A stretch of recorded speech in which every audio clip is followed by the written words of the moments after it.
Okay, a fairy queen. Go on Yes. the Discord. Okay. That is her institute.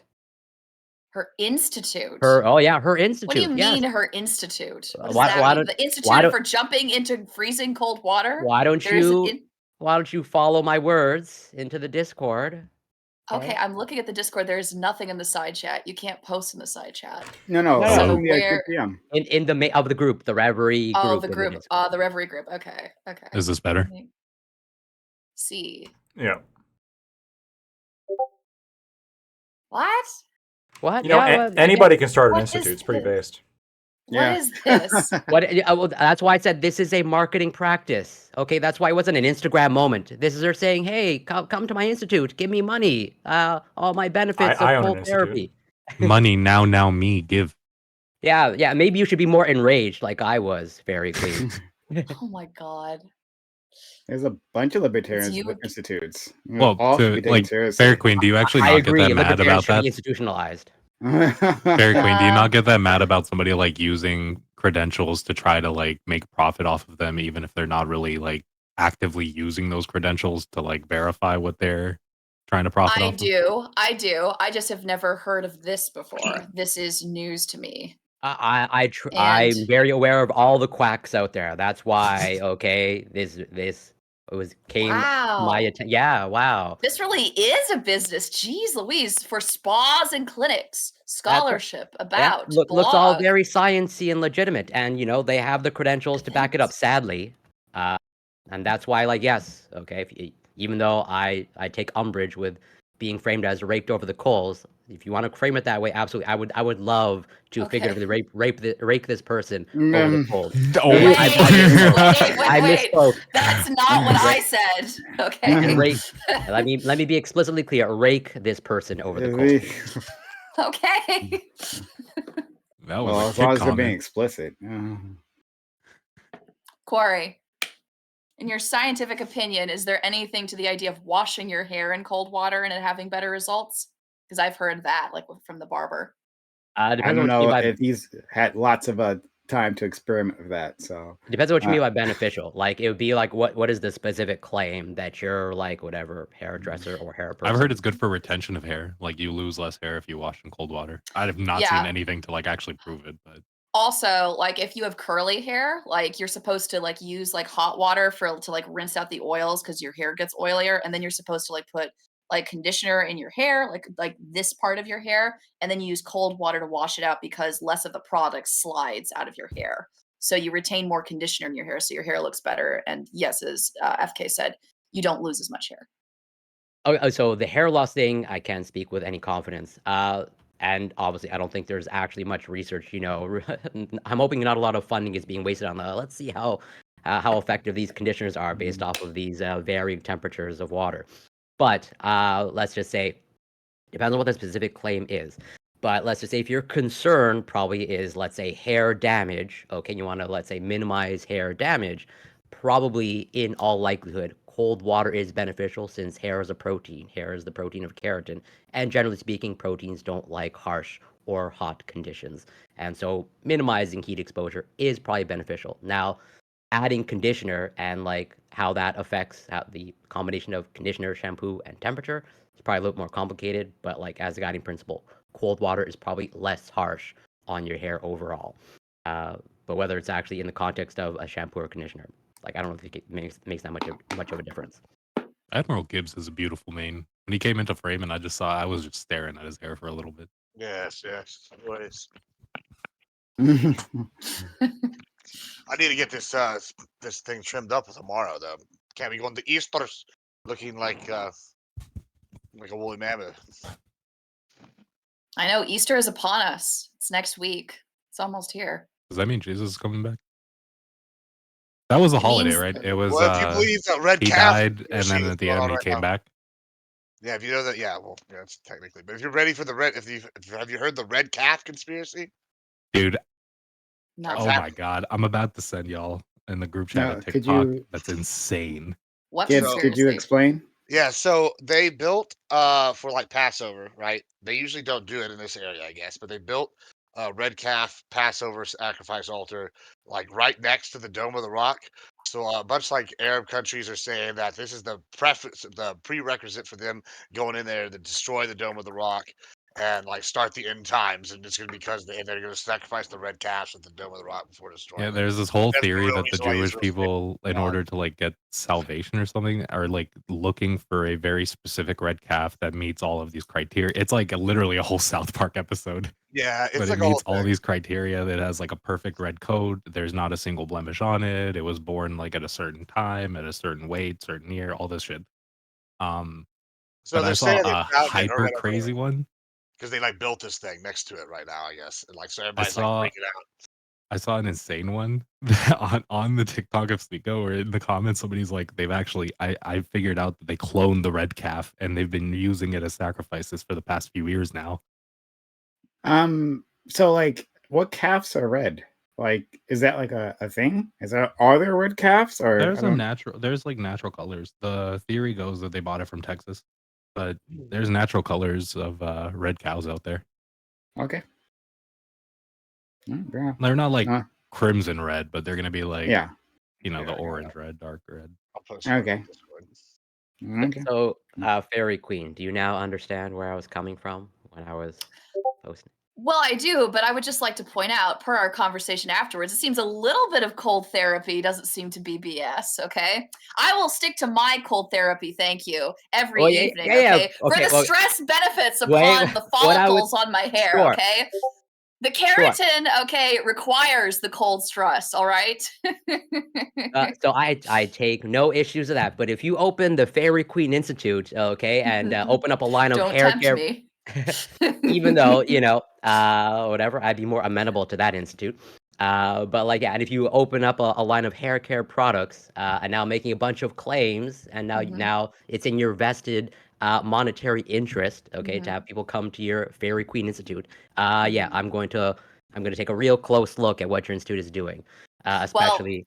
Well, you if better, have- because the tagline is going to be endorsed by Corey Campbell at the bottom. And then I'm going to tell them that I'm currently in school to become a doctor. So you can definitely trust me and the efficacy of these products. No, yeah, exactly. And for some people will actually fall for that, as in like when you get your PhD and have that doctor. It's like, yeah, some people, as long as they see that doctor term, like Dr. John Campbell on YouTube or Dr. Lactoid on a Prime panel, it's like, oh yes, then they're qualified to talk about everything. And therefore just shove it down my throat. So I posted a link in there about the Texas red calves that are going to cause the apocalypse in Israel. So just so y'all know, Texas is causing the apocalypse, as I expected it would. Makes sense, as it always does. Well, have you ever questioned why Texas has such strong ties with Israel? Because we are the best. Lactoid. You right now on the Universal Life Church, you can go and for $19.99 order a Doctor of Divinity, if that's something you're interested in. I was thinking about becoming a doctor in naturopathy. What do you think about that, Corey?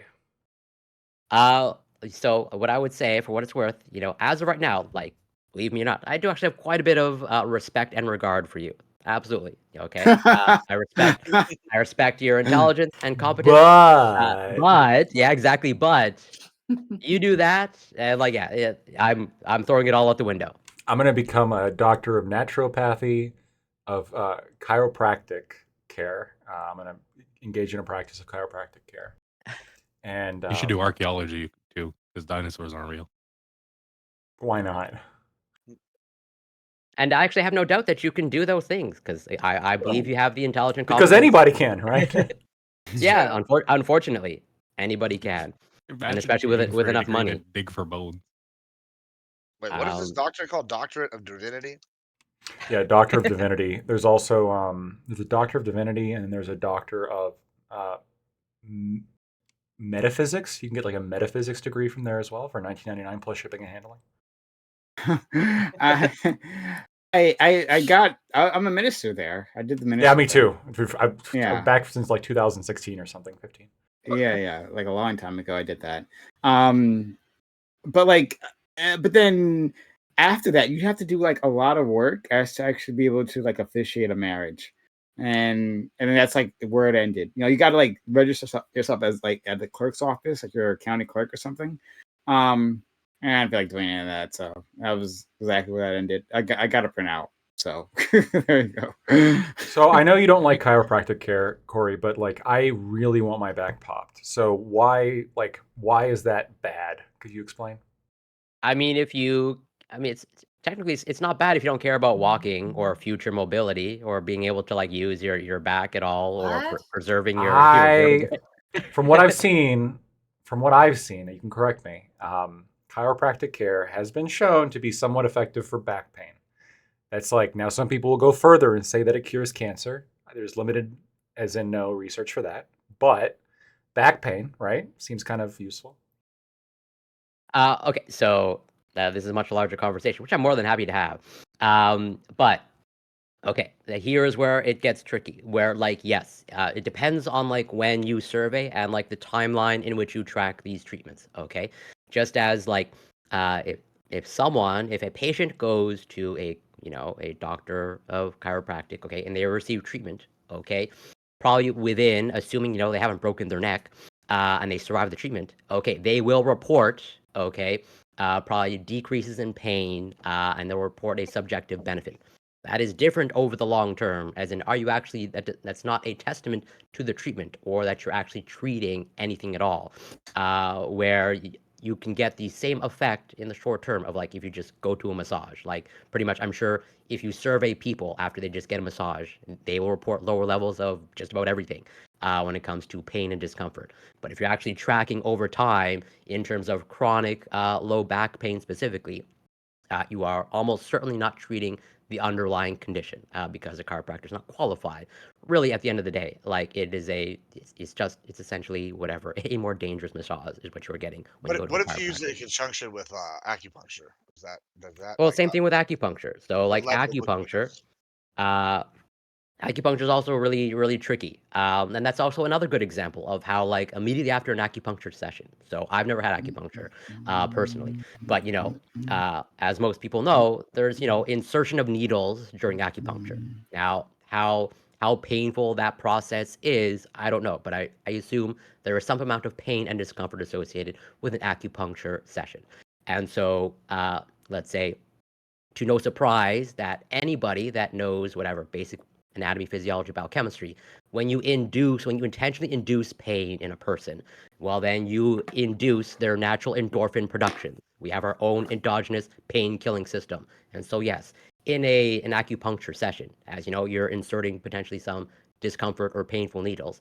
You're stimulating the production of endorphins during an acupuncture session. And then immediately afterwards, yes, you will report pretty much a pain killing effect. Now, does that last over the long term? From what I've seen of the data, the answer is no. And at the end of the day, you're not treating any underlying condition. And also, acupuncture Corey, sessions.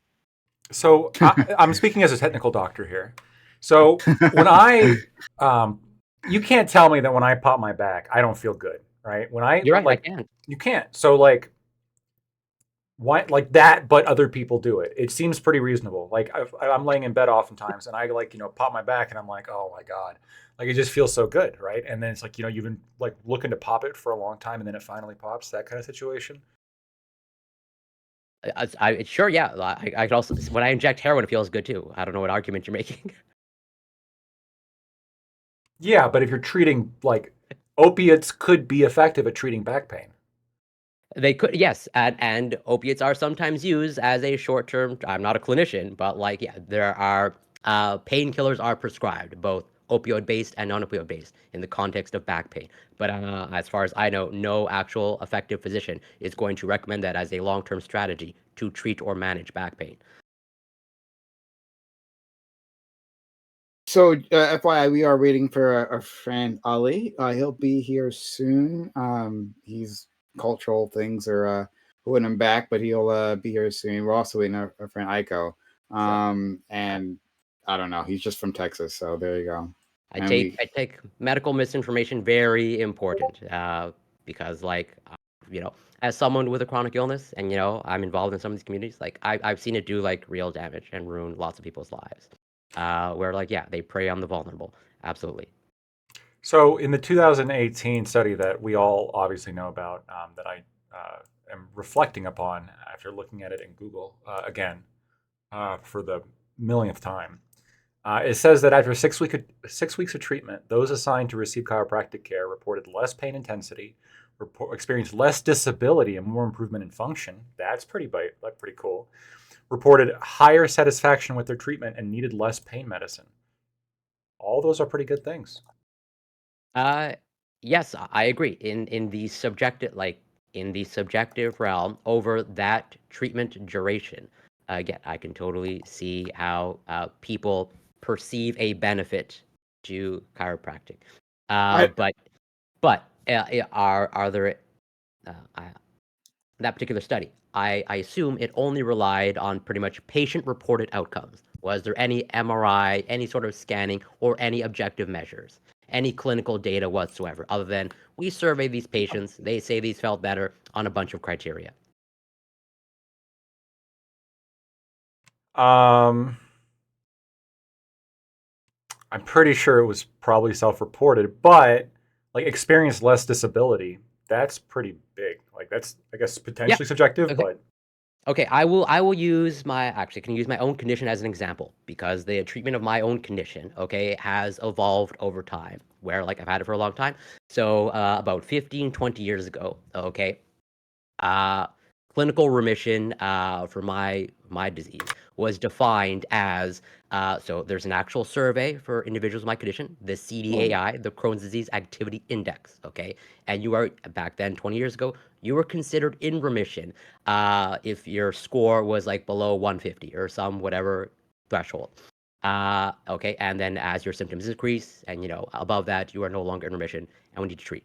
But as more data came out, turns out not a great strategy for treating the condition because for my own condition, okay, if I take enough painkillers and I take enough medications, okay, like my symptoms will reduce, okay, but there's an actual pathophysiology to my condition, as in, I have actual inflammation in my GI tract that is doing damage, okay, with enough whatever painkillers, with enough Imodium, with enough other things, I can get my symptomology down to pretty zero, and I can score pretty low on the CDAI when that was used about 20 years ago.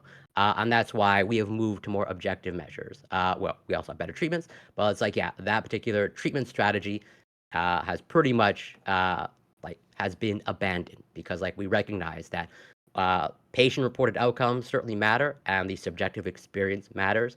But when it comes to actually treating most conditions, like if we have objective measures to go through, we want to look at those rather than just strictly relying on patient-reported outcomes. And so, unless you're going to give me a chiropractic study that has, in addition to patient-reported outcomes, also objective measures like MRI or some sort of, let's say, probably some sort of scan that looks at, the musculoskeletal system, then it's I would say I would never want to invalidate subjective experiences and, therapeutic benefits that are perceived by the patient, but that only carries so much weight. I guess for me, so my frank opinion is I think it really depends on what you're using it for. So you brought up deep massage therapy before. I think everything you just said about chiropractic could also be talked about when it comes to massage, which is that if you're using it to, I don't know, treat some very specific actual illness that you have outside of the care of a regular doctor, that's probably a mistake. But if you're just in general pain, and you want to get massage therapy and it helps your pain, it seems reasonable. And just in the same way, chiropractic care, if that helps your pain, seems pretty reasonable. I get your frustration when DCs are put in the same group as MDs, but what if we just put them in the same group of massage therapists and that's where they lived? Seems pretty reasonable to me. So that I'm okay with. And at the end of the day, if someone from of their own volition wants to waste their money, or I guess unfortunately, I believe chiropractic is covered by insurance in the United States, which it should not be. That just lends further credibility to the discipline, which should have no credibility. But it's whatever. If you want to go see whatever a witch doctor, I don't really care about that either. But if the witch doctor starts making claims and starts trying to invoke evidence, I'm going to rake you over the coals, as some would say. Yeah, the chiropractic care is covered by insurance. You Even do when, other things over the coals too, but yeah, sure, go ahead. even when massage therapy isn't. And because it's covered by insurance, by the way, it's also legally actionable damages. So if, let's say, you hit somebody with your car and they need a bunch of treatment and they only get chiropractic care, you or your insurance company has to pay for that. Yeah. That's a Oh, problem. you go. Yeah. That's it. That was a problem. My I was in a car accident when I was like 8. And it's some lady rear-ended the car that I was in. And like how should I say this? Well, I mean, the person is dead, so I guess it doesn't matter. But the person who was driving the car, right, made a big effing deal about how hurt they were. And say this. Sorry, the person that the car that I was in, right, the car that got hit, made a big deal about how hurt they were, and talked about like having to go to a chiropractor and billing for that, right? Like, I feel like it was a bit of an insurance scam. That that I was a part of. But like luckily I didn't have to go to court.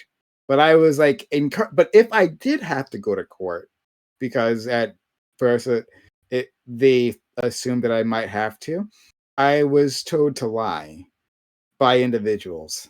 And that was really unfortunate. And that was like a clarifying moment for the adults in my life. For like from the way I viewed them. Like it was, yeah. Anyway, You got sorry that happened. whiplash. Not Your cool. ribs hurt.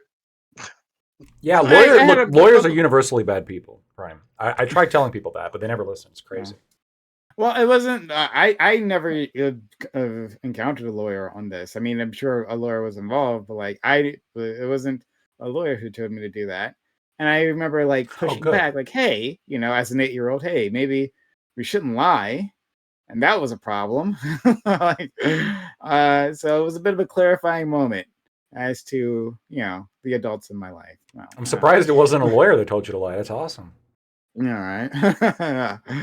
So, but like I think we all have those times, like when you are the night and once again, audience are waiting on like 2 other people on that, but we'll get moving soon.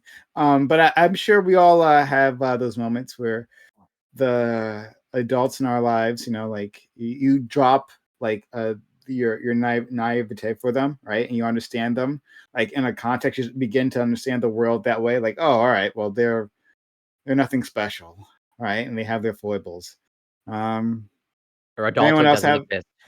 Yeah. Well, does anyone have a story that they can share, that they're willing to share about that? Mine isn't a car accident. It's a silly story from when I was embarrassingly about 11 years old. So this is embarrassing. My parents had not exactly broken the news to me and my brothers and sisters that Santa didn't exist and December was rolling around. At this point, I suspected, but I wanted to believe. And I wanted to believe it so much that I convinced myself into believing it. And then one day I walked into my parents' bathroom and I found a half, wrapped present. It was a huge present in the middle of the bathroom floor. And it had like from Santa, to mom, like, on the side. And I was like really hurt by this and then I walked away. I'm like, oh my God, my brother, how is he going to handle this? How are my brothers and sisters? And I decided that the truth was just too terrible to reveal. So I sat down and I wrote a 2,000 word essay to What's my wrong with you? brother.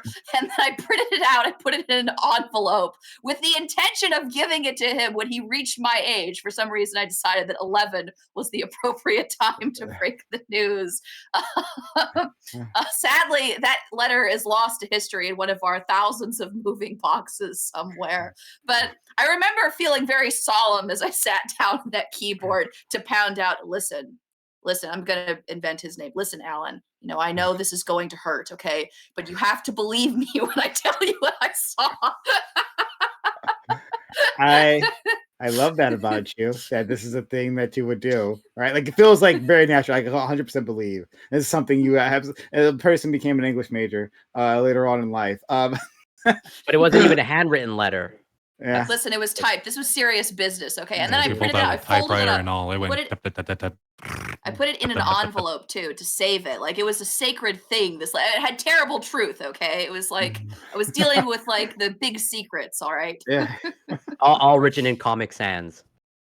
Comic But Sans. you know, like there is something to that, Prime. You know, like I think that like it might be the case that many of us recognize our parents' foibles, but like we lie to ourselves about what those are until you just can't not admit it to yourself anymore, right? Like it's like you want to believe that Santa exists until the point you walk into the bathroom, you see the half, unwrapped present, and you have no choice but to make yourself admit, okay, this is actually what's going on, because you can't bring yourself to believe that about, the people that you love in your life. Mm. I knew Yeah. pretty early on. My parents got divorced when I was young, and preceding that, all I heard was screaming, yelling. So I recognized that they were flawed almost from the get-go. Mm. My parents didn't get divorced, but every once in a while they would buy us presents, and when they did, they were like, "We bought these for you." They didn't pretend Santa was existing behind that shit. But I still took photos with Santa like at the mall because it was, just my mom liked to have those photos. Yeah. My dad. Go ahead. Oh no, go ahead. But yeah, does anyone else have one of those stories like you recognize when the adults in your life are just regular old folks? Other than their lack of anger management skills, that was pretty much Fair enough. really, All right. that was my week. I mean, if it, When I beat my dad in a episodes, debate for the like- first time. are you serious? Really? Just last Yeah, week. Then I knew. Lactoid Then was I- 7 years old, and he was like, "Dad, let me tell you about fiscal theory." Was a debate on like what was the topic? I think it was like on like taxes or something, and it was. I knew it. Seriously, and like it was like the first time ever, and it actually has like a little bit of a wholesome ending. It was, I swear to God, I must have been like 17 or no, it would have had to have been after that. So I would have, I think I pretty much agreed with my dad up until like 19 or something, and it happened, and then afterwards, my dad said, he told me, "I know I did a good job as a parent because of how," I think he said, like, because of how well you just did. And I was like, "Well, that's pretty nice. Thank you." Mm. I have really good parents. No, I got no shit Did to you feel talk like about. Atreus and Kratos Yeah. handing you off? Yeah, I felt I was ascending now. Yeah. Okay. And all right. We will we'll get started now. We just got our full complement. But anyway, thanks all. Thank you guys for sharing what you did earlier, and thank you, Corey, for doing a proper rant on pseudoscience. So it needs to happen every so often. Get us all on the same page. But yeah, thank you all for being here. This is the Every Roundtable, which we have Mondays 8 p.m. Eastern. We got a great group of guests here. I'm really excited. And so we'll start by introducing our friend Lactoid. How are you? Doing great. So I'm Lactoid. I'm technically a doctor. If you want to find advice, you can find me at Lactoid TV on Twitch, Twitter, and YouTube. I'm not going to specify what kind of advice, but if you want advice, check me out. Thanks.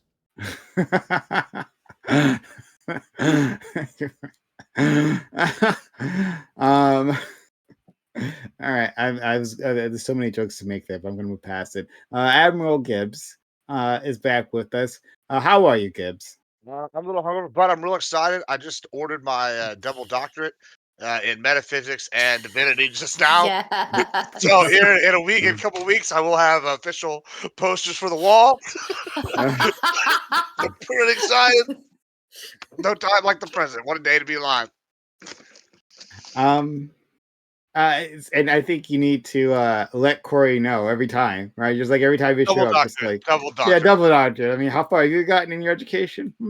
Just like, and Corey, we'll find out. How far have you gotten? I mean, have you achieved the heights that Admiral Gibbs has? Absolutely not, and I never will. And based off of everything that we just went through in terms of Lactoid being a doctor and Admiral Gibbs being a double doctorate, I am doubling down on my position. Ban credentials. They should not exist. whatsoever. They're useless. And they just serve to misinform people and prey on the vulnerable. So yeah, ban credentials. I'm dead. I set on feel that. like it's Spoken like a convenient layperson. Yeah, right. Like it's gonna be a position for a person who doesn't have a double doctorate. Oh, now we got to ban them all. I guess now since I'm not the highest in the room, they got to disappear. All right. Exactly. But if you want actual knowledge and education, come to the Corey Campbell Institute. I'm opening it up in the 1/3 of my apartment. But yeah, you can find me on Twitch, Corey Campbell 84. Always a pleasure to be here. On Twitter, X, Instagram, where I'm taking people to task who misuse their credentials. And yeah, it's Corey Campbell. Looking forward to getting into it as always. I'm like thinking about it now. Like, what if I open up an institute? Right? I mean, it sounds so amazing. Like he's the head of an institute prime. That's the guy who's the head of institute, and like they put out a paper, right? Meaning, like I wrote something down. You're a think tank. Out of I'm your, a out of think your tank. I'm Yeah, actually like when. Go ahead. Here's the best part about this is, you're talking about putting out a paper. Now with what Amazon publishing, I can have my dissertation on metaphysics published within a week as well. So, Huh? Yeah. and I can say And I'm a published doctor. no, and what's better is you could work with the Prime Kai Institute, right? And we peer review these papers. So I'll take a gander. Peer reviewed, exactly. I'll like fix a few like any spelling grammatical errors, right? And then you can say it's a peer reviewed paper. Corey will love this. I'll peer review it Absolutely. too with my Excellent. institute. Yeah. But no, I think it's like, it's interesting. Like I did want to have a like be part of a think tank, like before I understood like what a think tank actually was really. But like I was wondering like how do you even get one of these jobs? Because I'd be interested in doing research and like writing papers on interesting topics, and then that being taken seriously in the halls of power like that. Like, but like I could just like Corey and Lacto had said, like you just make your own institute, and then you just put out a policy paper. And if you get one person to take you seriously, right, like you've already gotten the ball moving. That's all you need. One poor soul. Man. Anyway, goals, right? Let's go to our friend FK. FK, how are you? Was good. I'm doing good. Recently, I got my master's and actually a PhD in ostrich law, where I wrote my dissertation on recidivism rate in ostriches with plucked and unplucked punishments, where you pluck out the tail feathers as a form of punishment in prison. But yeah, I'm here. I'm rocking. I've been fasting all day. I'm about to get to eat in a little bit. So we're good. We're going. Okay. All Are you right. Muslim? I mean, like, He leans that way. I thought you were like I thought you were Mexican. I didn't know you were. Habibi. I didn't know you were like across the ocean kind of brown. Sorry. The other. It's the other brown. Oh God. I just Lacto, do you have is that a Ukrainian flag behind you? No, he's Swedish. You can see it. Are you sure? I Yeah. didn't know you were like across the forge type of white. All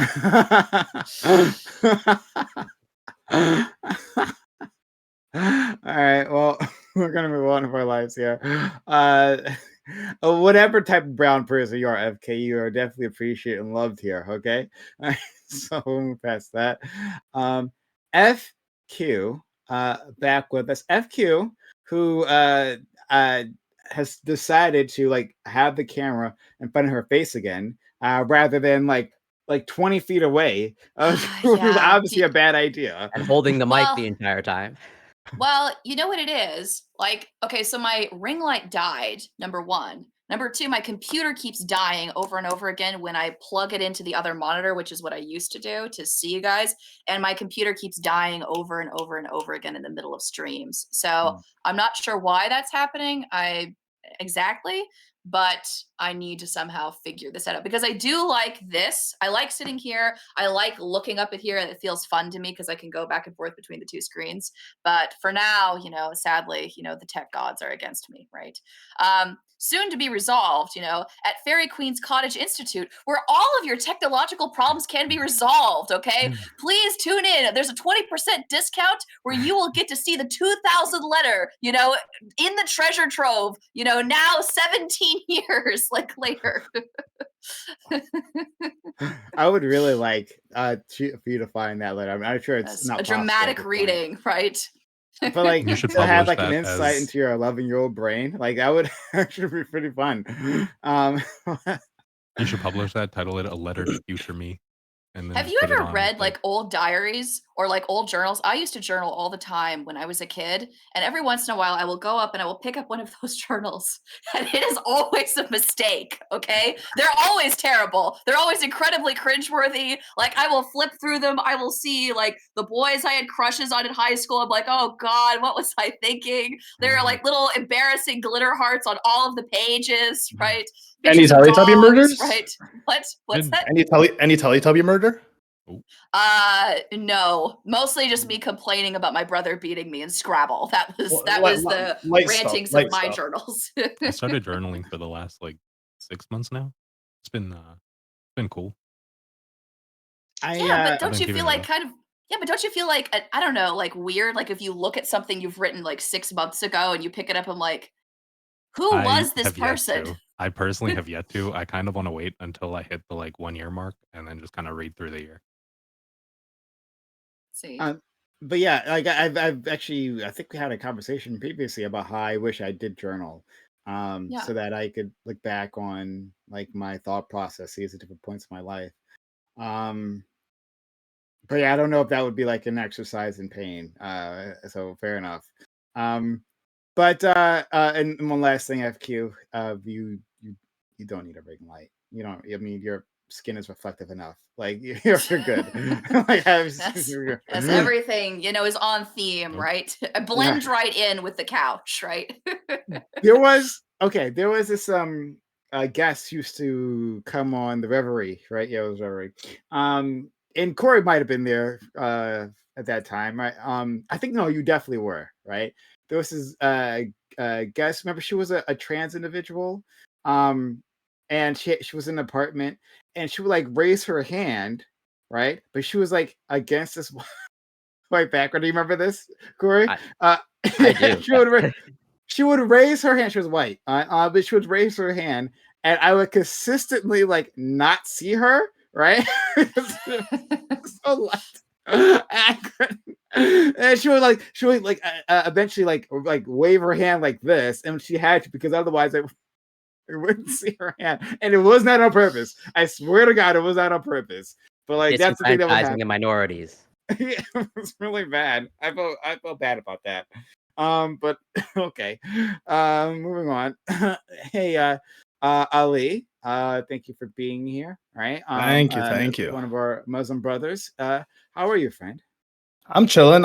And as a practicing medical professional, I am a massage therapist. I am a licensed practicing medical professional. Just me and doctors. We're right there. Well, maybe a little bit above. Maybe even a little bit maybe. above. I provide better care. It's cheaper. For the average common man, they come to me. They feel better. So I'm doing great. Just jumped into hearing the conversation about certified professionals, and the institute I went to did lose its credibility 10 years after I attended. So that's neither here nor there. We let this person pass through. Oh, we got to shut down. No, funny enough, I went to Everest. I don't know if you've ever seen the commercials. So you're sitting on your couch watching TV, letting life pass you by. Those are my peeps right there. ITT Tech. There was also them.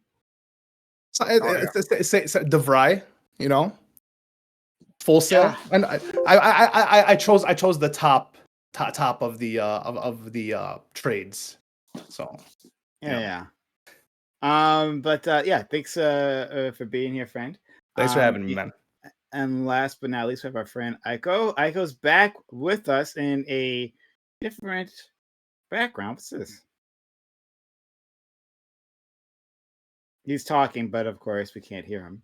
The on background more- changed, but not the He's either on a Yeah, that's- really low chair or he Who has the else but highest Ico? ceilings ever. No. My new stream area is a recliner in front of some IKEA. It's Those are some high ceilings, man. Very fancy. nice. Oh yeah, a little bit. Very, yeah. very nice. You can't even Yeah. touch those. Yeah, I know. I just moved in, so I've still got more furniture to Hey, buy. no but brook on the still. house, man. Yeah, Right. good luck. Yeah. Oh, is it a house or is it a apartment? It's an apartment, but it's about the size of a house. It's I'm kind of I finally got sort of the loft bug, so I'm trying it out. It's a room so big it echoes. Yeah, there's a little bit of that. I'm gonna have to figure out what to do about that too. But yeah, we're happy to see you moving up in the world. With your place, your digs. It's closer to work. Fair enough. Okay. All right, so let's get started. And if you enjoyed any of this, with the things that we talked about, subs to the channel, give subs, or use a super chat if you are watching on YouTube. Topic 1. Oh God, I'm gonna cough again. 1 second. Sorry, guys. BioFire is a company that is releasing the first commercially available, quote-unquote, smart gun in the United States. The weapon uses both fingerprints and facial recognition to positively identify the wielder of the handgun. If an unauthorized person picks it up, the gun will refuse to fire. Handguns are a big part of the epidemic of both gun violence and gun suicides in the United States. Assuming this technology is functional and works as advertised, should all newly sold guns or handguns be smart guns? Or at the very least, should quote-unquote dumb handguns be severely limited now that we have an option that can avoid needless deaths? Or is it completely unreasonable to in any way limit a person's choice of firearms? I'm gonna cough. Sorry. But anyway, yeah. So this smart gun is being produced. It's not the first one to fall in this category. I remember when the last one was being talked about, but apparently it didn't go very far for various reasons. We could talk about that later on. But again, we're just assuming this is working as advertised. It's shipping. It's rolling out to first a limited run of individuals before the general public. But if it does work as intended, why not make this maybe some sort of requirement or limit other types of weapons that can be used irresponsibly? There was another case actually recently where like a child got their hands on a gun and ended up killing like a small child, ended up killing a family member. That happened really not too long ago, actually, now that I think about it. So that is an incident that could have been avoided. That's a death that didn't have to happen. Even if the parent had been irresponsible. So why not do something about that? So we'll start with our friend Lactoid, work our way around. Yeah, so I would never buy one of these. It reminds me a little bit of the really annoying thing that they do with air canisters that you use to clean your computer, where they add a bitterant in them. So like the people who like huff the computer cleaners like don't do it. I'm sure they probably do. It just makes their life worse. It makes it more unpleasant for them. But I'm a victim of that, right? And I'm a victim of that because now I have to deal with my nose burning every single time I actually clean my computer because the spray gets everywhere and it smells awful and it sucks. And I get angry every single time I got to buy a can of computer cleaner because I don't want to actually have to deal with it, which leads to my computer getting dirty and overall slow down. So I squarely blame the government for that.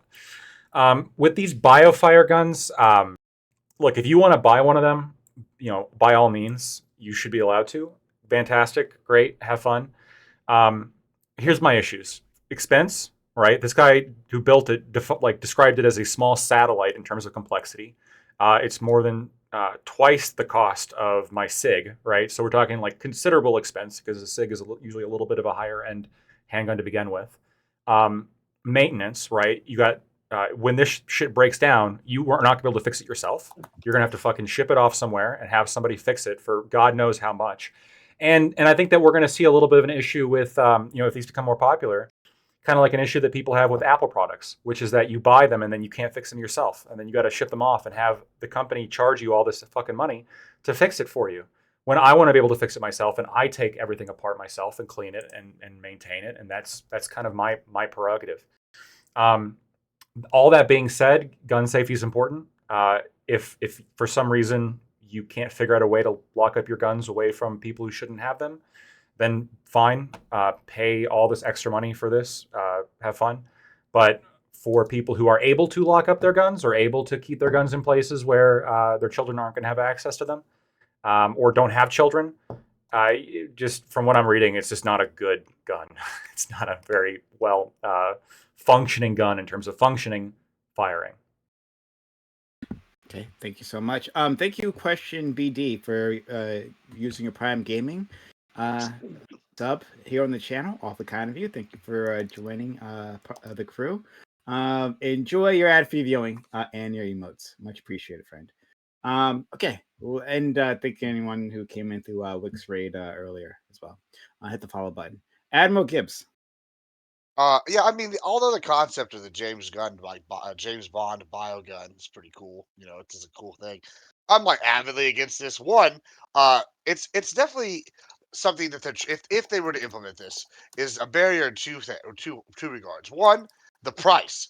I don't know what they're talking about when they're sitting here saying, "Oh, $1,400 is the price of a normal handgun." When I can go down to the pawn shop, buy a 38 special for $138, or I can go buy, like a I can't. I just now that I forget the name. Now that I'm talking, I forgot the name of the brand. But they had High Point. You can go buy a High Point for like $200, right? And you get a little piece of shit gun. You got it now.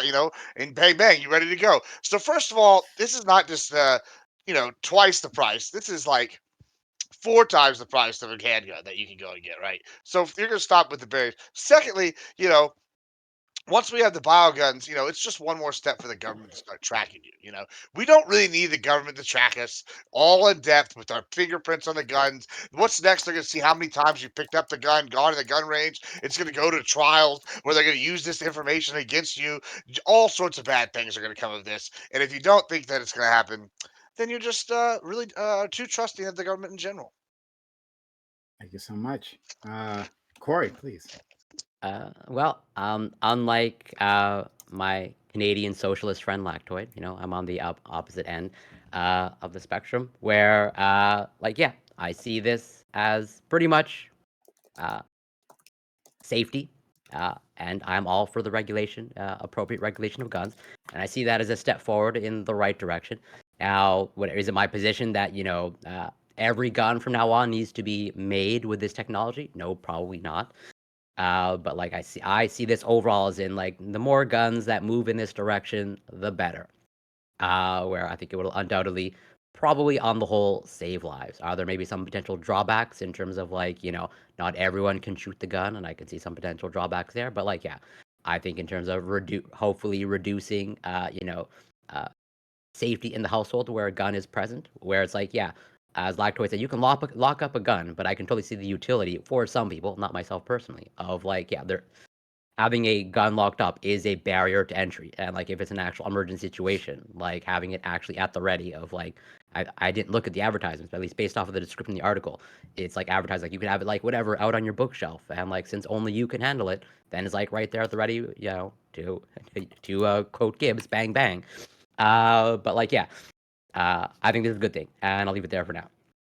FK. I mean, if people want to buy it, it's like the equivalent of buying a gun safe. If we wanted to actually legislate something, we're probably better off legislating the saves and being like, hey, you should probably keep your guns locked away from other people. The thing I could see probably used for this is like, because I remember when the Ukrainian conflict kind of started, one of the big arguments that was brought up was like, oh, what about weapons kind of disseminating into like the population? And these weapons are untraceable, and also they can be used by any actor. It'd be interesting if like nations probably invested in this technology so that when they're funding or like providing weapons to other nations, they might be able to like put some restrictions on those weapons, like these locks. But that probably would be like very specific cases. That's where I'm gonna leave it off for now. FQ. So my knee-jerk reaction when reading about the product is that I love the product. I think it's great. I don't think that we should be limited in the types of guns we're able to buy. So that was a part of the prompt question. I think that people have the right to buy whatever kind of. Well, we can actually get into that. That's actually an aspect of this question I want to interrogate. Do we think that because people have the right to buy, and to own and possess a firearm, does that mean that we have the right to possess any type of firearm whatsoever? And if not, then why not? I think that might be an interesting route to go on, but I'll just pin it there for now. If the product really works, assuming that it's effective, I think that it should be encouraged. I think it's a good idea.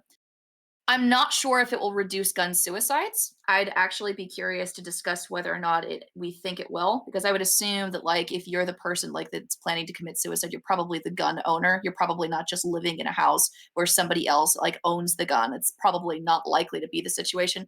So I don't think that it will reduce gun suicide, but it probably might reduce some unintended forms of gun violence or accidents happening in the home. There are a few other questions that I have.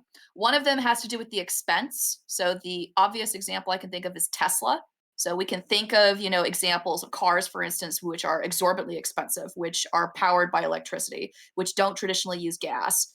You could make the exact same case about, I can't just pop the hood, and work on the engine in order to make it work. I have to bring it to a special place. But you could make that case again about Apple, as somebody's already made, but you could also make that about Tesla. The second question I have, which is the idea that we're requiring it. Do we see there as being any similarity between requiring people to own a smart gun and requiring people to wear a seatbelt while they're in a car? And do we see that as being different or similar or not? And so those are some questions that I have, but I'll leave it up for now. Thank you. Next, Ali. Yeah, so just in case you were worried, Lactoid, they officially make flavored whippets now, so you can actually enjoy the scent of your air duster that's coming out. Ooh, I saw a TikTok about it. Yeah, if you so please. So I think the guns are cool. I think anyone who's a gun nut and loves guns is gonna buy one because it's badass. I think the problem is, even if you do legislate that every gun company goes and makes the new smart guns, no one's the people that want their old guns are going to buy their old guns. Same thing with smart cars. People are always going to want to go buy their gas vehicles, and so unless you ban regular guns, that doesn't solve anything by making companies buy new guns. People are going to buy the guns they want, but it's a cool gun. Okay, I go. Yeah, so this has actually happened before. I think you alluded to that before in your intro, that there was a swath of smart guns that came out 20, 25 years ago. And what ended up happening there is the NRA didn't like it because they were afraid people like Prime would start having panels asking people if we should ban every gun that's not smart.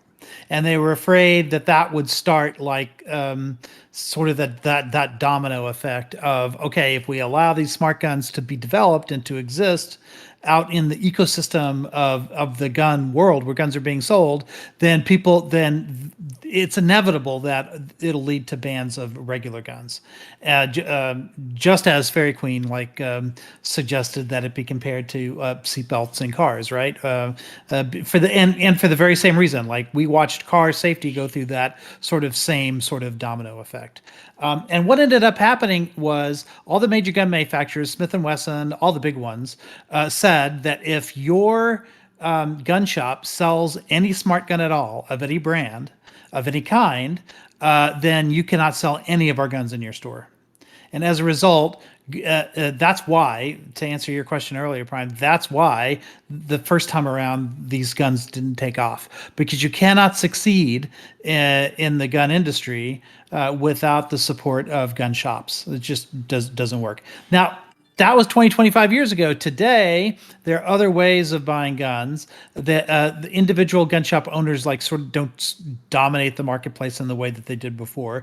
Gun shows are a lot more prevalent now than they were back then, and you can you can always buy things online and go meet up somebody and buy stuff. There's a lot of different ways that are available now that weren't before, and so maybe that is a reason why it's starting to look like it's might take off again, or there might be one or two companies that are actually able to get a foothold in the industry. I don't know. But their big fear, their big concern, the big gun manufacturers and the NRA, their big concerns at the time were that that would be the foot in the door for companies to start using safety as an excuse for just banning guns, or at least that's the way they would put it. All right, then let's jump into it. So- FQ, I was going to say something quickly. FQ, when I talked about suicides, what I was thinking of is like teen suicide. So teens will take guns in the households and use them to kill themselves. So that's what I was referring to. Gotcha. So go ahead, Gibbs. So I want to even advocate the furthest opposition of this and say that I think we need to make ghost guns more commonplace in the market. I think that we need to go the opposite. This is more like a regulatory thing. We start being allowing people to 3D print their weapons at wholesale. We should be allowed the carbon fiber. The government doesn't need to know what kind of weapons I'm carrying, where I'm going. It's none of their business. You know, the government should have a healthy fear of its citizenry. And I think that this is doing the opposite. We're 1984ing the guns instead of making them guns easy accessible to as many people as possible, which is what we should be doing. Is it the government that's afraid, or is it the citizens that are afraid to not know who owns guns and have these ghost guns running around? If it's the citizens, it's the citizens that have been brainwashed by the government, so they don't matter. That's I mean, never if the point. 16-year-olds can just go buy fucking codes for 3D printed ghost guns and just use them. I mean, can a 16-year-old go buy crack? I mean, they already, Yeah, that's why it's illegal. That's why drug dealing is They illegal. can already go do it. I mean, that's a terrible argument. Like this way, we So- can have. We can Wait, make it, wait. Yeah, we don't Gibbs- like tell Gibbs people wants to sell legalize crack just now? Is that- because you can. I'm just saying, crack. legalize crack. It's too much government I'll regulation. just there as legalize well. everything. Yeah, too much government Okay, regulation. wait. So do you actually want, let's say, to live in more lactoids where like at birth a baby gets a gun, like pretty much? Yeah, I would like that. The government should be issuing weapons. So- Yeah, okay, gotcha. I want to say a couple of things. First of all, Corey did send me a study that shows that if you're good at guns, you're smarter on average. So Mhm. that's what he's Whoa, referring whoa, to. whoa, That's whoa, that's whoa. what Corey was referring to when he was talking about Well, how you're going to be more, yeah. He's because you're more misrepresenting logical and something. analytical if you're more competent with firearms. Is that not true, Corey? If you want to litigate that study, I'm more than happy to. Sure. Well, because it supports me. But I think FK really just ended the whole this is meant to be a home defense gun, right? That's what they market it as. It's got to have your fingerprint on it, and it's got to have facial recognition.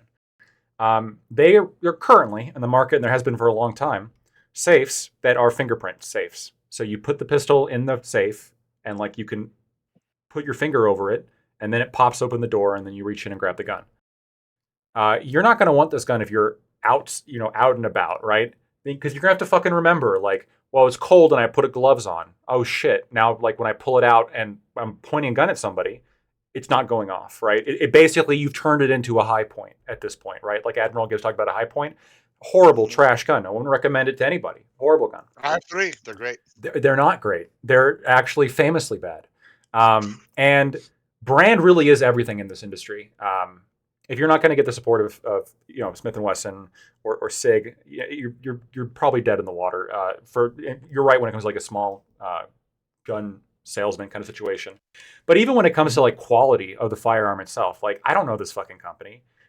Sure, maybe they can prove themselves as having a efficient firearm that's more than twice the cost of even the higher end of the higher end brands. But again, why not? Why wouldn't I, if I'm concerned about just using this at home, just buy a fingerprint safe, keep that next to my bed, and put a 6-hour in it? Why can't I do that? Seems like you Also, are paying to be less money, fair- and you Buy can carry the gun Gizmo. around anywhere.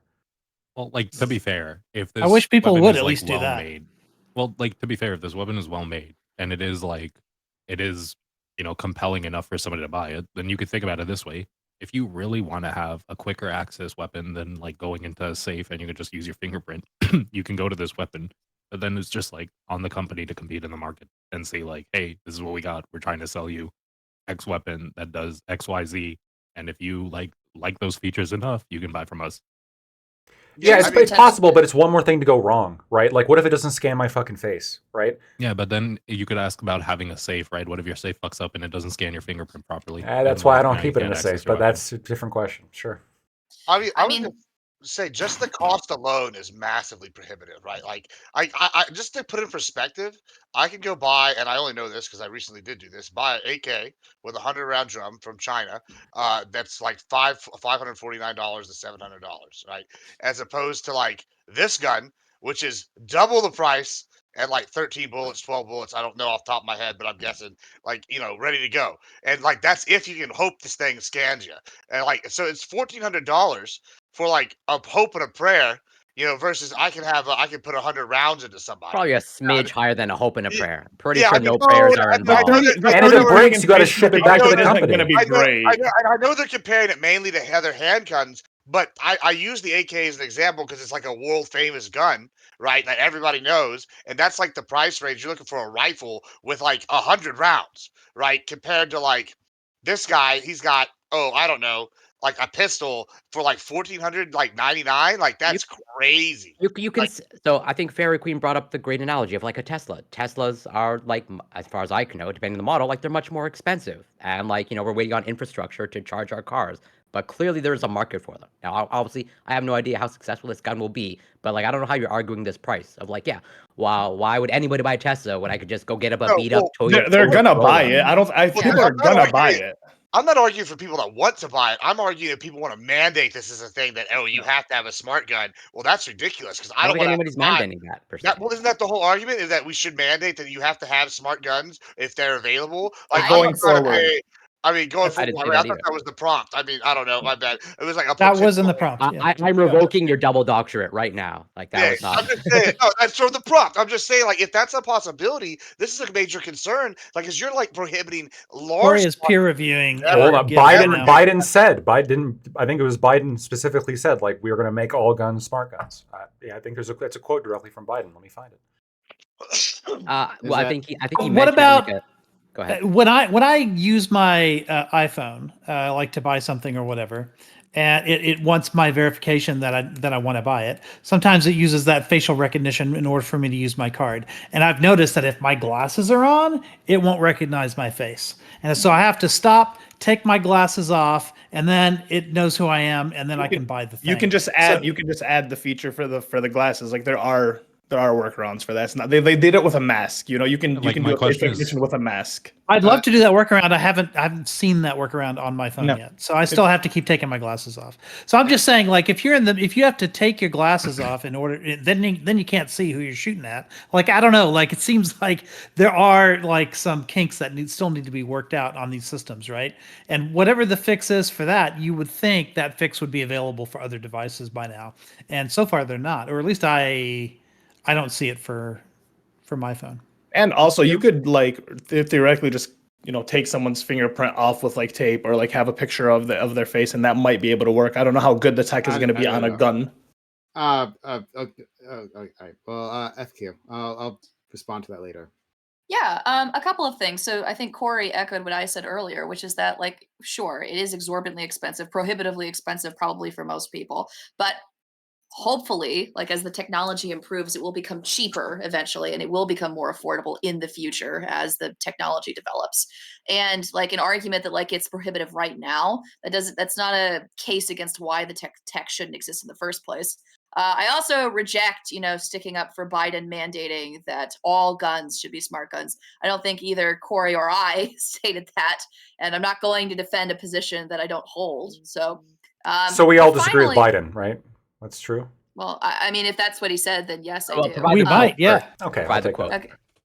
Okay. So next piece about the gun safe. So I can give you an example of why I wouldn't want a gun safe, why I would prefer the smart gun. If assuming it works well, assuming it's a decent gun, and assuming like it doesn't like assuming there isn't anything weird about it, right? It shoots normally. So I know for me, like I live in my apartment, scary things happen outside. Okay. If something were to happen outside and somebody were to come and blasting upstairs and to start pounding on my door or try to break in entry, I don't want to have to fumble with a huge behemoth of a gun safe. I don't want to have to remember. I don't want to have to like go. I want to be able to pick up, whatever the firearm is right next to my bed and roll out and to be able to use it immediately. I don't want to have to get up and wait because like in an emergency, like every second counts, every minute counts. So for the fact that I have to get up and like immediately click on this safe and open it is like an extra barrier. It's easier for me to just grab it out of the bedside table next door. They make nightstand gun safes where it's just a fingerprint scanner and it pops right open right next to your bed. Like there are better safes to get if you want. Yeah, it's like spring loaded basically. Like you just If I rub your had to- rub your thumb and then like it pops out and like ready for. If I had to take a different position on this, I'm gonna be honest. I don't think the all guns should be smart guns is that bad. I think if like we got to a point where smart gun technology was so easy to like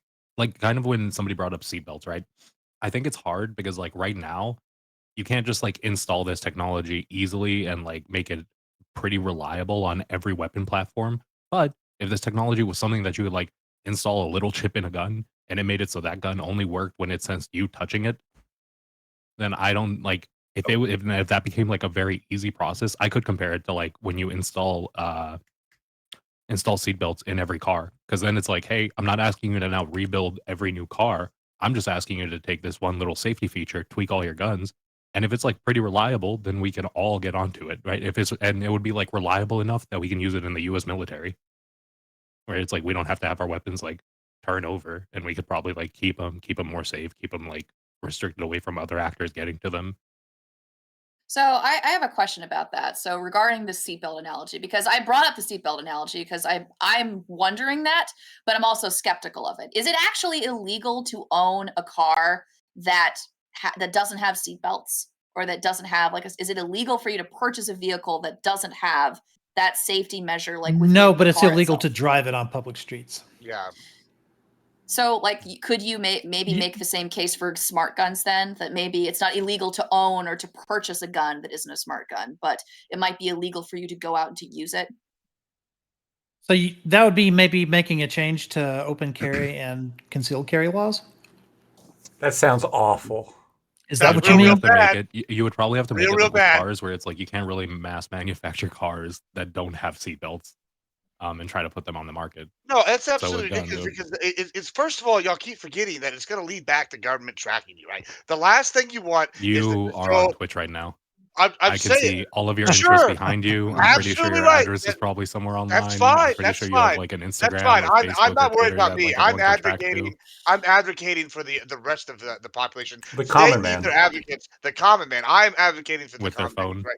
But listen, connected to again all but of those even media then, platforms. the government currently can't track how often I go to the range and I'm shooting. What's going to happen is you go, oh, was this really They probably can if they want to. Wait, I yeah, mean, they there's can because probably a bunch of most cameras ranges in your. most There's ranges probably you a have bunch to of check cameras in. in your neighborhood that track What are they from gonna, where you like, went like, to like, like like, where you database. You're go. gonna watch me with a satellite while I'm out there. I'm sure Have you you guys seen have Enemy of the database. Oh, if State? they Sure. really, Coming in, if you they guys really are want to coming track in, you, what they would they're just like shooting. look back at a I- certain I- amount I of know time, they're and they there. would just take You're the never data from safe, that How many time. Gibbs. bullets They're they always shot? watching. I know they're always watching. I know that y'all think I'm memeing, but this is a real thing. Like, just wait. Wait till a case law happens where they look up this guy's info and it's like, hey, he took this gun to the range 600 times. And Yeah. instead of him being like, oh, I'm just practicing to be decent with my gun, it's, oh, he was using, this is evidence of him planning an attack against so-and-so. They can and If do he that took his gun anyway. to the range and whatever. 600 Yeah, we times do- and then we did do an that now. attack, They I'm would pretty know. sure They you would- would Yeah, look but at that now as it's evidence. But so It why would would be But I on if they file. but I just go can to the go back? range and they're not doing an Yeah, attack, but I don't know what you're gonna say. if I go to my ranch and I do it, they don't know. They're not going to know that. Like, how are they going to keep track of how much bullets I fire out in the middle of Timbuktu? Well, yeah, No. if you own a ranch, but that's not the Hey, common man now, is it?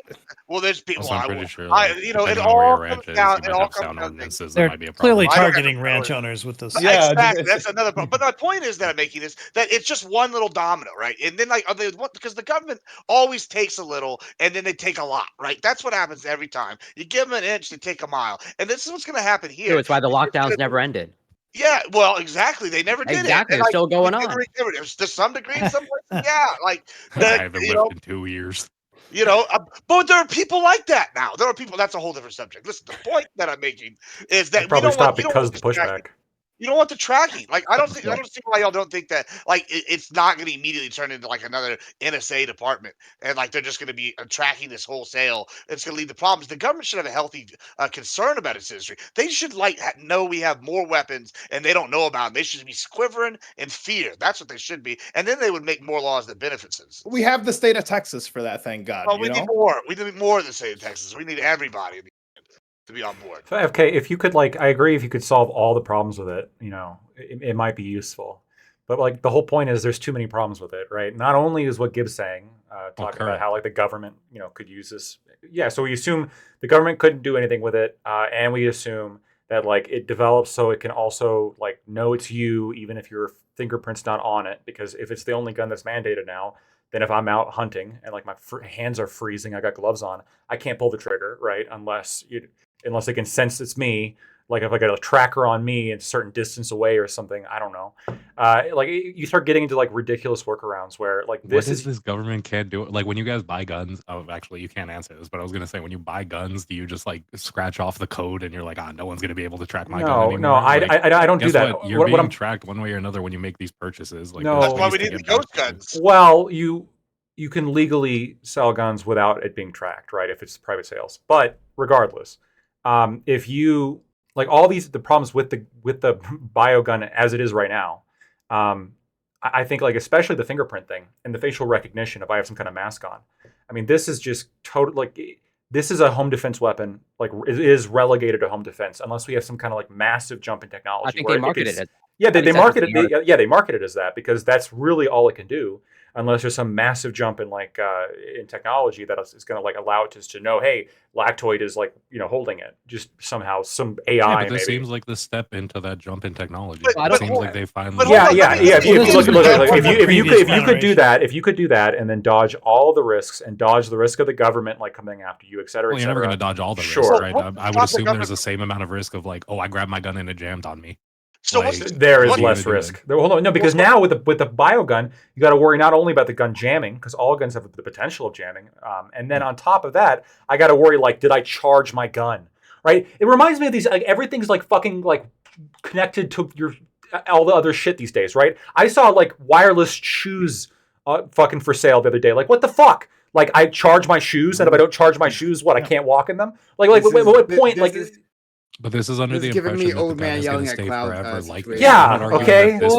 Not everything needs to be electronic, okay? It does its job. It doesn't need to be fucking hooked up to my... Back in your day, everything... You don't want a smart Not everything needs to be hooked up to my pacemaker, okay? It's possible under the impression that this technology is forever going to remain like this, and it's not going to evolve into something different. But you guys are just against the implementation of it anyway. So Ali...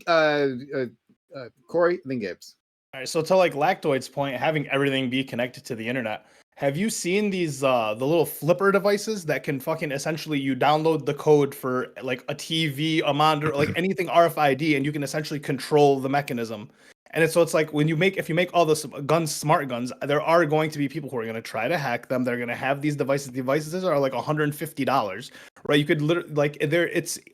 You can do that, but that is what people are going to do. Why wouldn't criminals come out with? Have you seen? Okay, yeah. Right now, the city of Chicago is trying to sue Glock because people are because it's so easy to add a switch to your pistol that makes it an automatic weapon. People are going to find ways to hack systems and to do things. I don't get why you're like, No. I agree with you. I agree with you. But like, no. Prime is just like, what? Yeah, sure. But like the other thing that I just thought of that like blows me the fuck away. Here's what they're gonna do. They're going to make it a paid subscription model where you pay for like 3 months of gun usage. And then when your subscription runs out, the gun locks up on you. Just like the fucking blender, that one blender that only blended specific things. Like Or heated seats. Heated seats in BMW. Dude, the heated seats in the BMW episode. Yeah. So, but like, just to add to what Lactoid just said, because I have a real short thing right here. It's basically like what he's talking about paid subscription. Forget that. Say that like government does become tyrannical for whatever reason we want to rise up. What's to stop them from? They just lock all the guns. Well, now we're all fucked all the way around. What are we going to do? Hit them with rocks? Because they can't do. Because they can't do that. Because they can't do that. How can they do that now currently? How can they lock? Like my guns in the closet, they can't lock that. No. I'm saying that like the moment that there was any inkling that the government could do that, then that gun would immediately disappear from the planet, right? That'd be over for that guy. So let's not pretend that this apocalypse you just made up in your mind is about to happen. But it could. It could, but it won't. But it literally won't. It literally won't. How do you know that? Skynet, bro? Because people like you will be bitching and moaning the moment that it was discovered that there was this possibility for that to happen. That's exactly because you exist, Gibbs. Because you They exist, took away our bump that stocks. won't happen. They took away the bump stocks. Didn't Trump do that? Bump stocks are Yeah, back. he did. It's fucking. In any case, right? Biden should run on that. The thing that I was laughing at when Ali was talking, right? And you also brought this up again previously with the like taking your fingerprint off like tape. I mean, or I was whatever, like, joking, but like that is a thing. Kids are Yeah, assholes. I know it's a thing, but I'm saying that's ridiculous as a point against the gun, right? Really? Or smart gun. Yeah, and I'm explaining Why? Okay, so like let's just okay, say I'm literally about to explain why. I'm literally about to do it. It's about to come out of my mouth. Okay. Sorry. The smart gun, right? What it's advertising is a safety mechanism, not something that is foolproof in all situations, right? And to say, well, there could be situations one where it gets hacked, and okay, sure, maybe, whatever, but like that it gets hacked, and then that's a reason to not buy it. I mean, no, I never said it's not a reason. It's a reason to not buy. I think people are going to buy them regardless. I think they're cool, and people who are gun fanatics are just going to buy them for the sake of having it. Like, I think people are going to buy them. I'm saying the mandate of them. If you mandate them, then people are going to find ways around that, and then you can. It doesn't have to be just like basic criminals, like terrorists, right? If the country has it mandated, terrorists. Yes, gun nuts are not going to buy this. Like suburban moms, they might buy this. You don't think so? No, just off this, like it's just a smart gun. Like people are just gonna to own it. You don't think so? I mean, like maybe as a novelty. They're not going to be the main market though. Like the gun nuts, they're the ones that are paying like $5,000 just for additions for their customized Daniel Defense AR-15, right? Which is what I'm saying. This is just like another. This is just like another. Like it's like the DeLorean comes out, right? People that are car fanatics that love gas cars, they're gonna buy the new DeLorean just for the the novelty of it. It's not that they I don't love think they're just EV. gonna buy the new DeLorean. I think if it became the case that you could get this as like an addition to your weapons, there's probably gonna be quite a few people that have like really expensive weapons that they're just gonna add it as a safety feature for their weapons. They're gonna be like, I want this weapon locked to me, so I don't have to like take a risk of it getting taken by somebody else and like used. Oh no, I don't think that. No, I don't think people are going to switch their regular guns to smart guns. No, I don't think it's going to happen like as a whole, but I'm saying like there could be an eventual point where this technology becomes like more and more or better and better and better, and then you get to the point where it's like so reliable that like people are going to look at it as like, oh, I could get this as an addition. And if it gets to like a point where it's like you could get it as an addition, and we notice that like it is a lot safer and it's like extra reliable, I could see like that world where a lot of people start going, yeah, this might actually be good to add on to like as many weapons as we have, because then it just makes these situations like less likely to happen where these I think those same people are me who they're going to be like me, who are like also like the tech war is also coming. If I make all my guns smart guns, I'm fucked. If someone just has a little flipper. Yeah, but like there are people. Okay, I know these people. They're not right now. It's like I think right now the tech stuff feels really weird because we're going into like the start of this new era. But like eventually, I feel like we're just gonna get used to like a tech world. We're gonna get like better and better safety features. We're gonna have better and better ways to like split off technologies from each other and like move on to that. I think more like people this are is gonna a problem that's just gonna solve itself. Well, already more people are gonna try to go analog. To be fair, already this tech is better than the first generation of it, right? It used to be you had to wear a watch, and if you weren't wearing the watch, then the gun wasn't going to work. So you had to go and fetch the watch and make sure, hopefully there's a battery that's good in the watch too, and there was a lot more that could have gone wrong in that previous generation. Link it to your Apple ID. Current one. Yeah. Oh man, have you ever forgotten your Apple ID password? Jesus. Well, the crazy part is, what if you could get a chip installed in your like wrist or something, and it's as soon as you grab that gun, it connects to your chip. Well, yeah, Gibbs is gonna love that one. Let's go to Corey, and then move on. Oh yeah, I almost forgot what I was going to, but like maybe a couple of points. Well, first, Prime, I think your characterization of Lacroix's position as old man yell at clouds is pretty apt. Where it's like I used to be able to play my games without connecting to the internet, but now for like every game now I need to like connect to the internet. Like I can't. Fuck is a cloud service? There's no offline play. which is like that is annoying. Old man but, yells like, at cloud service. yeah, A lot of it's bullshit. I can't buy Microsoft Office anymore. I got to buy a fucking subscription.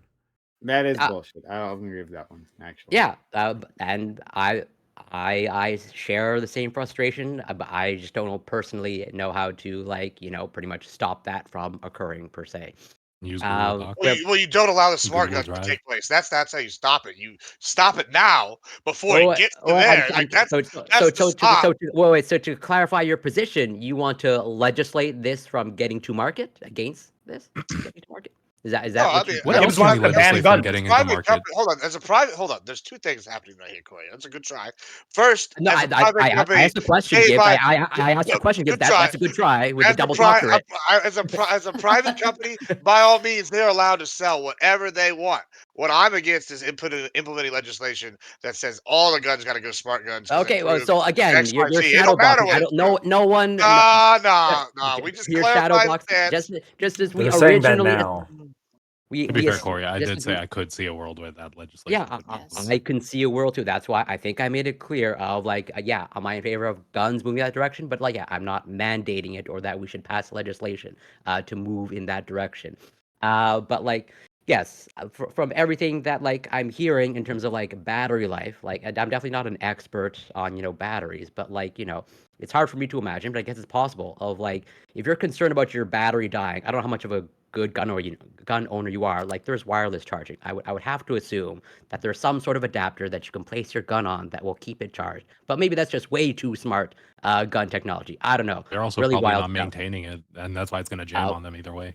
Yeah, or the glove aspect. I don't know the entire climate of the United States, but I don't know how much many is the vast majority of the United States population wearing gloves the vast majority of the time. I don't know, but even then, I think that In the that only really is- Midwest, in winter. yeah, in the Midwest. That's why I said the vast majority of the U.S. population. I don't know how it's distributed. Totally in the north, but I'm in Canada. I don't know if you know this, but even in Canada, I sometimes don't wear gloves for a large portion of the year. And so yeah, I don't know how much of that concern. Yeah, is. Even I don't then- know. Apparently in Lactoid's world, gloves are staple to people's bodies, right? Well, oh no, my God, so- I wait. there's a glove on. It's all about So Actually, speed. Prime. most home invasions happen during Christmas in the winter, and so if people are around, people are getting robbed, people are out, they are might- wearing gloves They during the might winter have in a the glove, cold. and it's home so invasions there where they're might wearing be their stapled gloves to their during the home skin, and invasions. so there's. I it's mean, I don't know if unreasonable these people for can afford someone- heat. Why are we judging people for what they can Yeah, afford? they might now? not What if be- they're cold? What if they're What if cold in their What if home? they're just cleaning? What if they're cleaning? Yeah, what if You they're got cleaning with plastic rubber cleaning? gloves? What You if have you- no What if they idea. don't you have hate- hands? What if you they don't hate- What have if they were hands? just Why are doing we the designing dishes? What if guns they were for just people? cleaning the bathroom? What if the You're gun's just- safe? What if the gun's safe? Like what Do you think FQ was handless saying. people shouldn't have guns, Corey? Make them. Yeah. obviously. Yeah. That's What about the people? What solution. about people with prosthetics? What if they have a prosthetic hand? What How are they about? gonna do What this? about? Guns What for the about? disabled? when That's the what FQ Biden should be undiscriminatory supporting. Yeah. Well, what Well, about here's the other like concern. FQ was saying the safe is in another room, right? Now otherwise FQ would have the gun on her, right? In various rooms, but now she doesn't have the smart gun, and so she needs to put it in the safe, and the safe is in another room. And that's a problem. Why is it safe in the other room? Why is it safe in the- But you should have a safe in every room. If you're Safe in that every if you're that room. concerned, if you're that Never be concerned, 4 feet if away you're from that it. concerned, if you're that Costs, too. concerned with your Attic. gun being locked up and you don't think that you can take care of it, you should have a safe in every room with a And gun you in every transfer safe. the- And now and you wherever no, you go, have you a take gun the in every safe. and you transfer it, or a gun in every room. But in right? every Or you safe, transfer- there you go. Now Yeah. you're the You now don't you're have a the gun- most you don't have a gun protected. mounted in every room? Yes, every home should be an arsenal with at least Yeah. 5 guns in each Absolutely. room. Have you Wait, been on our, to yes, no, Texas absolutely. once? it's a Oh, great are solution. you serious? But here's another malfunction area that I just realized. What if dirt or grime gets on the sensor, right? This is yet another thing that can go wrong. If it's raining, is water have you ever Someone's tried to use eating buffalo have you ever chicken tried? wings? Yeah, buffalo chicken wings. Now I can't pull the trigger because They it's said covered they with sauce. tested multiple. What if it's They said- raining? They said they tested it in multiple conditions. Hold on, that's why I'm saying. That's why I embed that in the question, right? We're assuming it works as advertised, right? That it does what it says. Now, obviously, we don't know. We don't have Not our been hands tested. on it. There's during Buffalo wing human error conditions. though, that we're not taking into account. The gun may work, but there's human error. Well, yeah, no, the but human error that keeps killing us all. Yeah, So- that so- human error. We're very much aware of the human error that's involved when using guns. Well, yeah, Okay. now it can prevent us from being protected. yes, right? the What if- potential for malfunction is like it is one of the main downsides of this, right? Not only have you made the gun more complex, now you've made it that if there is an issue, I got to send it back to the factory to have them work on it. I can't work on it myself because I can't get into like the fucking electronics of it. And on top of that, right, there's all these environmental factors. If what if Okay. like the fucking smudges, the rain, sorry. grease, chicken All wings. right, so let me try to rephrase this, right, so that we can get past Lactoid's chaff, like the debate chaff he's putting out here. All right. So we are talking about, let's talk about smart guns, right? Not the biofire gun. Let's talk about smart guns. A smart gun that can recognize its owner or authorized individuals, and it does so perfectly, and it does so simply, in that like it does significantly increase the complexity of the guns, at least the firing mechanism, And it cures cancer on top of it. Why not? and it does that too. and it has does a that too. Why tase not? function. It has a Why tase function, not? so the bullet doesn't kill the perpetrator. Why not? And it's guided bullets, too. We're talking about with this smart gun, cancer curing smart gun, right? Like then, like Shoot them to if cure the that cancer. became commercial, I mean, well, if you kill a person, yeah, kill a person, cures the cancer, yeah. But if that became commercially available, then like why wouldn't we want to push that onto society? Oh, also doesn't track the owners, right? Doesn't track them. It can't track them. It just can't do it, right? But It's an anonymous. It's Yeah, an if anonymous nothing gun. bad about it, none of the criticisms apply. Sure, it's a good idea. Yeah. Well, I mean, like everything happens in a vacuum. I mean, you know, like- that isn't that the idea with regular guns? If if no one goes and shoots people that don't deserve to be shot, I mean, why wouldn't we have guns? Then everyone should have a gun, arguably. Yeah.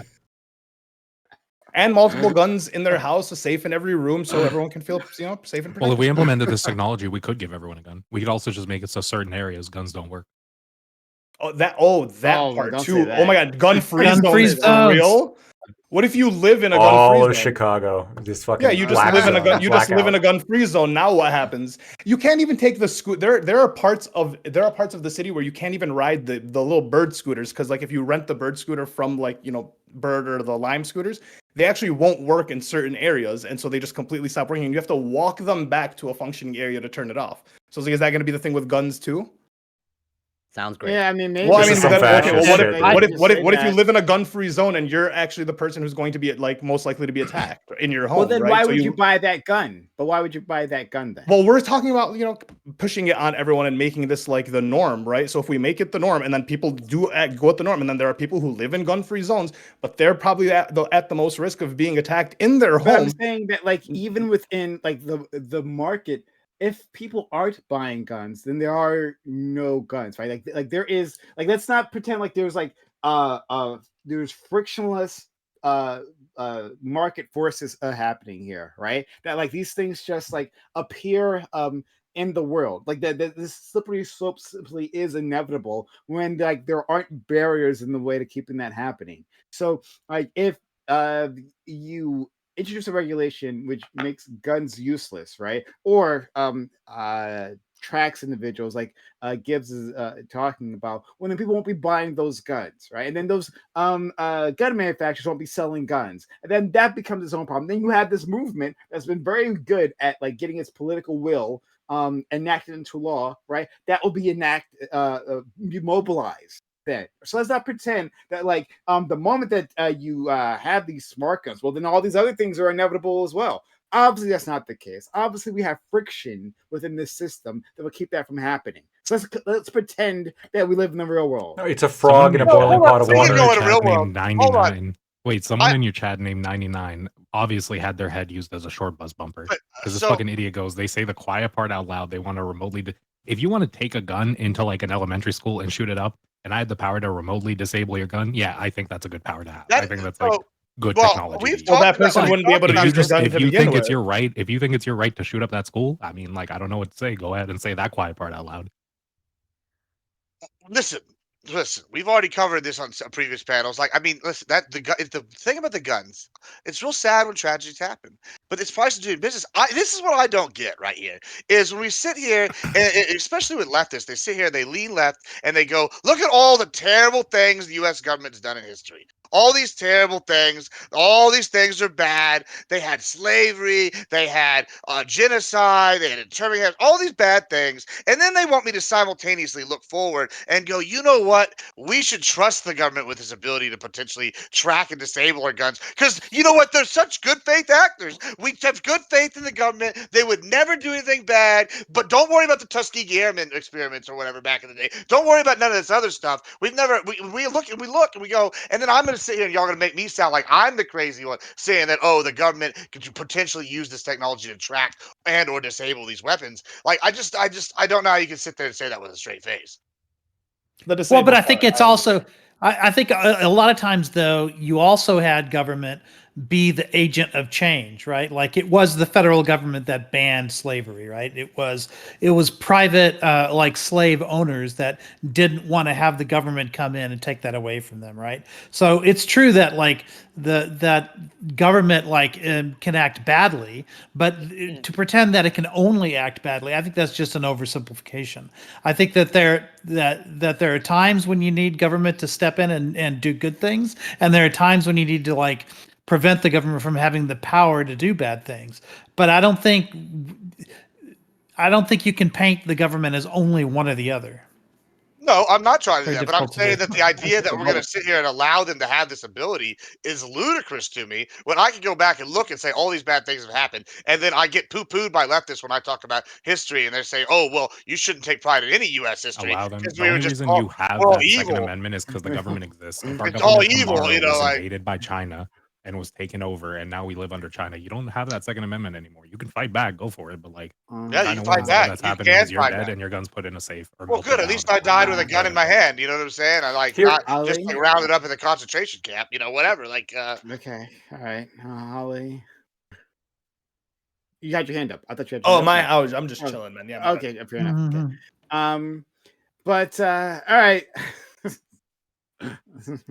Where to Fun start? conversation. I don't know. Wait, so As is always, wait, gun conversations are we're fun arguing two different things. conversations. Are we arguing that it should be these guns should be mandated, or that they should exist or not? Because They should exist. That so yeah, that they is should my they should opinion. exist, They That's should sure, our but like position. Yeah, that they yeah, should exist, I not don't that it think should be I mandated. don't think anyone's arguing that they shouldn't exist. I think that they're arguing that it shouldn't be should it be made to be the norm, or it shouldn't be mandated that these are like the new guns that come out in totality. Well, yeah. So I'm not in favor of like mandating or legislating the norm, Yeah. but like I'm in favor of like hopefully over time, like yeah, this is the direction that whatever society moves in terms of Oh, I mean, like more people voluntarily adopting it. Yes, absolutely. Yeah, sure, I they won't, so but like I'm sure. the true anarcho-capitalist in terms of voluntarily people doing it.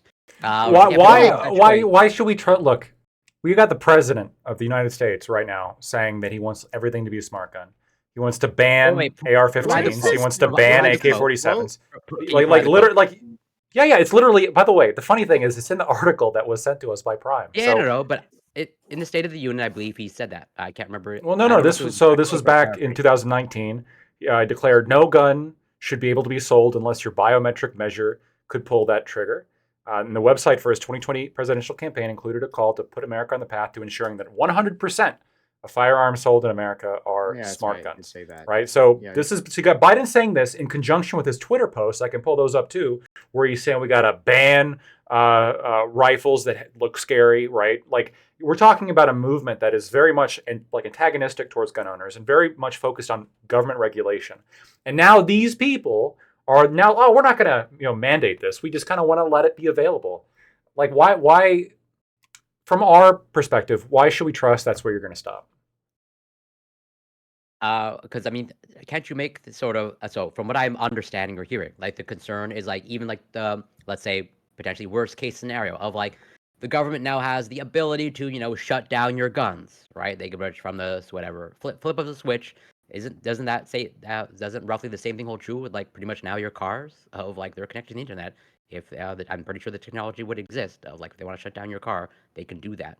Yeah, and it people are seems like concerned with that, with the mandate that most cars have to be EV, right? Going forward in the future, I think like 2026 or something like that, they want the future like car production to all be EV, and people are concerned. Like, yeah, what if just like something happens to the grid? What if a fucking solar flare happens? What if the cars just glitch? Well, no. Like So we, I think like, you know, I think that's more inherent to the infrastructure of like EV. So I personally Yeah. have like I could this well, I mean, this also, might what be if the government shuts down that, the cars, right? It's just yeah, like that might be these are ignorance on concerns. my part in terms of I don't run in these circles, but I have not heard much concern in terms of like, well, we should staunchly push back against, let's say, Teslas and smart cars because like from the push of a button, the government might shut all cars down. Well, it's part of like the greater argument, right? So people have a list of things where they're like, you shouldn't mandate EVs on everyone because we like some people just don't want them. And so it's like with the concerns that come with it, it's like one of them is, yeah, what if the government one day just decides, all right, your cars don't fucking work today? But they could do that they could do that now, to be clear. Yeah, and right? what if the My Like, government DVDs cars are don't just really mostly work decides today. we're no longer Yeah, gonna like yeah. we're no Like longer that, gonna we've uphold already the trade passed the routes point that where get that's you a oil possibility. anymore. To be very clear on EV. With what? How So, do they show with like Starlink or what? Or, fucking what's it called? I'm saying your cars? car is a computer. Your car is a computer as it stands now. Like There are any remote car you're buying. shutdown programs that police can Yeah. use Okay. True. Yeah. True. Well, even on without some the remote models of shutdown, cars. what if Yeah. the government just uses the military to block all of your trade routes that gets you oil, and then eventually you just run out of gasoline, and now you can't drive your car anymore on gas? Like, what are you gonna do then?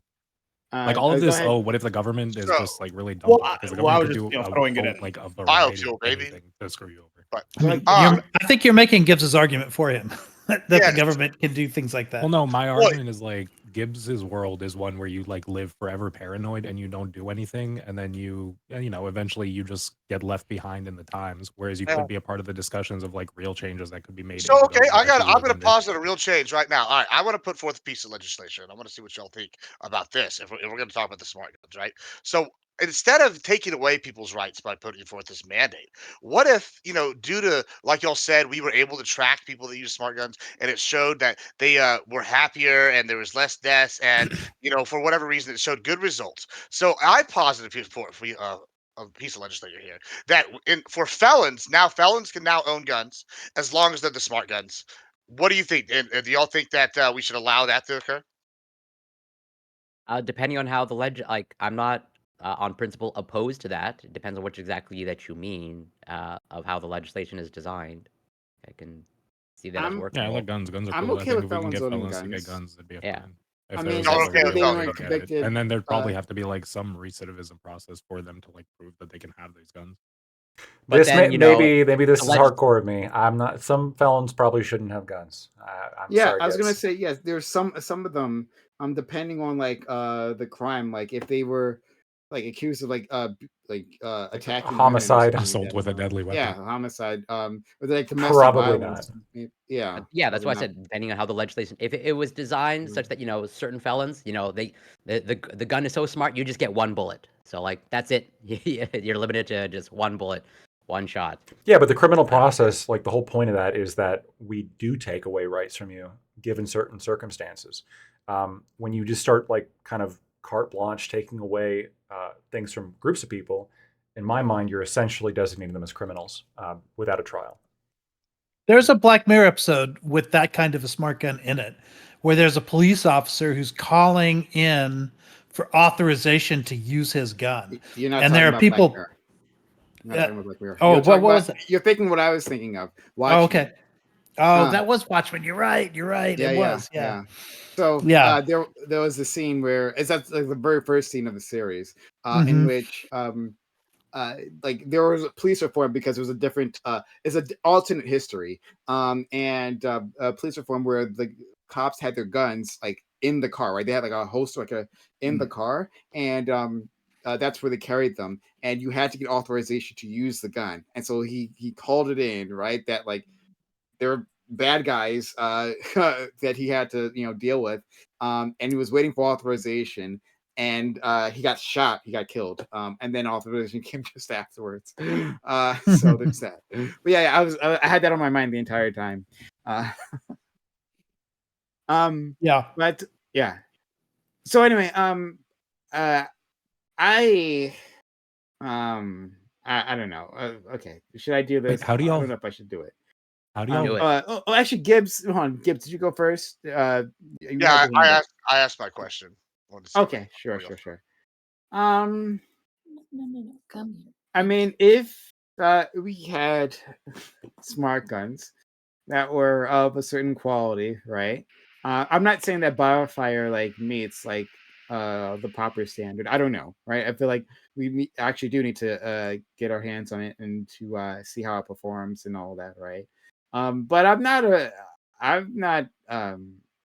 against the idea of pushing like by mandate society into smart guns. Like I like exactly that. Yeah, no, I'm exactly that guy.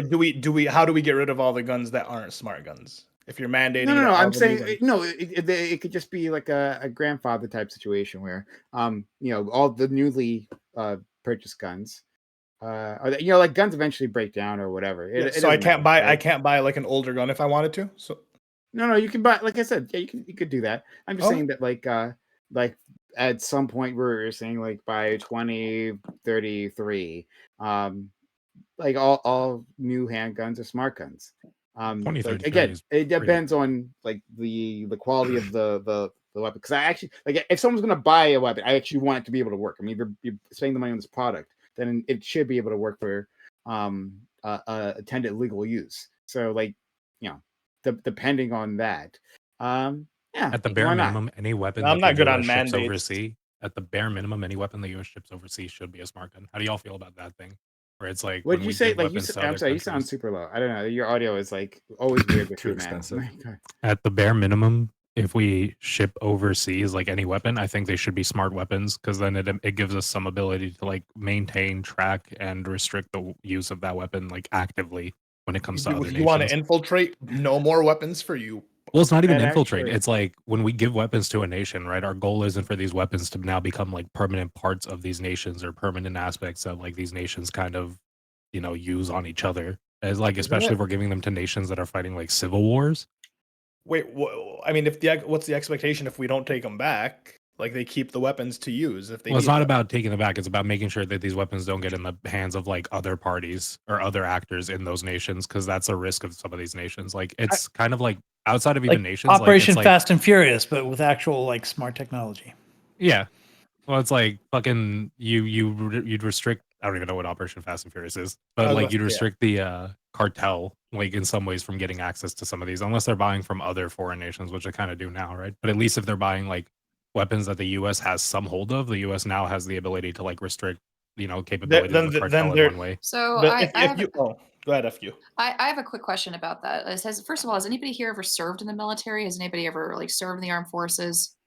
No, before? but I did GA1 for 2 years and won 2 awards for Model UN. So I've Okay, I've I stolen also did valor. Model UN, by the way, when I was in high school. But here's the question that I have, At a right? college, So national. Lactoid, well, Lactoid mentioned earlier one of the difficulties, one of the problems that he had, like with the smart gun, is the fact that you can't fix it yourself. The fact that you have to send it back in order for it to be fixed.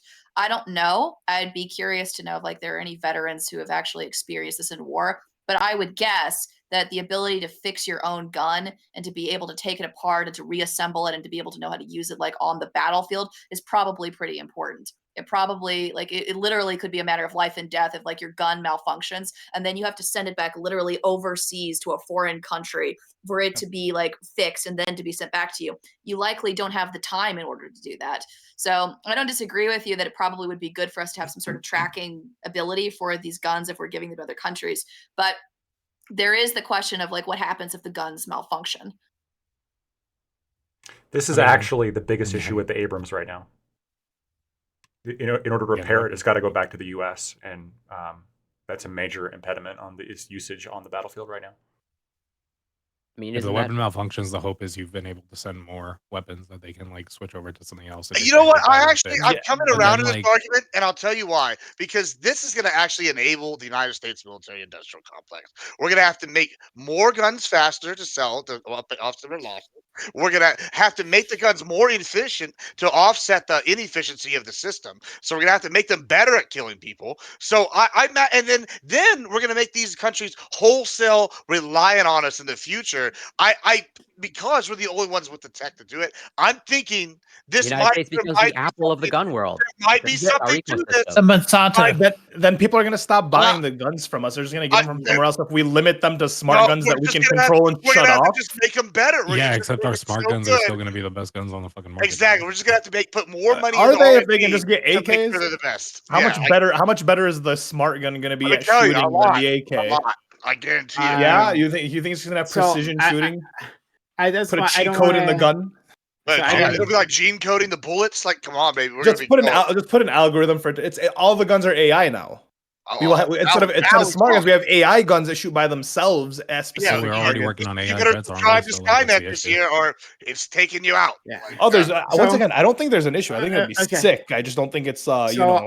I don't. So I'm not FK like is introducing something another variable here, like a huge variable that I'm not doing, and it's going to take forever.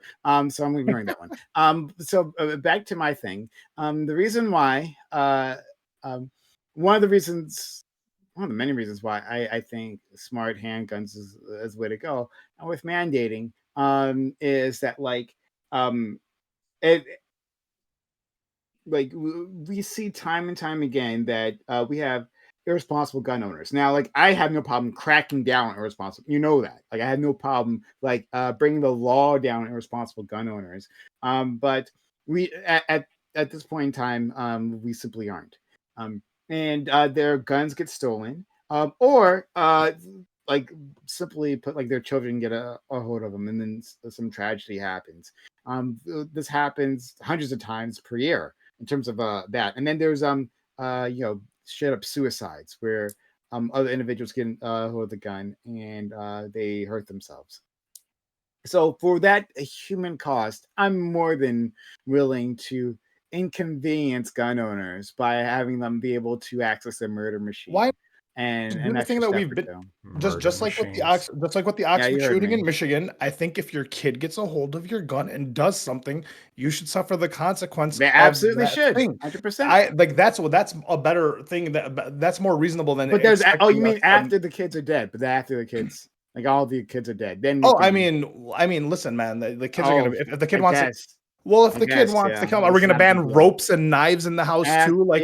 Be for real. No, You know? I am. Hold on, I am being extremely for real. And are you being for real? Like, I oh am. yeah, now ropes and knives too. Yeah, I mean, pills. Yeah. If a kid wants, I to know, kill himself, I know. I'm sorry, a Why gun we is not saw- the only why we option. saw all this the hard edges right off of every surface, right? As sharp edges in case someone falls. Yeah, I understand that. Yeah, I mean, whatever. the I'm problem, gonna- the way with ignoring dealing with that. the way with dealing with So, teen suicide or I mean- kid suicide I mean- isn't to ban guns; it's to I deal mean, with no, this, I mean, it's the reasons it's why they're one of the suicidal. reasons. This is one of the reasons why I want to ban the guns, but it's also unauthorized. So then, do we individuals using those ban guns. teen drivers too because they Yeah, might drive to the wrong exactly. side of the we road? ban all those things. So again, I'm ignoring your argument because I mean, you can ignore it, but that's what you're don't worry, saying. I will. Don't worry. I promise you, I will. So no problem. I don't need your permission to ignore you. But so if that is if there is a simple alternative, right? People still get their guns, and they're still having the ability to shoot when they need to. I don't see any particular reason. Again, I actually would push back if what Gibbs was saying took place, and that the government had the ability to disable guns, or like it could it had a history that it kept on its usage. I'd probably push back on things like that. But simply on who could access these weapons, because like that is where these deaths come from. Stolen guns, people not reporting their guns when they're gone, right? And then them being used in the commission of a crime. If we that wouldn't solve all gun deaths or gun violence, but it would put a huge dent in it. And those lives are worth it to me, right? Like the convenience. Hold on, the convenience of gun owners is never my fucking concern. Never, ever, Agreed. ever. I'm not against that. It's saving lives. And so if this is the path to do that, yeah, absolutely. I'll take I just don't think you save lives. I think you just transfer the gun suicides and gun deaths to different types of deaths. Now, mass shootings, I agree with you. Like mass stabbings if you don't now. have, if you, I mean, I mean, that is what's happening in London, right? They banned the Oh, guns, and yeah. there are people walking around and stabbing. I mean, that is a thing that's And that's- happening, man. You Yeah, can because- yeah, yeah, you it's the can same joke level of around, but people are protest. being I stabbed. know There are exactly. teens. It's yeah. just as easy to mass stab 100 people. And it's not. I right? just said in And it terms is of mass to, shootings, I can mass shoot. understand. Oh, okay. Is there friction there? Oh, is it harder to stab a person than there is Yeah, to but it's not harder. Yeah. use a gun? Okay, well then in that case, I'll limit their options to the stabbing. I'll do that. I'll take That's that fine. option Now with that there will be more suicide, stab victims than there will Yeah. be gunshot. I'll take that.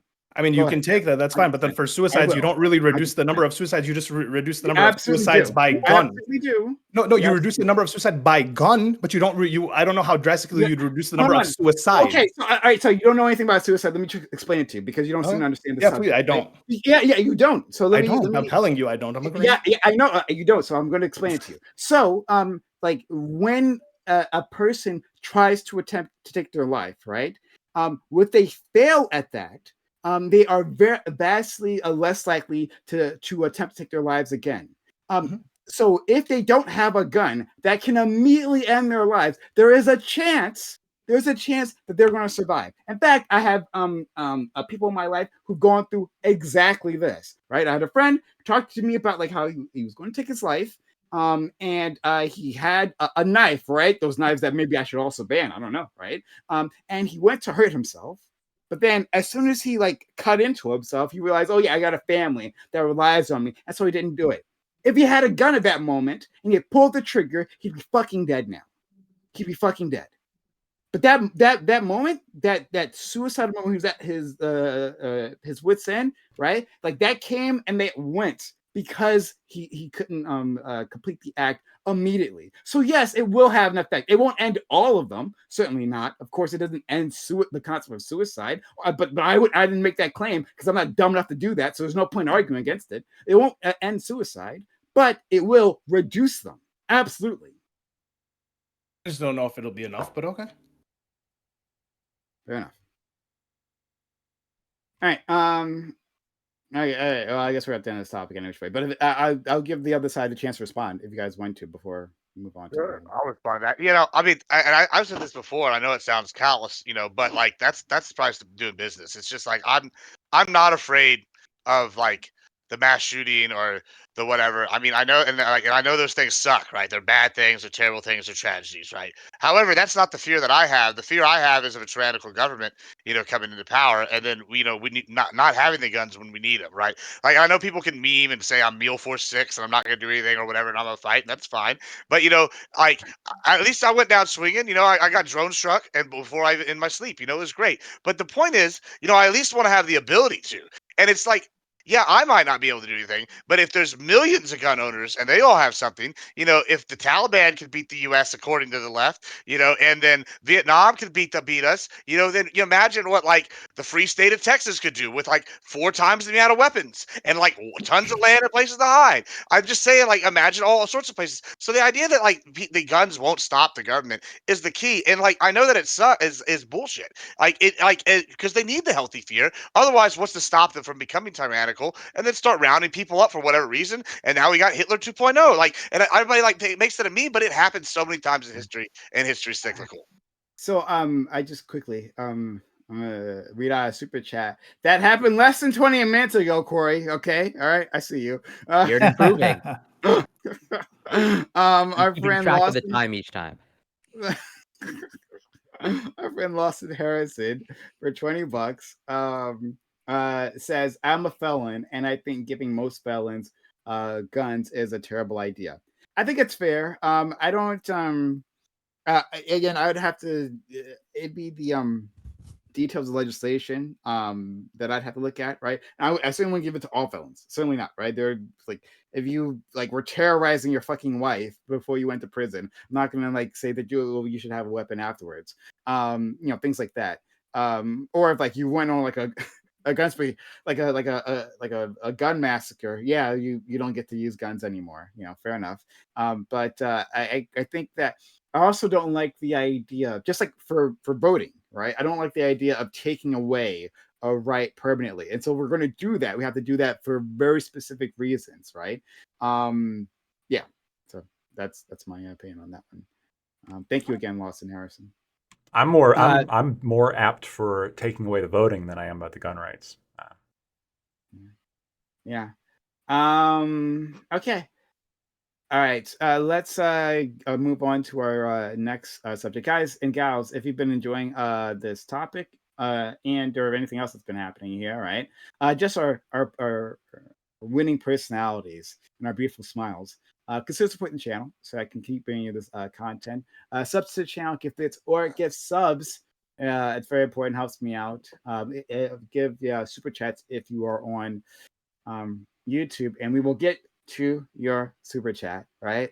Don't listen to Corey, right? He says otherwise, but Hey, you're not wrong. You will get to it. It might be next panel, but you will get to it. Okay, we're gonna we'll respond just like we did with our friend Lawson. We'll respond to your super chat. It does help us out a lot. Consider supporting this community so I can keep doing this. It means a ton. Okay, so moving on to our next topic. And you'll get it after viewing in emotes. I forgot to say that. I should say that more often. Anyway, topic. An article in Psychology Today argues that the concept of sex/porn addiction is either not real or at the very least doesn't have rigorous studies behind it that would inform useful treatments. However, a person's sexual behaviors can cause them mental distress. Should we as society say that some forms of consensual sexual behavior be pathologized? Due to the great diversity of sexual relations, can this ever be done equitably? Or should we simply say, to each their own? So yeah, I found this article. I was actually just struggling to come up with topics. I was like, I gotta come up with something.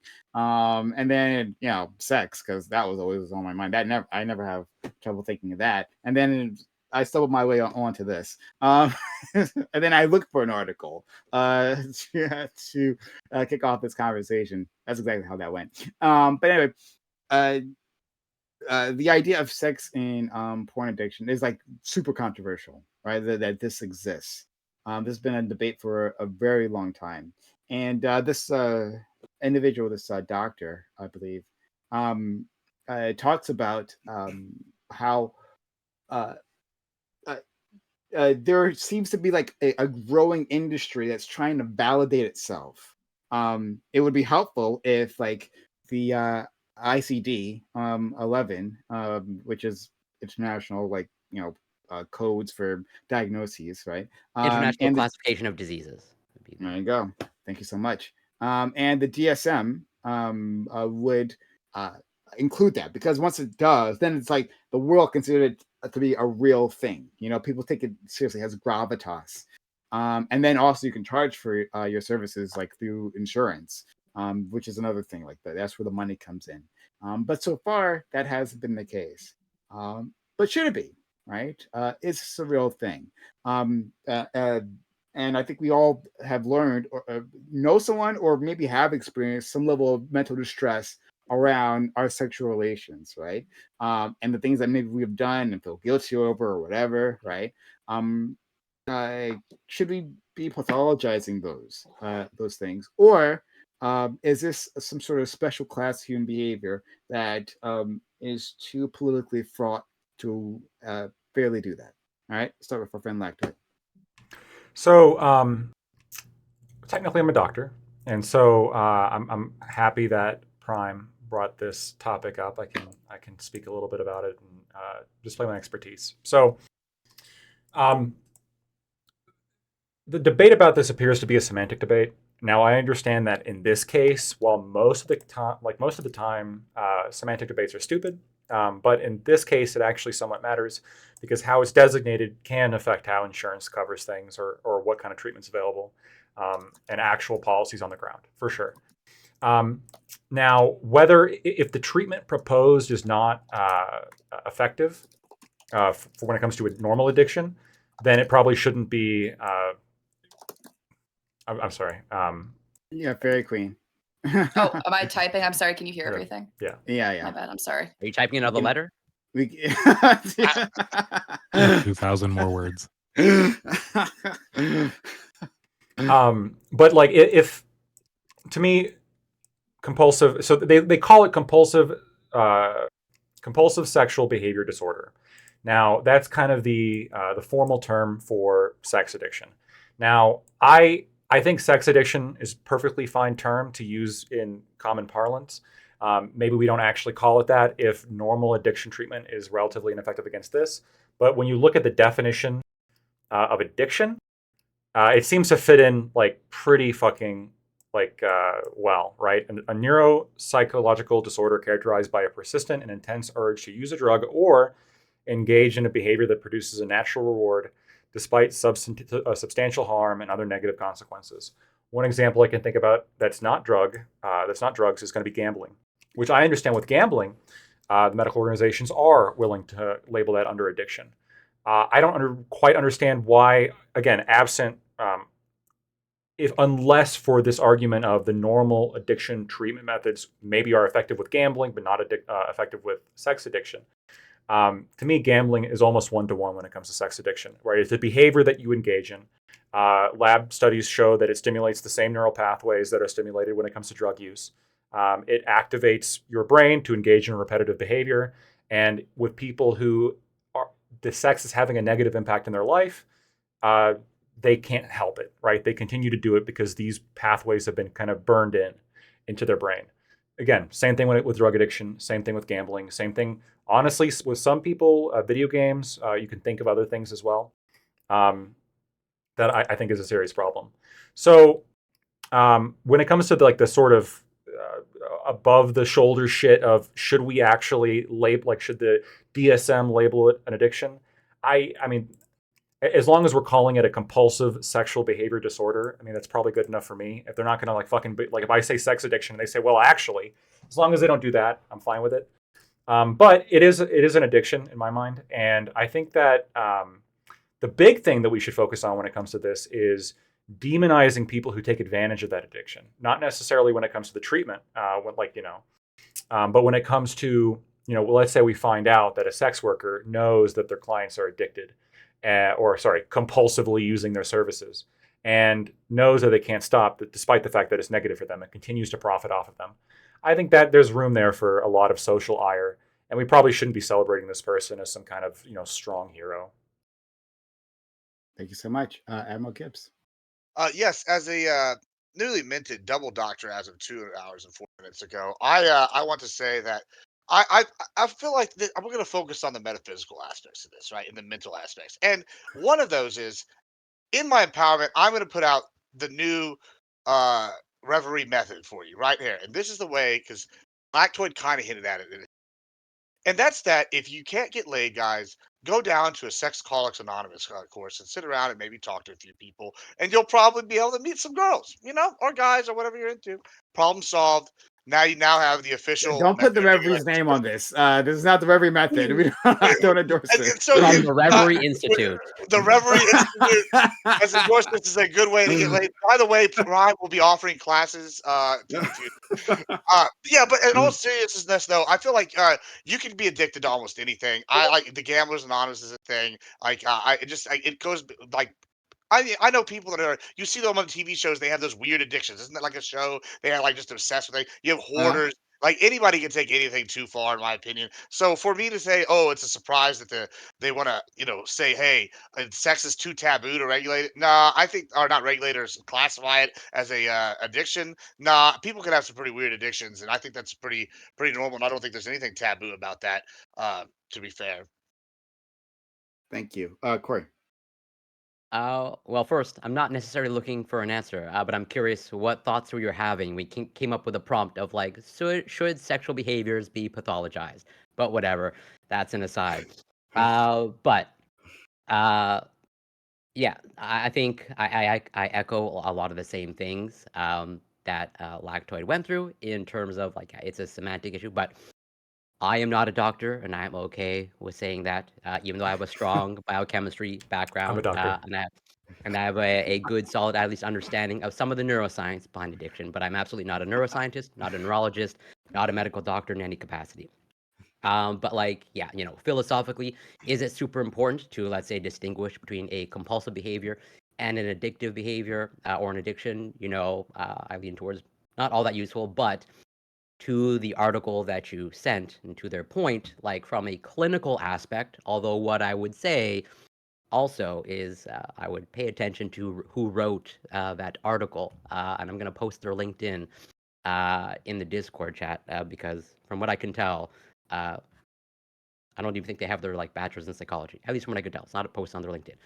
They have some sort of accreditations and diplomas, and they're like a psychotherapist, but pretty much just about anybody can label themselves as a psychotherapist. But like, regardless, to their point, it probably matters from a clinical aspect in terms of like determining whether something is a compulsive behavior or an actual addiction, because that will guide treatment and treatment guidelines.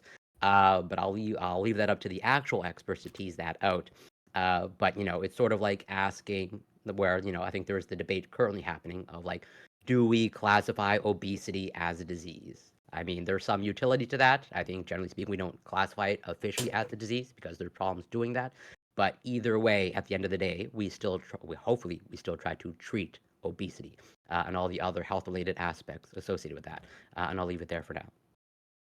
Well, I mean, like if you're so adamant that you're not a doctor, and we do have two, like a doctor here and a double doctor here, I don't know why we really needed to listen to that whole spiel. We could have just like started and ended with, well, I'm not a doctor, and then we could have 3 doctors in all.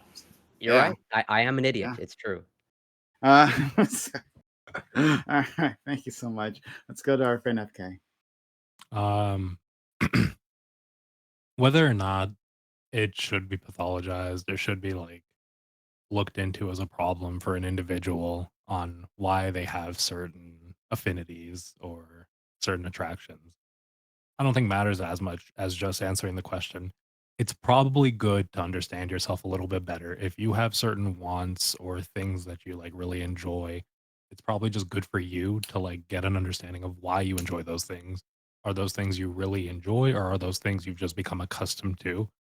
Um, and if that involves you having to go to a therapist or you having to get like specialized help for it, then like take that help, because at the bare minimum, at least you get to learn a little bit more about yourself, and learning about yourself lets you kind of control your actions as you move forward.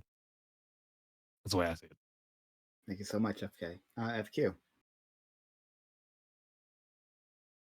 So I have a lot to say on this topic, and I'm going to make it brief so that we can quickly get into it. Number one, porn addiction does not exist. But not only does it not exist, the fact that like we talk about it and discuss it as though it's real is deeply concerning. It's concerning for a couple of reasons. The first one being that like historically, like when and my specific concern with the use of sex addiction and the way that it's used is specifically how it applies to people who are sex offenders, and how they will likely use the excuse of the fact or the idea or allude to the idea that they have a sex addiction when they are in court during sentencing to ask and to appeal for mitigated sentencing.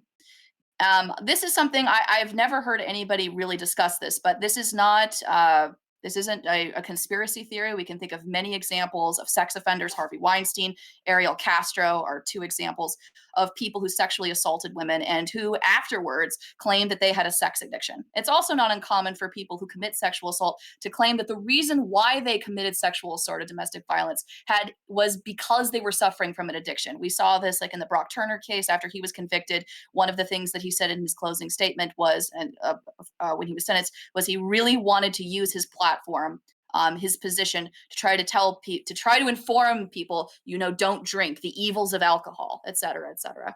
And so the concern that I have with normalizing the idea that sex addiction exists is that, first of all, on the legal level, it will mean that people who are convicted of rape, people who are convicted of child molestation, people who are convicted of possessing child pornography will now from here on forward, like if sex addiction becomes a medical diagnosis, something that you can be clinically diagnosed with, across the nation, the numbers of people who will use that to try to ask for a mitigated sentence will explode. It will open the earth to a degree that we have not seen before. And so that's a concern. The other concern, like regarding like on just a interpersonal level regarding normalizing the idea that sex addiction or pornography addiction exists, is normalizing, excusing sexual abuse within families and within friend groups.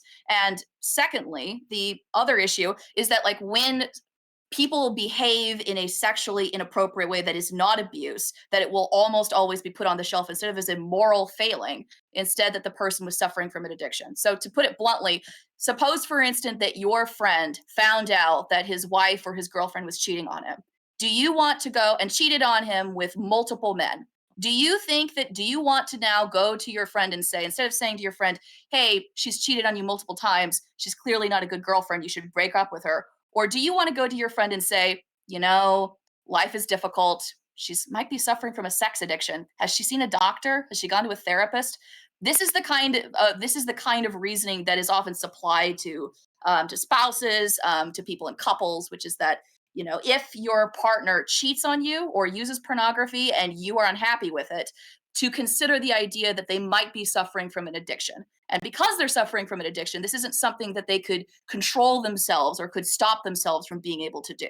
And therefore, you should have empathy for them, and therefore the behavior is excused. Now, I know what people are going to say to this, and people are probably going to respond by saying, well, just because you have an addiction does not mean that you don't have responsibility. And I would agree with you that logically works out on the page. The question is, does that actually happen in relationships, and does it actually work out that way in court? Is it actually true that if somebody says that they have a sex addiction and that this was a huge cause in motivating them to commit sexual violence or to be in possession of child pornography, that it simply works out that way, that they are just as likely to receive a harsh sentence or just as likely to receive the same sentence as if they didn't say that? I don't think that that's true. I have a study. It does show that, in fact, it's not just Harvey Weinstein and it's not just Ariel Castro. There are many cases and many attorneys and many law firms that do suggest that if you're found in possession of child pornography, you can mention in court and you can allude to the idea that you have a sex addiction or a pornography addiction as a way to get a mitigated sentence. So this is a huge concern. It's a huge concern. I think that, like, the difficulty that I have with discussing porn addiction and sex addiction is I think that it normalizes and it allows sex offenders and people that commit sexual violence to get away with what they've done with a slap on the wrist, or with society turning the other cheek and saying that these are people afflicted with an illness, that the reason why they committed rape was not because they did something that was immoral, because they hurt someone. It was because they were compelled to do something beyond their sense of free will, which is the meaning and the meaningful part of saying that somebody is addicted to something. It's saying that the reason why you drink too much, the reason why you take too much drugs, et cetera, it's because you are compelled to do so beyond your sense of free will. This is extremely dangerous when we consider this in the perspective of sex, and especially when in regards to consent, especially in regards to vulnerable populations of people. So that's my short answer. We can get into it later, but that's my opening statement for now. I'm glad that was your short answer. Oh, wow. But no, thank you, FQ. I'm really glad that you're here, because that was fantastic. I really want to engage with that. Let's go to our friend Ali. Yeah, so as a medical professional, massage therapist, and a sex expert, Isn't it Ramadan? it is Ramadan. Doesn't mean I can't be a sex expert. Aren't you supposed to? I'm an expert at it. Aren't you supposed to have certain thoughts during? I'm not an expert on it, but aren't you supposed to, be focusing on? I can observe and abstain. It's fine. That's part of being an expert. You're supposed to control your thoughts though during Ramadan. And I'm an expert. I'm not an addict. I can control my thoughts. That's He's part of like my a, expertise. It's part of my expertise. He's like an imam, but for sexual. Exactly. Like, A medic is sex, as they say. I don't really necessarily disagree with the fact that some people can have sex addictions or porn addictions. It's, just like a gambling addiction, you have impulse control issues. I can understand that. My problem with pathologizing it is that, just like with therapy culture, we're going to have a new set of terms to just stigmatize anyone with the slightest kink or the slightest want of sex, or maybe they're hitting on someone too much, or they want a relationship, whatever it may be. We're going to find a whole new way to stigmatize and shame people, and use the guise of addiction and just call everyone a sex addict for wanting the slightest, having the slightest kink. And I think that's one of the problems that comes with this. Yeah. Thank you. Aiko. Sorry. I think probably there needs to be like a sort of a spectrum explored on this, because it is true that like when we talk about addiction, we tend to talk about things that rob you of free will altogether, in which case it is true that like there becomes like this sort of court precedent where we say that you no longer have free will. This is one of the reasons why we make a distinction between addicting drugs and non-addicting drugs, or at least where the law is starting to catch up to the idea that you have to make those distinctions, right? It's not to say that, for instance, like if we say marijuana is not addictive, and one of the reasons why we put people in prison for things that we think are addictive is because they no longer like have an expectation of self-control like applied to them anymore. So, and I think certainly there is a danger in using that word for this for the very reasons that were just mentioned. But at the same time, like there is something to the fact that just like with gambling addiction, there is a certain reward mechanism in the brain.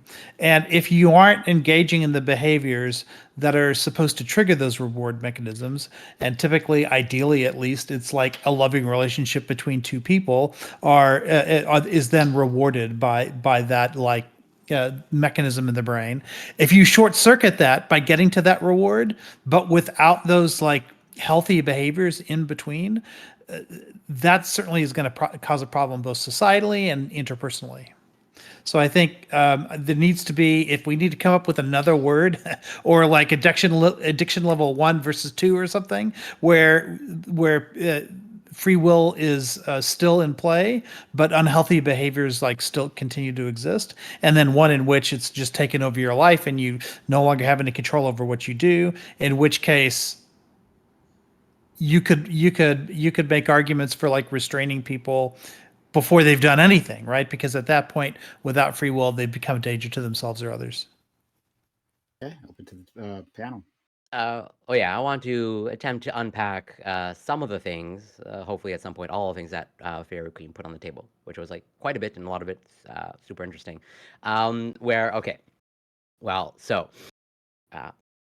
Ultimately, at least from my position, okay, although I'm not a neuroscientist, but I have a decent neuroscience background, like everything is rooted in the brain, okay? And I think you used the phrase of like, as a result of, let's say, empathy, this can lead to like excusing the behavior, okay? And I can see how that plays out, but I would say that's not necessarily true. It doesn't have to necessarily be true. Where like, It doesn't have to necessarily be true, but the question is, does it? That's the question. Is it? sure.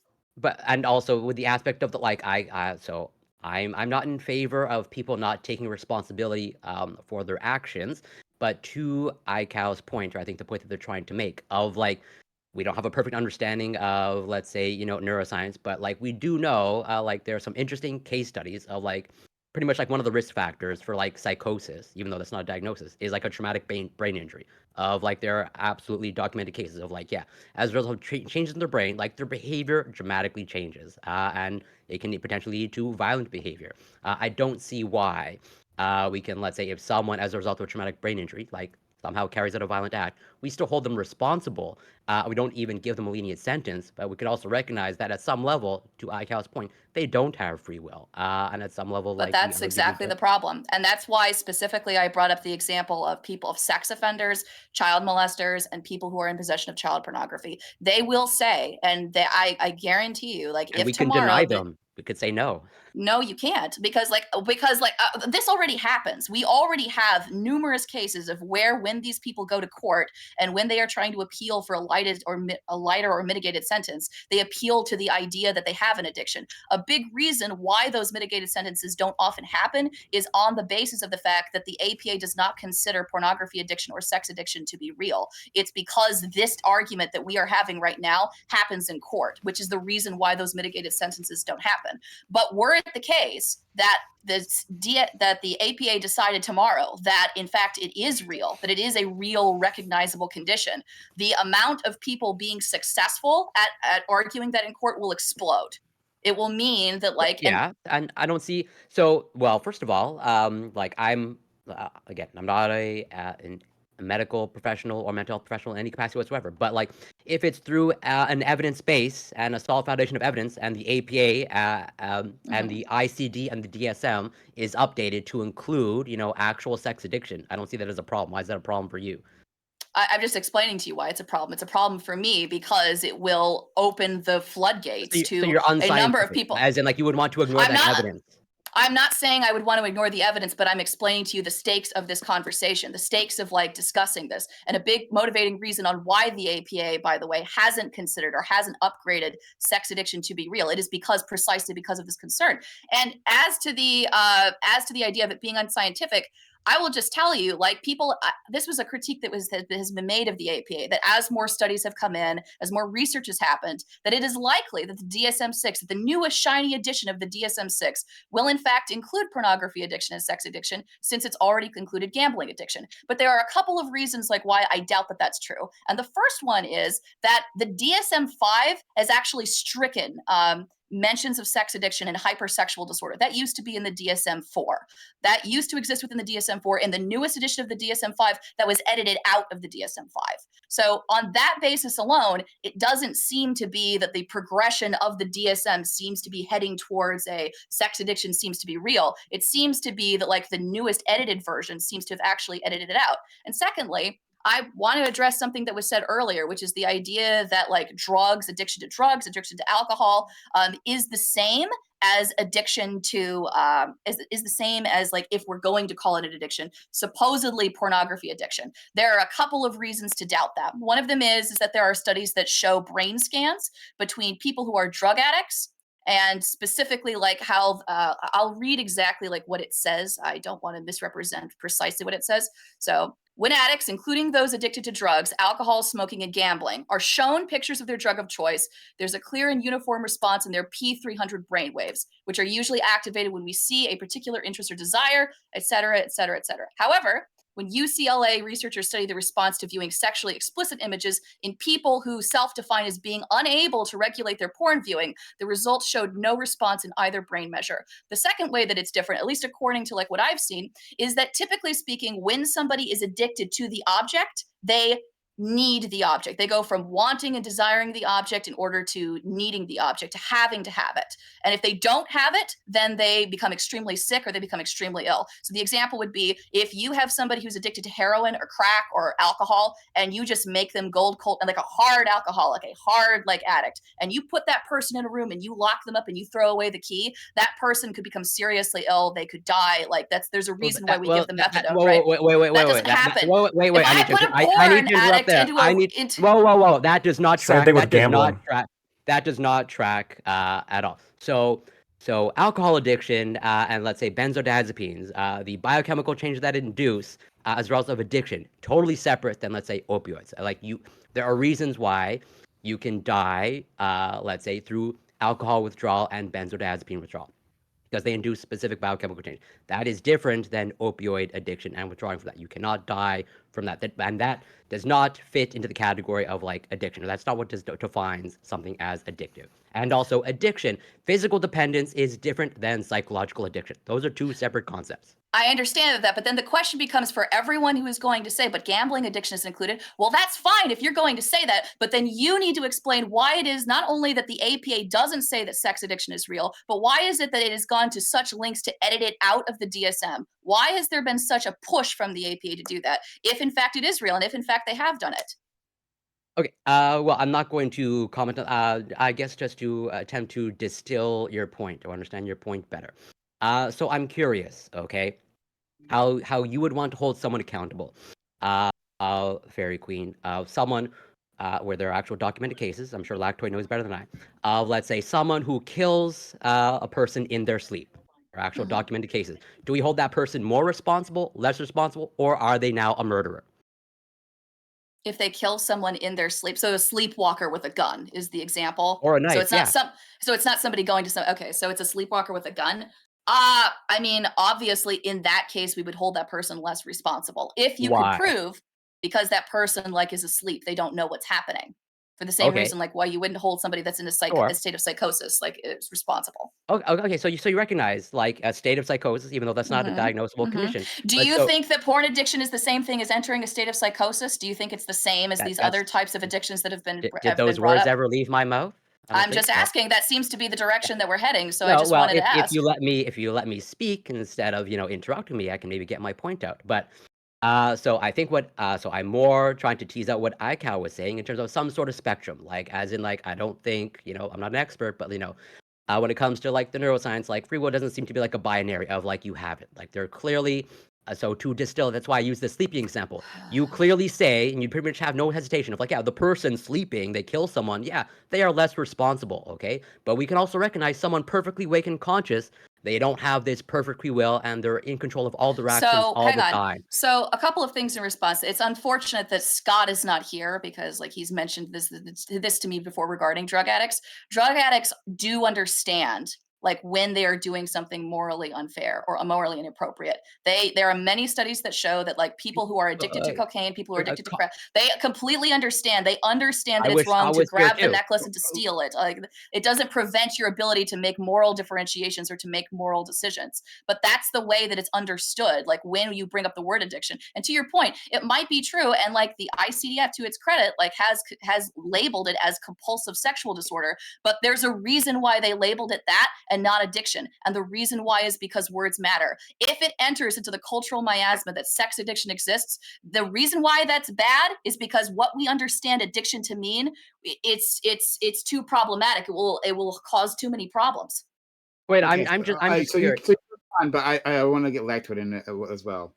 Okay, I'm curious. Fairy Queen, do you think, let's say, whatever, in any health insurance system, either public or private, do you think public insurance or private insurance should, let's say, cover bariatric surgery or gastric bypass surgery? Do you think people have perfect choices when it comes to food and perfect control over their food choices? No, I don't think that people have perfect control over their food Okay, choices. so you can recognize, and I wish Scott was here too. You can recognize that I'm sure most people, when they're reaching for that unhealthy food at a cognitive level, okay, they recognize that yes, this will lead to maybe greater increases in weight. Do you think But that there's you can be different. addicted to food? I can say so. There is totally an argument to be made. As far as I know, food is not classified as an addiction, but we are certainly aware of eating disorders. We are certainly aware of compulsive behaviors when it comes to Mhm. food, and we also certainly recognize, and the medical establishment recognizes that obesity is pretty much there's a complicated confluence of factors. And it's not just a matter of self-control. I don't think, Right, as but far as like, I, but you would agree with me that like it's that's why true. I The asked you. obese, the That's why I obese. asked you the question of like, Well, should insurance cover those types of well, interventions? but let me ask you the question, okay? Do you think it should be classified as an addiction so that like they can be covered by insurance? Do you think that Uh, that's what a move that should I, be made? That I'm eating not. disorder should be redefined and reclassified as addiction? You're addicted to No, no. sugar? Well, Is no, that well, that's why I brought up the issue of, let's say, classifying obesity as a disease potentially. As in, like, yeah, we classify certain disorders as disease so that we potentially cover them. So that's why I'm in favor of those classifications. I'm not against per se of, let's say, classifying obesity as disease so that their interventions can be covered. So I'll repose the question to you. Do you think, let's say, in certain circumstances, gastric bypass surgery or bariatric should be covered by insurance, either public or private? Yes or no? yes, I do. But to respond to you, Why that not? They doesn't they they know they have control of what they but that put in their doesn't mouth, mean that right? that doesn't mean that you can be addicted to food. That doesn't mean that like you That's that's it right. You doesn't can that be you don't you have can to be classify something as an addiction in order for it to be covered by your insurance just because like, you made a stupid mistake, right? Like this would be akin to like if I am like on a motorcycle and I'm stupid and I go on my motorcycle and I drive off a cliff, right? I had the free will and I scrape up my knees and I bang my head and I severely injure myself. Should me going to the hospital and like having that covered be covered? Of course it should be. But that doesn't mean that the act of me getting on the Harley Davidson and spewing down the Grand Canyon, that doesn't mean that it's an addiction. It just means that it's a bad behavior. I'm not disagreeing with anything that you said, but we also recognize that there are external factors that influence behavior, and Right. that we don't have total control. Even you seem to recognize both of my sleeping, someone killing themselves in the sleep example, and also my obesity example. You seem to also intuitively recognize that it's not just this binary of self-control. And I am not. So let me make myself explicitly clear. I am not, as of now, advocating that we classify these things as addiction, but even regardless, I still think that, when it's actually a compulsive behavior and it's affecting their quality of life, that shouldn't stop us from intervening, nor should it prevent us from holding bad actors fully accountable for their actions. Um, What if so I do want to let in our friend Lactoid and anyone else who wants to jump in. Yeah, I want to disagree with you too, Fairy Queen. Sorry. I know. Gambling, there's no physical dependence, despite the fact that DSM designates gambling as an addiction. When you look at the reasons for why they removed it from the DSM-4, it's a little bit confusing, and the responses they give are relatively vague. And yeah, they did that, but there's other organizations that disagree with them, right? So the American Society of Addiction Medicine, which is the largest medical consensus of physicians who treat addiction, and their position is that sex addiction is a addiction along with gambling addiction. The reasons there are that it stimulates the exact same pathways, operates within the same mechanisms, and displays all the same functions as we would expect from any kind of addiction.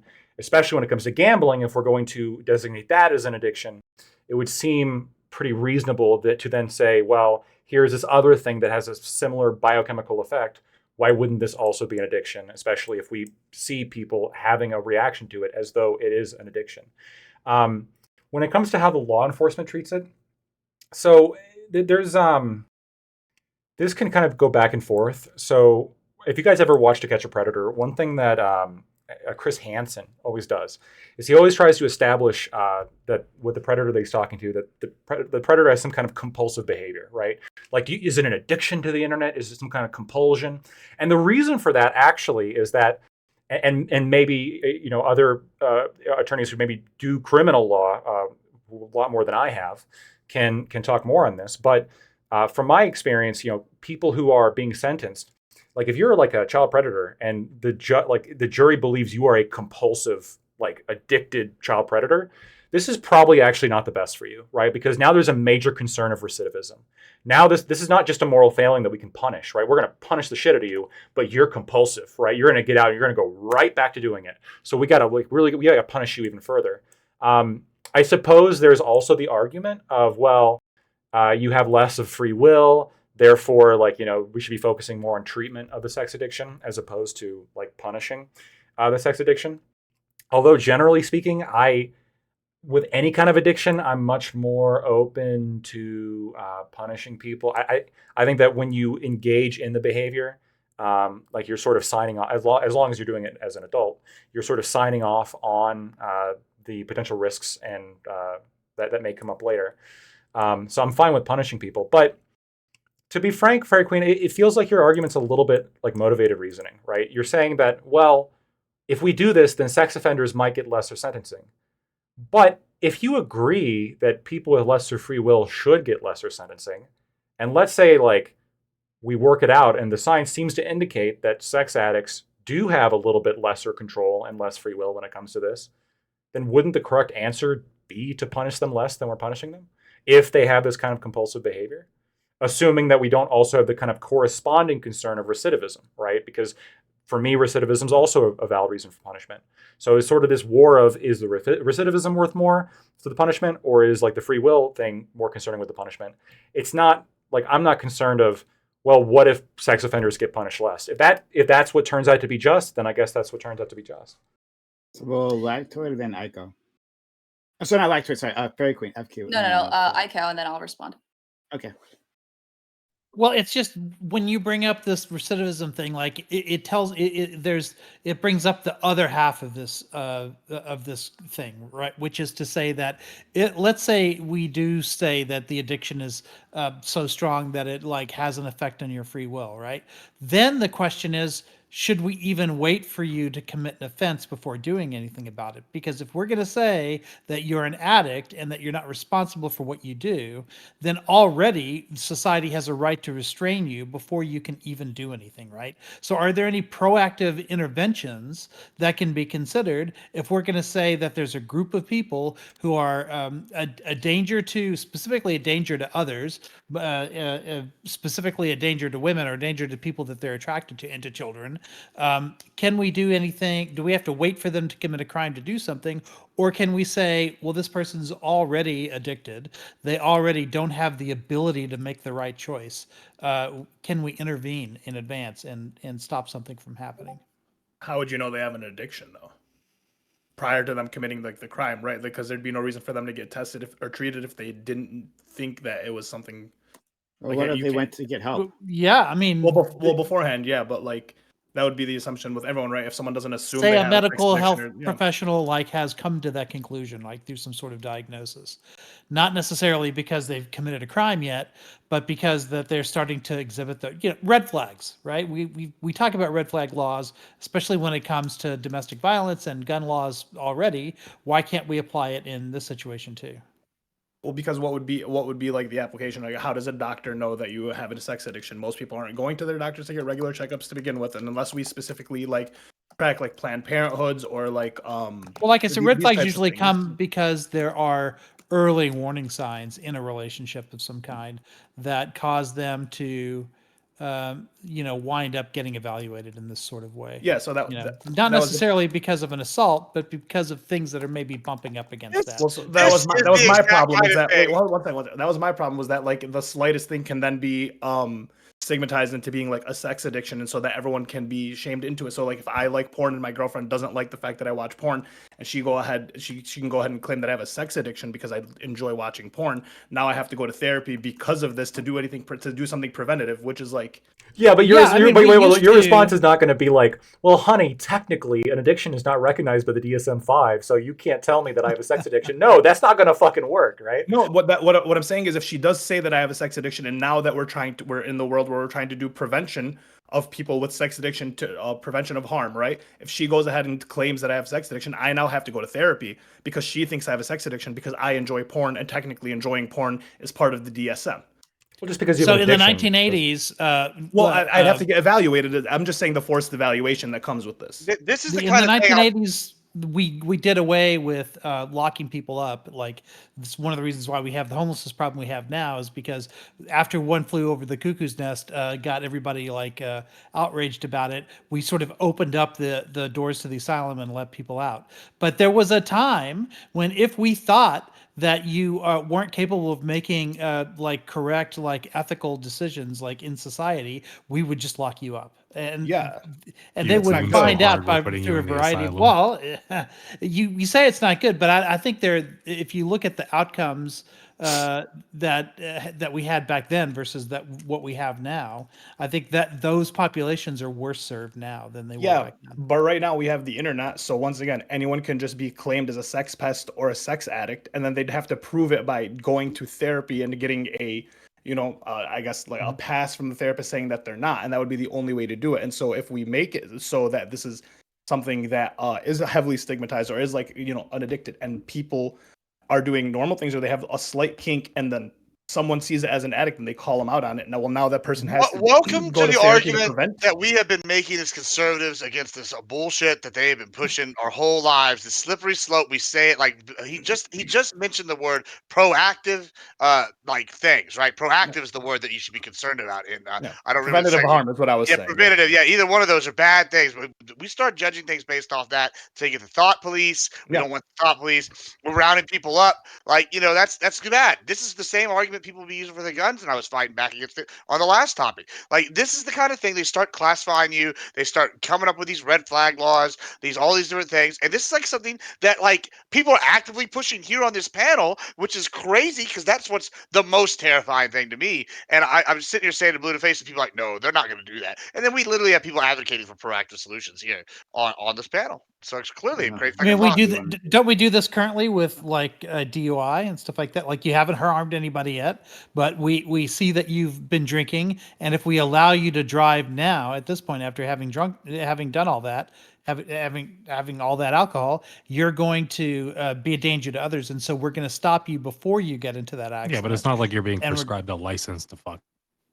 Like, yeah, but the reason I'm Maybe we bringing all should of change this up that. is because when Fairy Queen talks about the dangers of taking away somebody's culpability, right, because of addiction, then the flip side of that is to say, okay, if we're going to say that they're not morally responsible for what they do, then at this point we have a responsibility to respond proactively as well. Because so then now everyone gets a license to have sex. Yeah. well, that's the slippery slope that Fairy Queen is talking about. It's just the other side So- of it. are we really taking away their responsibility, or are we kind of saying like you had responsibility in your actions, but the way that we deal with you now in the aftermath is going to be different because of like how much responsibility you have there? I really hate this, honestly. So I understand that logically, like we can have the conversation, you have responsibility, but you were motivated beyond your sense of free will. Like you're motivated to do it. It's not that you're not responsible, okay? But you still have a problem and you were still motivated to do it, like, and you're compelled to do it beyond your sense of free will. And I understand, again, how logically we can have the conversation about how no, of course you're not responsible. But and like of course you're still responsible regardless whether or not you have an addiction. But really how these conversations actually work in marriage, in counseling, in some cases, in many cases in court, is that like if you say the existence of saying that this person has an addiction, practically how it works is a way of like saying that this person couldn't control themselves, that this person is can't be held responsible, isn't fully responsible for what they've done. Yeah. So I understand like how logically it doesn't work that way. Like I understand if we talked about this like in a pure vacuum, right? Barring any empirical examples or evidence why that would be true, but it just doesn't work out that way. There's a reason like why you go to so that's the first thing. The second thing is I wanted to respond to some things that Lactoid had to say. So number one, motivated reasoning. I would agree with you. Like this would be an example of motivated reasoning, but I don't know that that's entirely bad. And the reason why I don't know that it's entirely bad is my understanding is the point of you going into a clinician and receiving a diagnosis is just so that you can basically bill it under your insurance, or so that you can say that you have this disease when you're in court so that you can receive a mitigated sentencing or to explain or to argue for your position. So the label of the actual word that you use like in order to communicate it.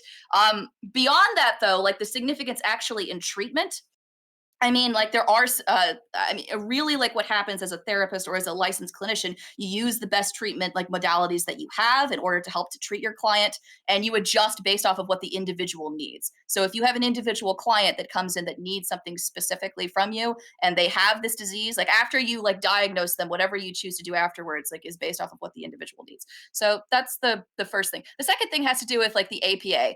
I mean, we can play this game for a while. You can say, well, who cares about the APA? Well, the APA is a big deal. In order for you to be a licensed psychologist, like throughout the United States, like it's highly recommended that you go to an APA accredited program. So if you go to a program and you receive your license, like from a program that is not credited, it's not that you can't get hired, but it will be a lot more difficult to be hired. Your credibility goes out the window. And I can find you other examples of associations that also say that like sex addiction doesn't exist. One example would be the American Association of Sexuality Educators, Counselors, and Therapists, AA-SECT. It issued a position statement on sex and porn addiction, which states that essentially that it doesn't exist, that they don't consider it to be a real disorder. So that's a couple of things. As far as it being a gambling, not being a physical dependence, I agree with you that they did define gambling as an addiction, and they do. But the question becomes, again, that the burden of proof is then on you to explain like why they don't accept sex addiction as an addiction, like within the DSM. Like it's not for me to answer; that's for you to answer. No, I don't think the burden of proof is on me to explain why they decided that. Like I tried looking at the reasons for why they've decided that, and the responses are pretty nebulous. I'm pretty sure one of the responses was like, we don't feel as though it fits as an addiction at this time.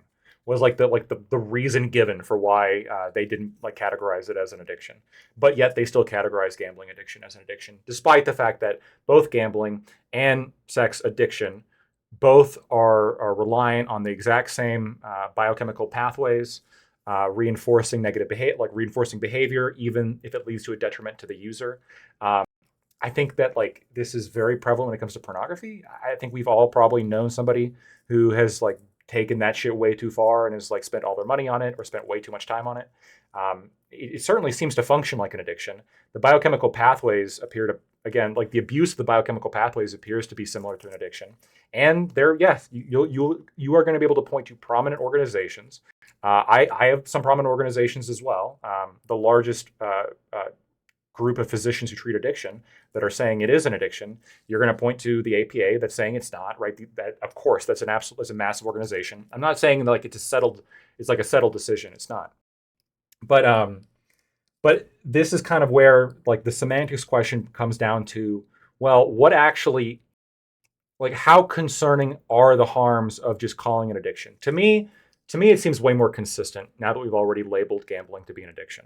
And then on top of that, to be frank with you, I think that when it comes to the courtroom, like establishing compulsive behavior, like is useful, right? You can do that now. You just can't use the word addiction, but you could bring in an expert to testify. This guy has a compulsion for sexual disorder compulsion, right? He can't help himself, and that'll be the argument. And then the other argument, the other side is going to be, well, if he can't help himself, then why the fuck would we let this guy back out on the streets? Like, that's a fucking terrible idea. And you're going to have that argument happen in court. And that should be an argument that happens in court, because this should be the argument that happens in court regardless of the crime. The question should always be, what level of mental culpability does somebody have? Whether they pulled a gun and shot somebody, whether they raped somebody, whether they stabbed somebody, whether they stole money. Like, everything should always be a question of what was the mind state of the person doing it?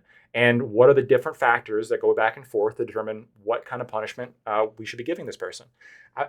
Even if this did lead to like some sex offenders having lower sentences, if the arguments were sound, then those sex offenders probably should get lower sentences. Like, if it turns out that, we treated the underlying compulsive behavior or the underlying addiction, and like the risk for recidivism in this person went away.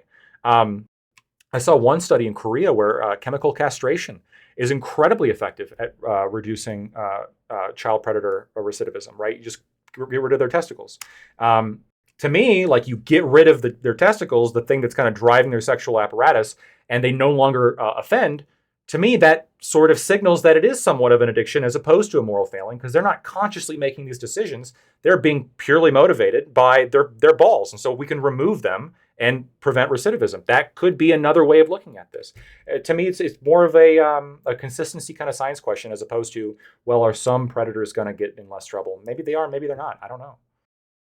But the question that also becomes like, and this is the other side of like discussing like it as an addiction, is that it doesn't just exist as a clinical diagnosis. It also exists, as we are experiencing right now, and as a colloquial term. So what does it mean when the majority of people refer to people who watch too much porn, who cheat on their spouses, who have sex with 100 people like in a month, and they refer to those people as as sex addicts, instead of like condemning them and saying, you're doing something wrong, you're hurting people, please stop.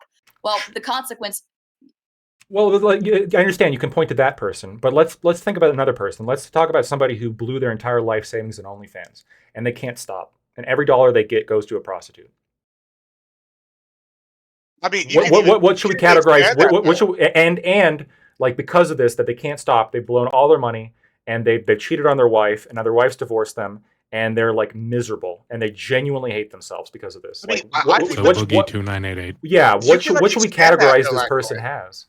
You can expand Morally that, though. culpable, and I'm sorry, a person that made a dumb decision. That's how we would categorize that person. I don't Gabe's disagree, but argument that's the case with all continues. addiction to some extent. No, it's not. It's not the case with all addiction. Like the whole point of a real addiction, of being seriously addicted to drugs or to alcohol, is that if you don't have the substance, you will go into withdrawals. It will physically affect you, and you will and that's the reason what motivates you That's not to addiction. go and to move addiction the isn't to just find the withdrawal. tiny pill of oxytocin off on the But side of the wall. an addiction isn't just the withdrawal. Isn't addiction also part, like a large part of it is that whole idea that you are willing to like alter Do certain anything. parts around your life to get some type of stimulus, and that stimulus could be like sex or anything. Well, let's That's ask- just- I have an example of this. I just talked to somebody maybe a day or two ago on a Discord server who lost their entire life savings on online gambling.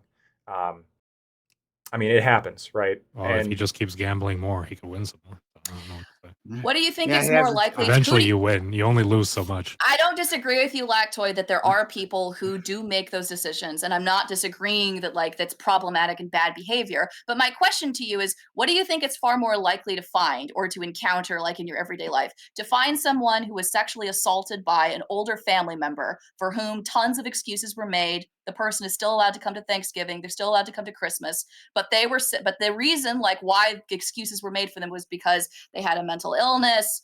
It's Uncle Johnny. Uncle Johnny would never do something he didn't So mean do we it. just Uncle execute Uncle Johnny? Uncle Johnny was drunk that night. Uncle Johnny, you know how he gets when the Huskers are playing. You can't completely blame him. Like, what's more likely? What is more likely to happen in our everyday lives? Who are we more likely to encounter? There are absolutely people who will minimize bad behavior, whether that's an addiction or not an addiction. But I could also say there's plenty of families where the dad is a drunk, and then afterwards, hey, he was drunk. He didn't actually mean the things that he said. He didn't mean it when he did this, when he punched you, or when he did this terrible thing. People do make excuses for addicts all the time, but that doesn't mean it's right, and that also doesn't mean that being drunk is really like an excuse. Or being an alcoholic is really an excuse to get drunk and then fuck over your family. In the same way that being a sex addict is not an excuse to like molest your family. In the same logic. Let's let let's let in Corey, and then there'll be more questions directed to you, FQ. Okay. Well, yeah. I just wanted to clarify something because that is just like straight up not accurate information. So physical dependence is different from addiction. Okay, and what categorizes something as addiction does not mean that you are physically dependent on. I put 2 links in the Discord. I'll provide more, but yeah, the classification of addiction does not mean that if this substance is withdrawn, you go through withdrawal symptoms, as in you can be addicted to something, and that doesn't mean that you will go through the withdrawal period. Okay, you are conflating addiction versus physical dependence and the actual biochemical changes that occur when it comes to consuming substances. You are conflating 2 separate things. That is not accurate of what you are saying. And what I would say, at least what you brought up earlier, Fairy Queen, if I remember correctly, so you brought up, not talking about this thing in a vacuum and sort of the practicality of it. And I think you brought up, let's say, I think some examples of like how this is talked about, let's say, in therapy or like in counseling.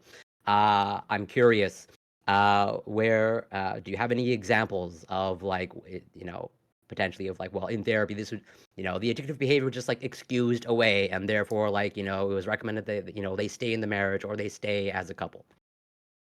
So I'm not specifically referring to like sex addiction when I'm saying that. Like what I'm saying is like there are times like where you will be officially diagnosed with depression or with obsessive compulsive disorder or as having an anxiety disorder. And when you go actually to sit down with your therapist now that you've been clinically diagnosed with it, the actual treatment that takes place is very individual and specific to you. So for instance, let's say, for instance, I mean, like we'll use like obsessive compulsive disorder as an example. So cognitive behavioral therapy is supposed to be the #1 treatment modality for obsessive compulsive disorder. So for instance, like if you like have harm OCD, you are afraid that you're going to kill people, that you're going to stab people, that you're going to commit random acts of violence against people.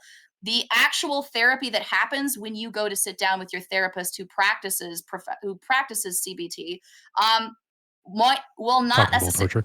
might not necessarily look the same for you as it does for other people. You, for instance, might have to like have exposure therapy with you handling guns specifically. Like your therapist might recommend you specifically like practice going to the shooting range, going hunting, using rifles, going to like gun shops, gun stores. But that might be very different as compared to a person who is terrified of knives or explosives, in which case they would say, use knives. You should try to cook more. You should go out, you should learn to skin an animal, okay, in order to like prove to yourself that yes, you can be trusted with butcher knives. That's a blunt example, but the point is, right, even though technically it's the same treatment modality, like for somebody that has obsessive compulsive disorder, it's going to change depending on what specifically is afflicting you. If you specifically are worried about like mishandling a gun, then the therapist tells you to use a gun. If you're afraid of stabbing people, then your therapist will recommend that you use like knives or like swords or like whatever stabby thing you can use. I need a second to process. But like, yeah, I take your point, I guess, of like, whatever, a diagnosis, like can guide treatment and whatever. But it's not that a diagnosis could just, no, I'm saying that the diagnosis is not sufficient for the treatment. I'm saying that like the actual treatment that takes place is dependent upon the symptoms and the specific problems that you are having. Even if you share the same diagnosis as somebody else, even if you have the exact same diagnosis and you're going through the exact same treatment modality. That's what I'm saying. Okay, I don't disagree with anything that you're saying, if I'm understanding it correctly. I don't see how that's like problematic then. Yeah, connected with the previous discussion. Yeah.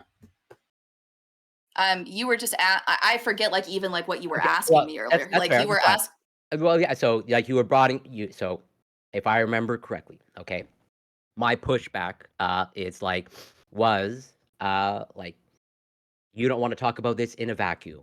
like whatever, maybe like setting some science aside, you're more concerned with the practicalities that play out. Okay, and I think the examples that you brought up, it's like, well, uh, uh, if this is classified as an addiction, okay, or some sort of diagnosis, this can be used as an excuse essentially to explain away the behavior. And I think you Yeah. express some sort of concern of like, well, Okay. you know, a person will stay in a relationship saying, oh, they couldn't, you know, my husband couldn't control their behavior because they were a sex addict. And so they will stay in an unhappy marriage. And, you know, this will guide therapy, or this will be a thing that Well, a hang on. therapist will say. Well, let me put it to you this way, okay? So just pretend this isn't beer. This is like lip gloss, okay? But pretend for a minute I'm holding drugs in my hand, okay? Like if I'm holding a drug in my hand, okay? If you are addicted to alcohol, if you're addicted to cocaine, if you're addicted to meth, what do they tell you? Well, they tell you to get rid of it, okay? They get rid of all of the beer in your house.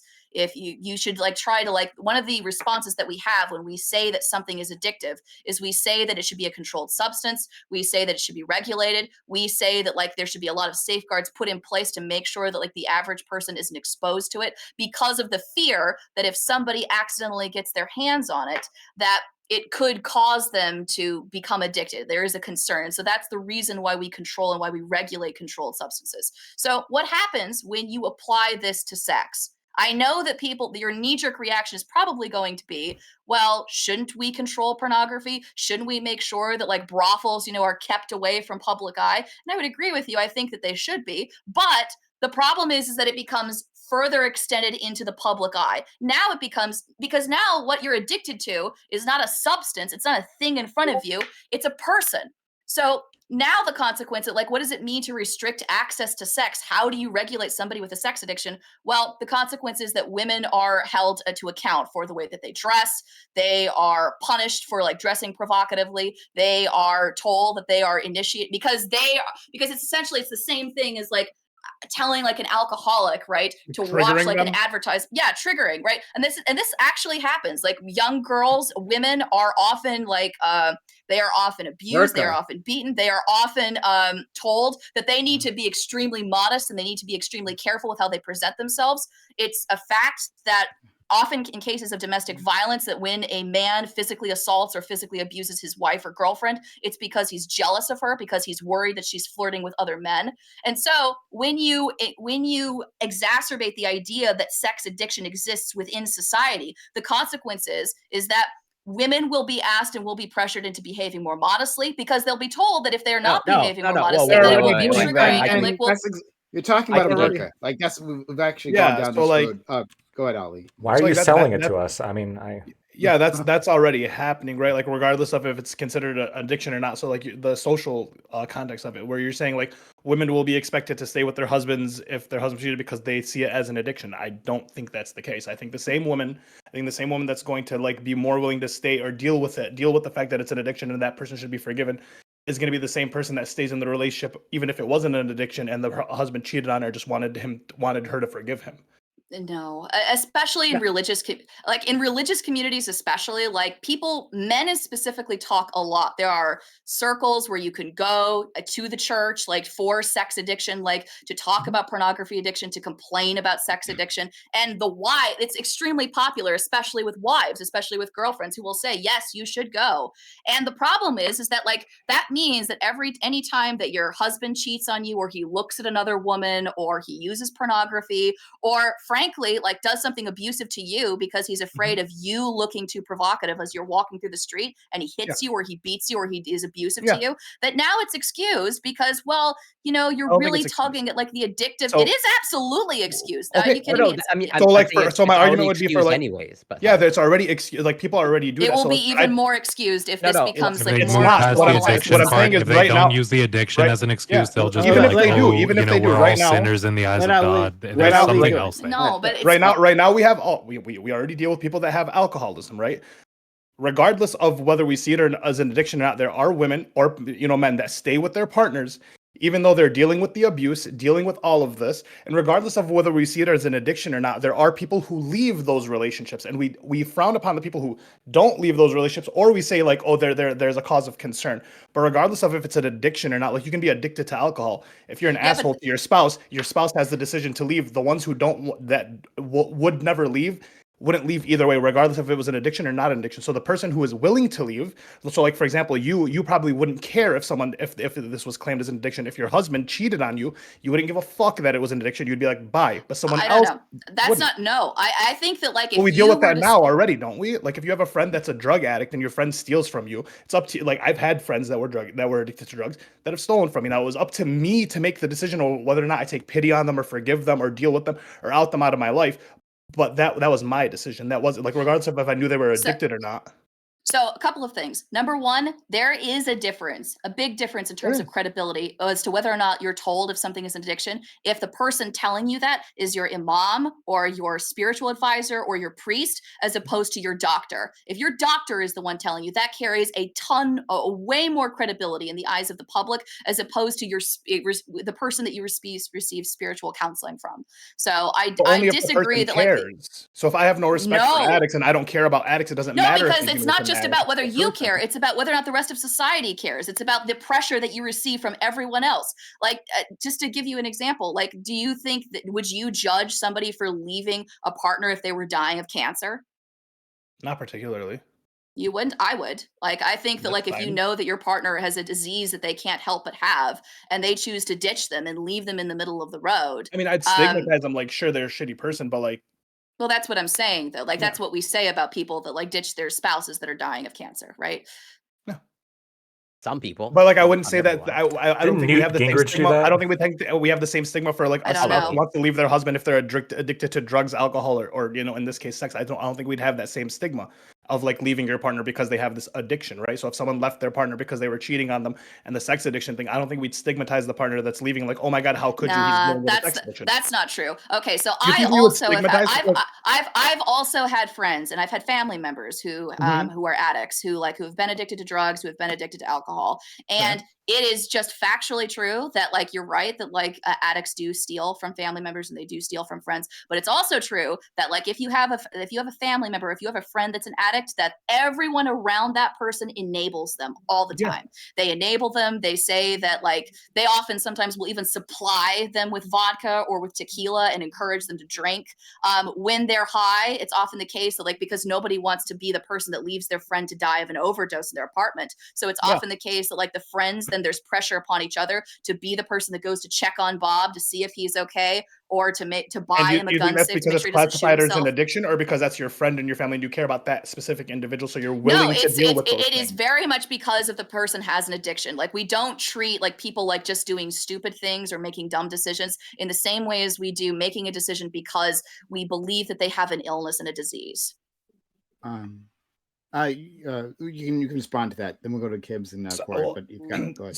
So then you would say that there is a stigma for someone, like if someone's in a relationship with an alcoholic and they're abusive, that there's a stigma to that person leaving because they're addicted from their to immediate alcohol? family members. Yes, from their immediate family members and friends. Yes, there is a stigma from them leaving. Yes, I do think that's true. I anecdotally I disagree, but I don't have anecdotally I do. Okay, let's go to Gibbs and then Corey. You're muted, friend.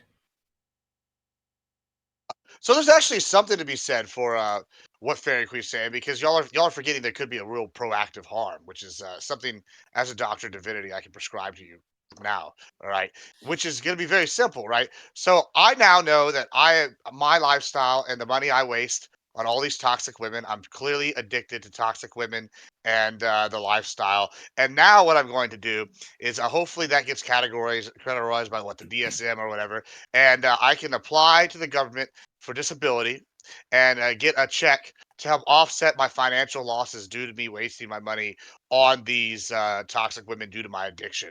I'm really happy that this is now something that I can prescribe as a doctor of divinity to you folks, and because that's going to be my new strategy, I think. In your case, it might be justified. I don't know. Yeah, I mean, I'm like helpless. I'm like unable to like live a different way because I'm addicted. Listen, believe me, Gibbs, I can believe that you're disabled. Whoa, but like Corey. I don't know. Wow. That was Corey getting spicy. And I love to see it actually. I want to say something very quickly, then I'll hand off to Corey. Is that like I agree with well, I agree with pieces of what our friend Fairy Queen is saying, and part of what I agreed with is the case she was building about like female culpability and like this addiction problem, like so like as was being pointed out, like this is a thing that already happens. We already have this framework and like burkas and like saying that, well, these women, if they don't, they are responsible for men like becoming crazed and assaulting them. And then that does happen. It really literally is your fault, right? You drove them to do this, and it doesn't matter. And then at some point, it's like it doesn't matter what you have done. The fact that it even happened is proof that you must have done something at some point. But now it's true we're far away from that point, right? But I like the underpinnings of that is that like men lack control, right? So if you're introducing this concept that there are certain men in our society who lack this control, and unless we are going to lock them up immediately, the other option is like, well, I mean, honey, if you know that there are these men that exist, then you should keep track of like the things you're wearing, right, to avoid that. So I think that framework is already within our society and can be exacerbated by what FQ was saying. Yeah. So I'll toss it to Corey. Well, yeah, I think that that argument is a bit silly. Where it's like I think what Ali brought up earlier. I think alcohol or alcoholism or addiction to alcohol is a great example of like even in the context of a relationship. If someone happens to find out that their partner is an alcoholic or they happen to become recovering from alcohol addiction, well, then you should ask yourself the question of like, do you want to be in a relationship with someone who either is an alcoholic or a recovering one? And totally, that's up to you to decide, whether you want to continue that relationship. I don't see a problem with that. And even this issue of like whatever compulsive sexual behavior. Like yeah, even for the alcoholic, if that person, we don't treat this person like, oh, okay, we're going to ban now marketing of alcohol because it could trigger the alcoholic. We're not going to ban drinking in public or whatever.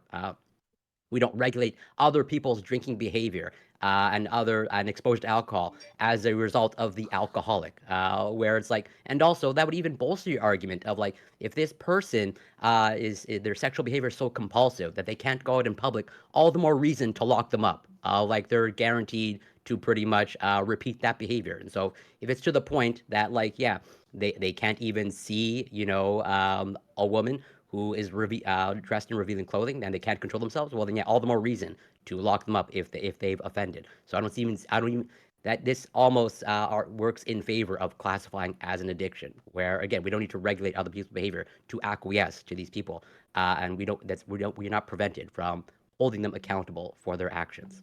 So a couple of things. So number one, I would agree with you. That doesn't mean that like advertisements for beer, advertisements for wine, advertisements use of like alcoholic beverages, like in film and in media, like that doesn't mean it should be like destroyed or should be gotten rid of. However, advertisements for alcohol and advertisements for drugs, especially for like psychiatric medication, like we all know what happens like when a drug advertisement pops up on screen. Like you see, there's some generic stock footage, and then you have a ton of disclaimers about a mile long that happen that says, please do not take in the event that you might spontaneously combust and die on the spot, right? Like you have all of these like ridiculous things that happen afterwards. And morally speaking, like advertisements for alcohol are stigmatized. They are morally stigmatized. We consider them, we do morally stigmatize them. We don't allow advertisements for we stigmatize it to this degree, right? Cigarettes, right? We stopped advertising for cigarettes. We do, yeah, absolutely. We do stigmatize like more. We morally stigmatize like advertisements. I don't even drink, and Those are the best commercials too.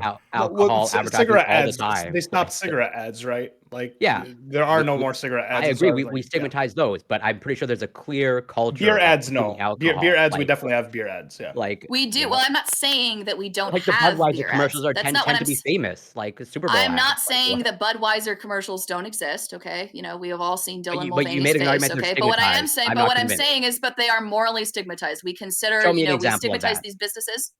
We critique them. Like we morally critique these businesses for like their Critique is advertising, not and that's the stigmatizing. I could give you an example. Here in Dallas, there was a while back, there was a city councilman who was also like a sort of a civil rights guy who would go into black neighborhoods where he would find like billboards for malt liquor signs or whatever, and he would paint it white. They whitewashed these whole billboards because he thought it was specifically racist and immoral to advertise disproportionately for alcohol in like black parts of town, for instance. But that was stigmatized due to racism and specific targeting, Yeah. not like the ad itself existing, which I think is like what Farrakhan was saying, is that like ads in general are. Well, you Well, but it's stigmatizing ads existing. alcohol. Well, but it's stigmatizing like advertising alcohol in specifically in populations in certain populations of people. That's what That were most vulnerable to it. Yeah. Yeah. I mean, it's- admittedly, like racism was like the angle that he was taking with this one, right? But he still thought that it's not like he was painting over like other kinds of ads. It was specifically ads about alcohol that were in black neighborhoods where he did this. Yeah, but then like alcohol ads in like college towns, for example, no one stigmatizes against those, and those people are like specific. It's underage drinkers that are targeted. There are local bars that allow those types of things.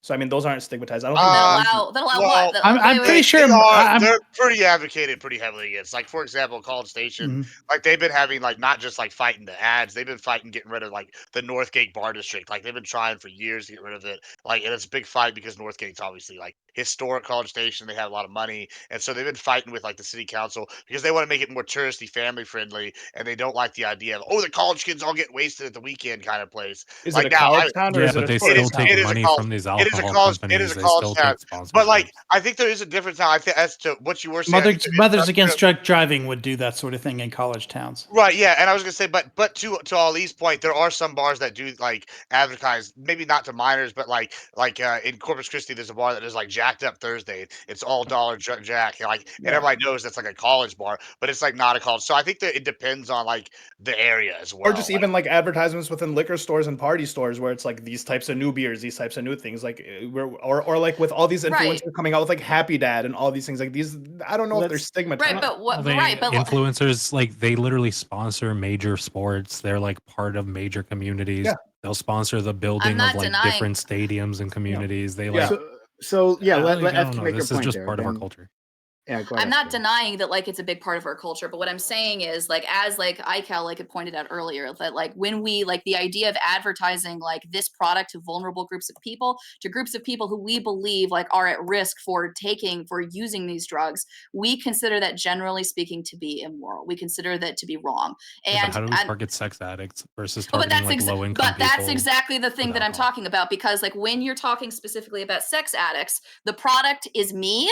The product is women and children. That's generally speaking like the product Well, it that could be like other men that you too. have I to think keep is where it's behind separated. that There's you a lot have of to men that keep get violated. that you by have these to keep addicts. that FK. I'm sorry that you have to make sure to keep closeted or to keep bracketed away from the vulnerable population who might be addicted, who generally speaking might be men. That's specifically the problem, and it we just restricts ban women's men freedom. It from anything restricts it sexual? makes excuses for people who prey upon children, et cetera, et cetera. Why we don't bracket people off from society from bars and there are alcoholics running around and people are still expected to just have we're their supposed own to, Yes, like- but in this analogy, I am a walking bottle of beer going down the street. Yeah. That's the difference. Lactoid? Yeah, Okay. but you're also a walking body that some like psychopath could want to kill at any point, but that doesn't Yeah, stop like you you- from like yeah, walking down the street. Lactoid? So real quick, I just Googled it. The dude who painted over shit, maybe the numbers were different back then, but like white people actually suffer more from alcoholism. They drink more generally than black people. So if those rates were continuous, I think painting over malt liquor billboards was stupid because it's quite literally not a bigger problem within the black community. Well, malt liquor but- specifically is a bigger problem in the Yeah, black so- community than like beer. But I that think doesn't. it's stronger and more concentrated too. I understand that it's a different kind of drink, but like overall, even among heavy drinking or binge drinking, white people do it more. I think what it is like this is a product that is just popular among black people. They're doing the same thing with menthol cigarettes, where they're just like, oh, because Well, this it was product more is the advertising that was disproportionate. Like Yeah, there but was what's wrong with that? disproportionate amount of advertising in black neighborhoods. Well, there had to have been a reason. Like, was it because they thought they could make less money advertising to black people, or was it that? Hold on. Was there actually a disproportionate amount of advertising in black neighborhoods compared to white neighborhoods, or did this guy just not like malt liquor billboards in black neighborhoods? This was no. This was about alcohol advertising in ethnic minority communities, generally speaking. But of course, I mean, his particular focus was black community because that was his interest. But I mean, the disproportionality has to do with non-white ethnicities generally. Yeah, basically black and Latino neighborhoods. I'm skeptical. I'm skeptical about how much of a disproportionate, either how much disproportionate advertising occurred, and if so, what even effect this disproportionate advertising had. If at least today, white people struggle with alcohol at higher rates than black people do. I'm sure in Hispanic communities, Modelo's probably. I just dropped a link for you. Hispanic and Native Americans struggle the most. They struggle more than white people. So if it was those communities, you could maybe make a better argument. But regardless, something that's kind of interesting is like, this is like a basis for a different point, which is like, I think we should restrict sex advertising to vulnerable communities, and like starting with children, right? So one example I can think of is if this is categorized as like an addictive substance, for lack of a better term, or like an addictive behavior, Twitch is more than happy to ban gambling from its platform. That's relegated over to Kick, but they don't ban sexuality being marketed to minors. I mean, is anybody okay with that? Like little 12-year-old kids watching like half-naked women, movie streamers? No, I'm not okay with that. But my answer I mean, is if I was a 12-year-old kid, I'd be okay with it. Probably. Well, yeah, but that's part of the problem, right? Didn't Twitch reverse itself pretty fast on that? It's complicated. It's like there's still some wishy-washy. You can still see somebody trust me, the twerking movie streamers never run away. Actually, I know this on that Burka point. I check in to make every so often, make sure they're never gonna go away. But to briefly respond to like what Lactoid said, but my answer to that would be that kids shouldn't be on Twitch. Kids should not be allowed to be on the platform in the first place, and they shouldn't have access to social media. They shouldn't be allowed to have Twitter accounts or Facebook accounts or Instagram accounts. And like there was actually, I think, a recent bill that I'm not sure if it was passed or if it was signed in Florida. Yeah, it was in Florida. Ron DeSantis, and it banned like any child under the age of 14 from having access to social media. And I think that was a pretty basic. And wasn't the concern with that social media addiction or the potential for a vulnerable group of people to develop an addiction to something that was overall detrimental to their life? I don't know if addiction was ever mentioned, but I do agree that like that children are vulnerable, like when they're given access to Twitch, when they're given access to social media, etc. But the issue is, that these are things like when we're talking about like pornography and when we're talking about like beer or when we're talking about gambling, these are things that we can house and bracket off from the rest of society. I don't have to look at like people like playing Russian roulette or, I don't have like these things are like in their cells, like in different places of society. But I can't help the fact. But the problem is I am the walking bottle of beer. When I go to the grocery store, when I go to the library, when I go to my job, when I get in my car, when I go to the gas station, I am the walking bottle of beer. I am the bottle of pills. I am the thing that supposedly, and that applies not just to me, but to all other women and to children especially. That means that our freedom and our ability to walk freely, to go where we'd like to go, to exist in public, as a consequence of this idea that like men, well, you never know, one of them might be a raging sex addict. You have to be careful, and they can't help themselves, right? Because they're addicted, right? They are moved beyond their sense of self-control. Don't women already let me might be a rapist? Boys will be boys. I it's going to be worse. I want to respond to this. So it's weird because sex is like the things you brought up, like drugs, alcohol, gambling. Those are relegated as like being kind of like the dark side of the economy, right? Sex is absolutely part of that group, right? Like pornography is included in kind of a stigmatized industry or a stigmatized advertising, right? I can't just put hardcore porn on the Super Bowl, right? I'm not allowed to do that because it's put into the exact same category that we put all these other addicting substances.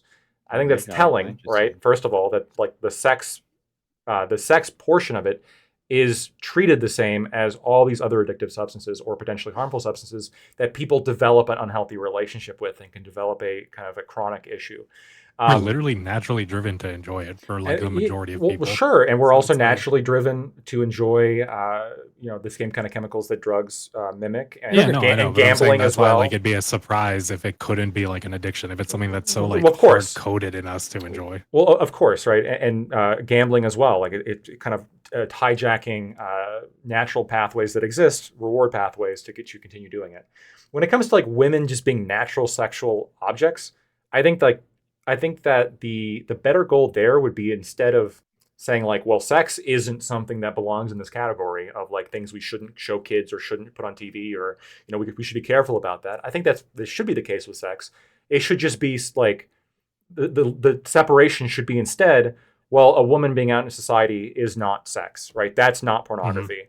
That's where the line needs to be drawn. I don't disagree with you, but the issue becomes, like, especially with representations, like you brought up the Super Bowl, for instance, right? I agree with you, right? That straight up hardcore pornography should not be broadcasted on the Super Bowl. But like, what about the woman who has like a low cut shirt? What about the woman who's wearing a pair of tight pants? Or what about the woman who's wearing? Well, but that's what I'm saying, right? Like, what happens? Wait, but is it wrong? Is it wrong to have like it's wrong to act on those things? But is it wrong to see a girl, like a woman in a low cut shirt, and be like, "Oh, that's sexy" or some shit?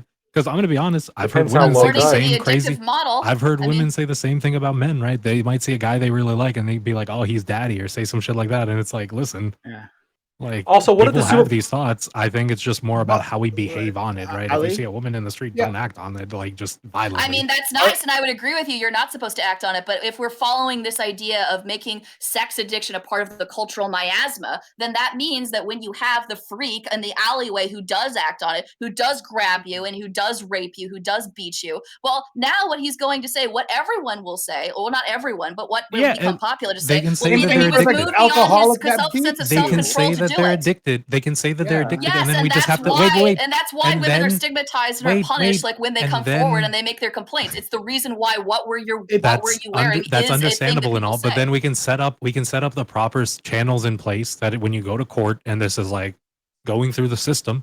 If you say you have an addiction, you have to get it through some like actual medical provider telling us that you have an addiction, and not just randomly being like, I have an addiction, and we all go, yeah, that's good.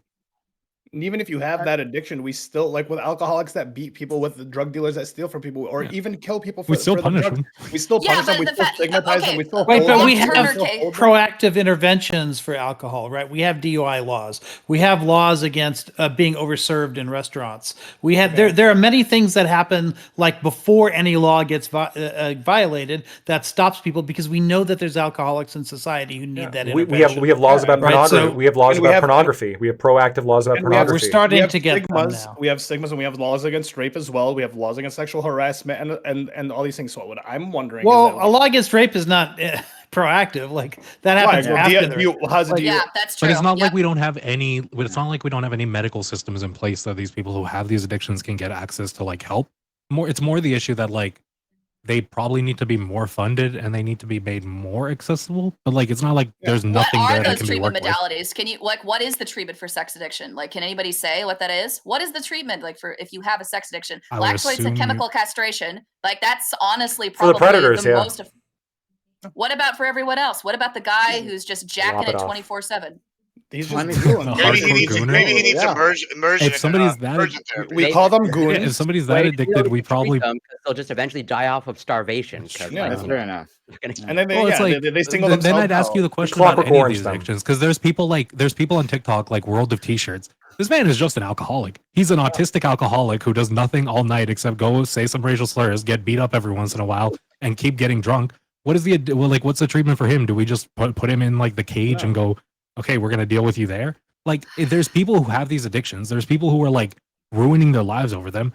I like what Aiko said earlier. I kind of do. I've said for a while now. I think there probably is some space to bring back like actual asylums that are like well funded to put some of these people in and to get them like so through let me maybe ask- some so behavioral for those therapy. of you, And there might be okay, some people who are just fucked who we like have to kind of keep in perma like Okay, goon so let me cave.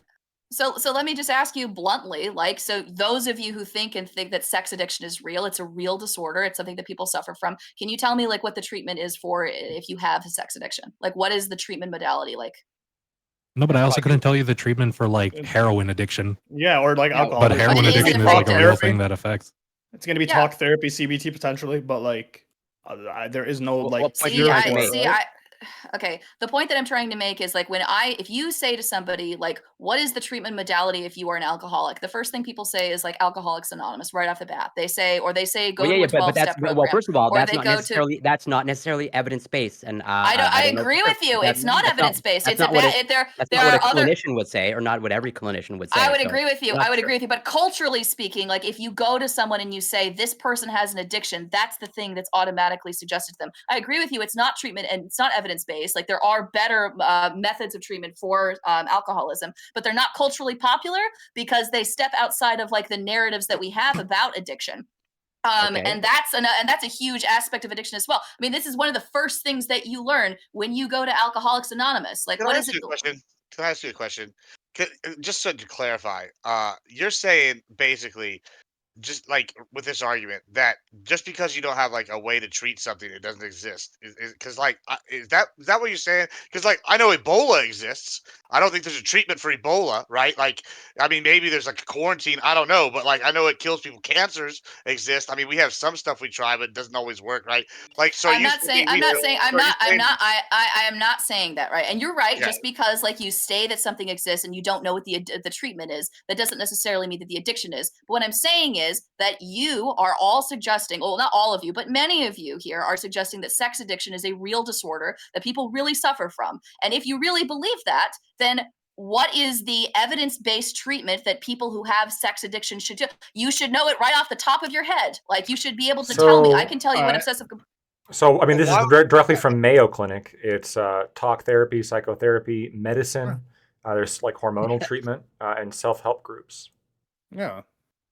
I- It's going to be the same thing with So any my- other my addiction. problem- I Cognitive guess the medicine behavioral probably like therapy. lowers your libido in the hopes So- that they can like slowly introduce you back into like a sexual environment and work from there. Like Yeah. there's probably so a lot of steps. To be honest, wait. it's probably like a lot harder to treat because it's like rather than being this hardcore chemical addiction, there's probably like a lot more like personal issues that they got to work with you through, and like you probably have to deal with a doctor and therapist working together to like try to get this process like built out for each individual based on like where this addiction might come from. But like that doesn't mean it can't be an addiction. That doesn't mean there can't be like some internal drive that is affecting the way these people behave. I Now, think granted, we it's should still just- punish people if they like commit bad acts, but like that doesn't mean if there's ways So, to like I help don't- them I kind of don't- move better in the future, we shouldn't try. I Yeah, so found some my- like specific drugs that they use. I can name the drugs. Here's the thing, though. I thought this was going to go in a very different direction. I thought what we've done here was actually pretty interesting. So I'm really glad that FQ brought up all these angles here. But like we didn't really touch on like what gets called a sex addiction in the first place. Like how do we like arrive at this? And like what the article had focused on, the article that I shared with you, focused on is that like there are all kinds of like deviants, right? People who fall outside what a lot of people consider an acceptable range, who would be categorized as having some sort of sexual dysfunction. Whether that be gay people, whether that be people who engage in kink, or who have multiple partners. Like I. Yeah, like is a furry a sex addict? I've told this story before on stream. I told this story before, but like there was a period of my time in my life where I had a lot more partners than I do now, which is 0 right now. Like I had a lot more. And because I had a lot more, I decided to get tested right often. And I would go to the hospital, and then I would be honest about like, hey, this is how many partners I had. And like I had a nurse who like was actively trying to shame me, right? Like if that nurse had been like trying to been tasked with diagnosing me with something, and sex addiction is on the table, yeah, she would have said, oh Yeah, but the nurse doesn't diagnose you. Like, but the nurse What, could the recommend nurse- the doctor sorry, what'd you diagnose, say? or you see a doctor. What did you say? and then like if it is, So I what don't. was the first thing you said, FK? Nurse The nurse isn't going to diagnose you. But I'm saying, obviously, right now, I'm saying that if that type of person was a clinician and was diagnosing me, right, with that attitude, it would have been as a sex addict, right? And furthermore, we had an individual. The first time she showed up on my panel, she's a therapist, and she was in chat and we were talking about I think either gay individuals or trans individuals. Anyway, we brought her on because we were curious, like, well, how does a person handle this? And this person disagreed with the idea of being trans. Yeah, it was definitely trans or trans. And like at first we, like the conversation started off like pretty like open and friendly because we were really curious as to what she had to say on this. But then it's like we had trans individuals on the panel and they're like, okay, well, this individual, like, was she saying like what she would recommend if one of them showed up was harmful? At least that's what the trans individuals felt like. Like this was like a harmful thing because just this person's political opinion or moral opinion was that trans people were deviants, right? And like if trans people isn't the example you want to use gay individuals, right? Use individuals who engage in kink. Use people who are polyamorous, right? Like everything that was listed in that article. Yes, you can just search online, and you'll find people complaining that when they go to get help, right? And by help mean they can get help for anything, right? In particular, but they mention these parts of their lives. They try to be honest, like I tried to do when I was in that office, right? That nurse's office. When that happens, they all of a sudden they're being pathologized because something must be wrong with them, right? I know you came here for depression, but like I'm finding out that you and your partner aren't monogamous, and you invite other people into your life. Hey, are you actually taking care of your kids, right? Like, are you a proper parent? Is that or are you like running around fucking everyone and is your kid being fed? Like these are the things that happen to people. So at least what I gather from Fairy Queen, and the argument that I'll make is that like once you put sex addiction out there, this will be yet one other way to attack individuals who society deems as marginalized. I rant over. I'm sorry. That was my argument in the Corey, beginning. if you're talking, you're muted. Yeah, that was my argument in the beginning, is that this is just going to open doors for more stigmatization, just like therapy culture did. Wait, but does that stigmatization not happen even when it's not called sex addiction? They'll still attack you for like all the other behaviors that might like revolve around. They can attack you, but they don't have a mental like disorder that goes with it, right? They don't have like you're not addicted. Therefore, now you have to get treatment, or else you're a shit person. It's just Yeah, there's a complex conversation to be had where like I totally take the point that let's say it totally happens. I think one of the examples that you brought up Prime is like someone who's let's say in a polyamorous relationship and they go seek therapy for some other miscellaneous reason, but then like the therapist may like zero in on that as like, oh, this might be like a sign of something else that I need to look into. And like, yeah, I agree. Just like morally and ethically speaking, like I have no issues with a polyamorous relationship, obviously amongst fully consenting adults. But like, there's a complex conversation to be had in terms of like, people in polyamorous relationships, like it tends to be associated with other behaviors. Not in every case, there's always exceptions, and there's totally the possibility of like healthy, fully functioning polyamorous relationships. But like, it's also in the context of, let's say, sex outside committed relationships or like casual sex. It's like there's nothing morally wrong about that, okay, amongst consenting adults.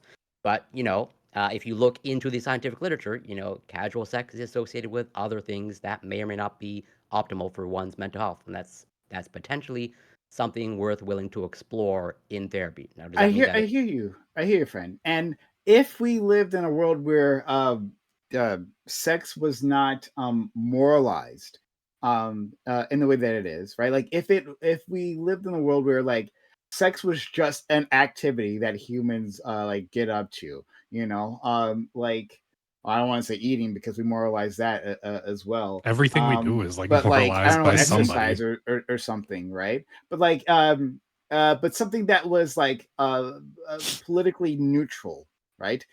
If that was the case, and we could just like objectively look at it, because obviously, like at least the point that I'm trying to make, and I don't think Fairy Queen would disagree, is that like you can have a disorder, right, that involves sexual activities, right? Like you can have distress over these things. These things can be involved in like your anxiety and your depression for like various reasons. These things intersect.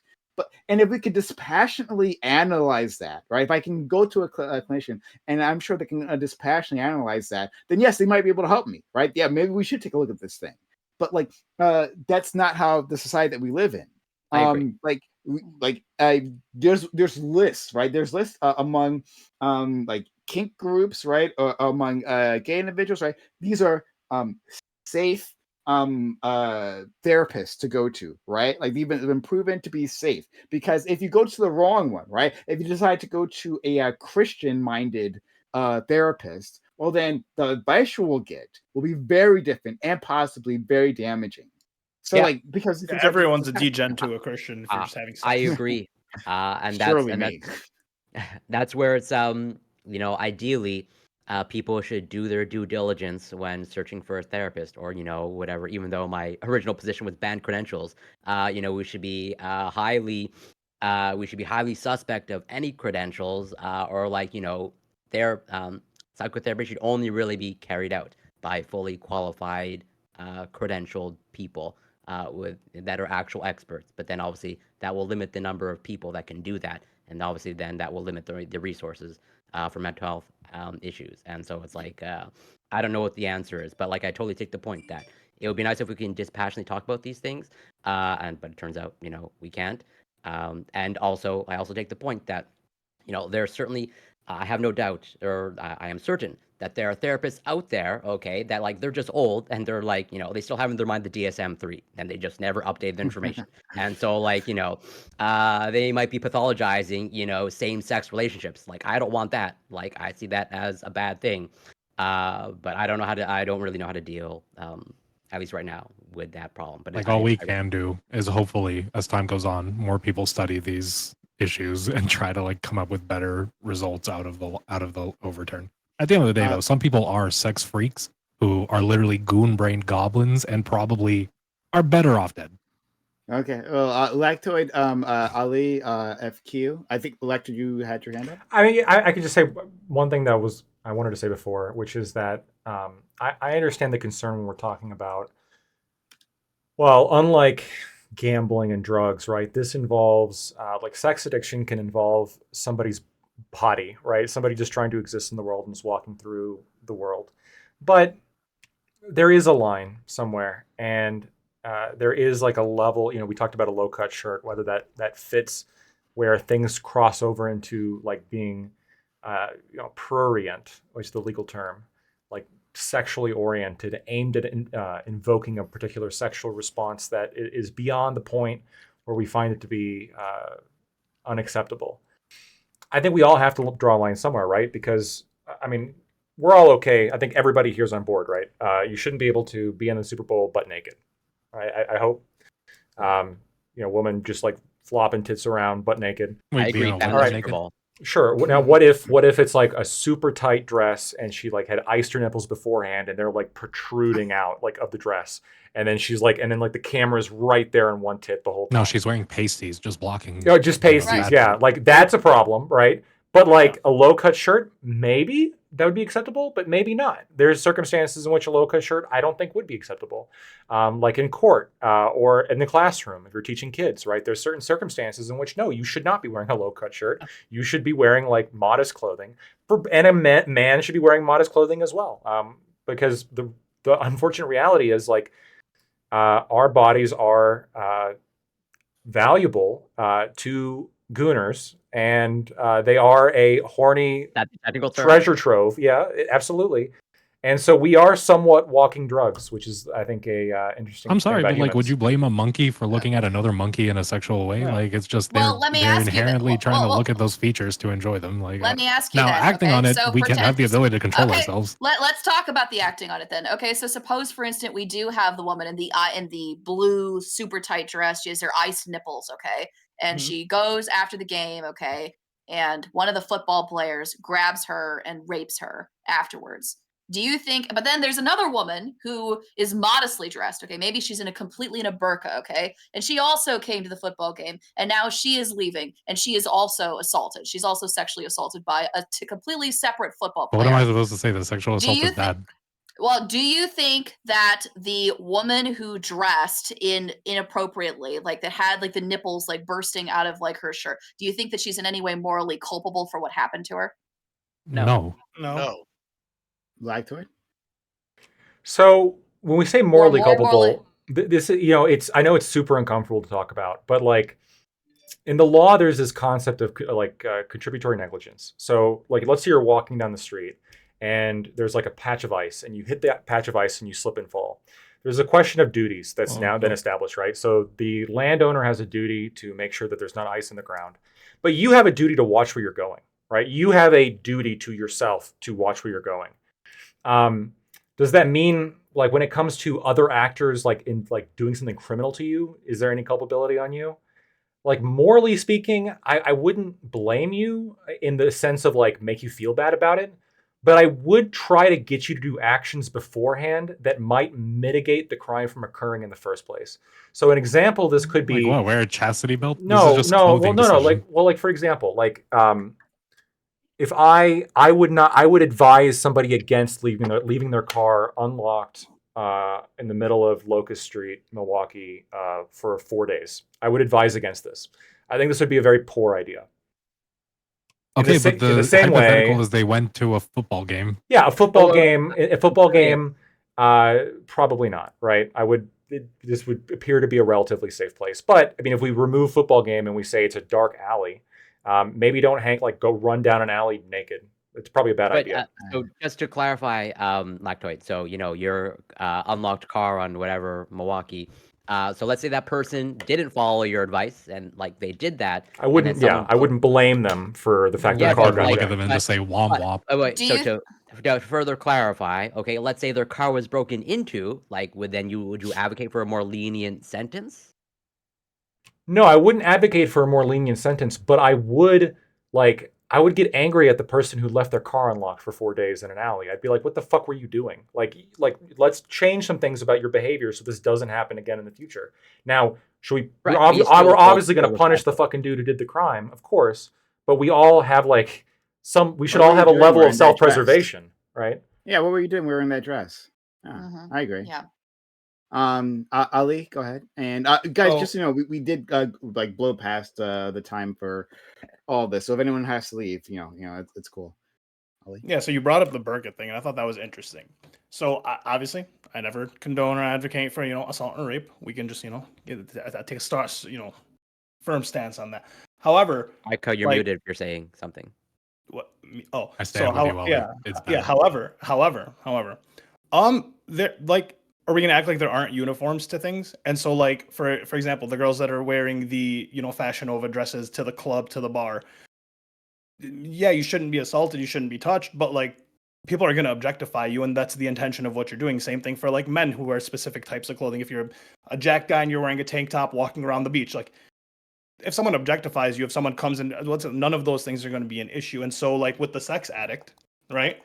You should be able to walk around the street in whatever that you're wearing. But then, if someone comes up to you, if someone does something, if you feel objectified, well, then I mean, what would be like? There's no issue there. There shouldn't be an issue. Yeah. Here's a way of putting it. What they're doing. Here's a way of putting it that even you guys would agree with. If a woman's walking around butt naked downtown, like, is it wrong for me to look? Yes. Not morally. Avert your gaze. No, but like I don't know what's the point. Why is it wrong for like? Okay, so you say it would not be wrong for me to look. Of course not.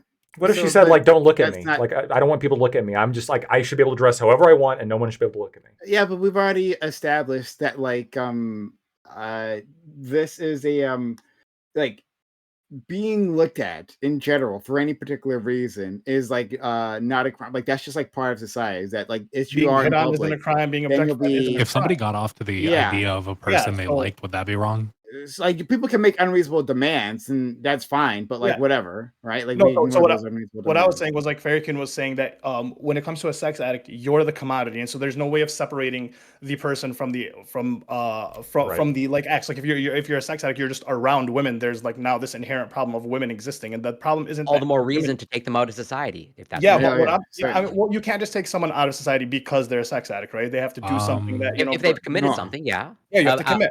Or, And so or if we yeah, get to the Yeah. point of, go ahead. and Oh yeah, so where were like, you going?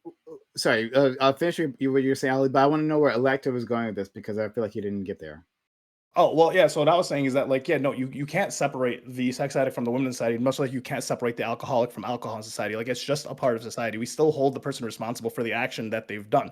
So if someone is a sex addict and they committed a crime and they committed a sexual harassment, they're on the streets, right? And that doesn't mean that doesn't change the fact that if regardless of knowing that the person's a sex addict, that you're still walking around the street, there are still sexual predators, and you still have that fear and that worry regardless. So that having the addiction term labeled on them doesn't really change that. I Electa, disagree. oh, go ahead. How would you know? No, How would Lecter you know? first. How would Le- you know if someone was a sex addict? Like if you Well, don't know them and hold they're a on, stranger. before Well, you then, before don't, so the- you have to assume that like anyone might be a sex Yeah, addict, so and the therefore you have to assumption, dress appropriately and be very careful Yeah. about where you go. And you want to Women know already do something? that. It Women- doesn't have an impact, and you want to know I why? know. So part of the reason like why it doesn't have an impact is because like first of all, like you're far more likely to be assaulted by somebody who you know, by a Yeah. family member, by a friend, by an acquaintance who probably sees you on a regular basis, and Yeah. probably like it's not you walk down the street, right? In I in understand, yeah. lingerie and somebody grabs you and then assaults you. Yeah. That's not So typically a how friend or a this- partner. It's typically a friend or Yes, partner. But I'm saying it's usually what happens. But even like in cases like in most like this is like from the Washington Post. I just Googled and found this. You can read it yourself. So it's a myth that's been thoroughly debunked by the Justice Department, RAINN, and many others. So a federal commission on crime of violence study found that just 4.4% of all reported rapes involved provocative behavior on the part of the Yeah. victim. I understand. And yep, and most convicted rapists, they couldn't remember what their victims were wearing. Studies show that women with passive personalities who tend to dress in long layers, long pants, sleeves, and high necklines are actually more likely to be raped. In one study, 1 in 3 college men Doesn't that said that they would undermine your force women to have argument? sex Yeah, if they could get away with it, and that has nothing to do with clothing. But Yeah, That yeah, goes to the that's point, it doesn't matter if exactly you to call my them a point. sex Is that addict women or not, already, these yeah, people have. women already but walk the- around. but- no, but the women issue already is the- have the assumption that men are predators before No. most things. Sorry, women will talk about first dates and how scary first dates are. That's why No, women that's will go not- through practical things. No, so that- the, okay, so the the assumption point- that they're all sex addicts No, is the that's- same thing. No, it's not the same thing. I'm going to tell you Why? why it's not. Okay, it's not Okay. the same thing. Okay, the reason like why this data point matters is because if it is the cultural right now, the cultural understanding like for many people is the reason like why assault happens is because she was dressing something inappropriately, which feeds into the idea of sex addiction because you're I- tempting someone to do something that is beyond their control because you don't were at the bar, you were dressing inappropriately, you were you were around a bunch of drunk, horny men. What did you think was going to happen? Like that's typically the way that these narratives spawn and unspool. And so, like when you encourage and emphasize the idea that sex addiction exists within society, that only emphasizes the idea that, well, if sex addiction exists, you therefore existed to sex and therefore addicted to, frankly, like interactions with women, which means I'm the walking bottle of beer, which means I have to be extremely careful with how I present myself in society, as opposed to the reality, which is that often sexual assault and rape doesn't happen because of like how provocative Yeah, but behavior there's- or because of how you're dressed. It happens because of relationship and because of power. There's the basis other of- argument of the stigma that it's not just assumed that's because of what the women were, but a lot of women and some men even are arguing that like men are predators before even anything. So women are afraid to go on first dates in general. People they're already assuming that every man that they interact with or that approaches them is already a predator. So they're already having these like preconceived notions on There's the more men. there's And more than one axis to this whole dynamic, right? Yeah, sure, that's true. Yeah. But that also like doesn't like go against what she was saying previously. the assumption right? doesn't Even change if you just even- trade predator for addict. But yeah, Is but what I'm but- saying. Sure, but I don't see what that goes against her point. Like, Well, even like So? I think Well, like this her is just point- her adding point- a clinical dimension to Yeah, the. and to her the point is problem that she was adding the trying clinical to- dimension will reduce the like But I guess here's the issue that I- punishment or Moral stigmatization responsibility. against the conflict. And I just don't agree with that. That's why I don't agree with that. Before you jump into Gibbs, a lactoid. Well, first of all, the basis of lactoids, not condemnation because he didn't condemn anyone, but of his advice, right, was that like I wouldn't advise you to be like scantily clad because in my head I have the assumption, right, the cultural assumption that FQ was talking about that if you are scantily clad then and running down that dark alley, well then you're going to get like assaulted. But like the statistics, and I haven't seen those statistics, but I'll believe FQ when she says it.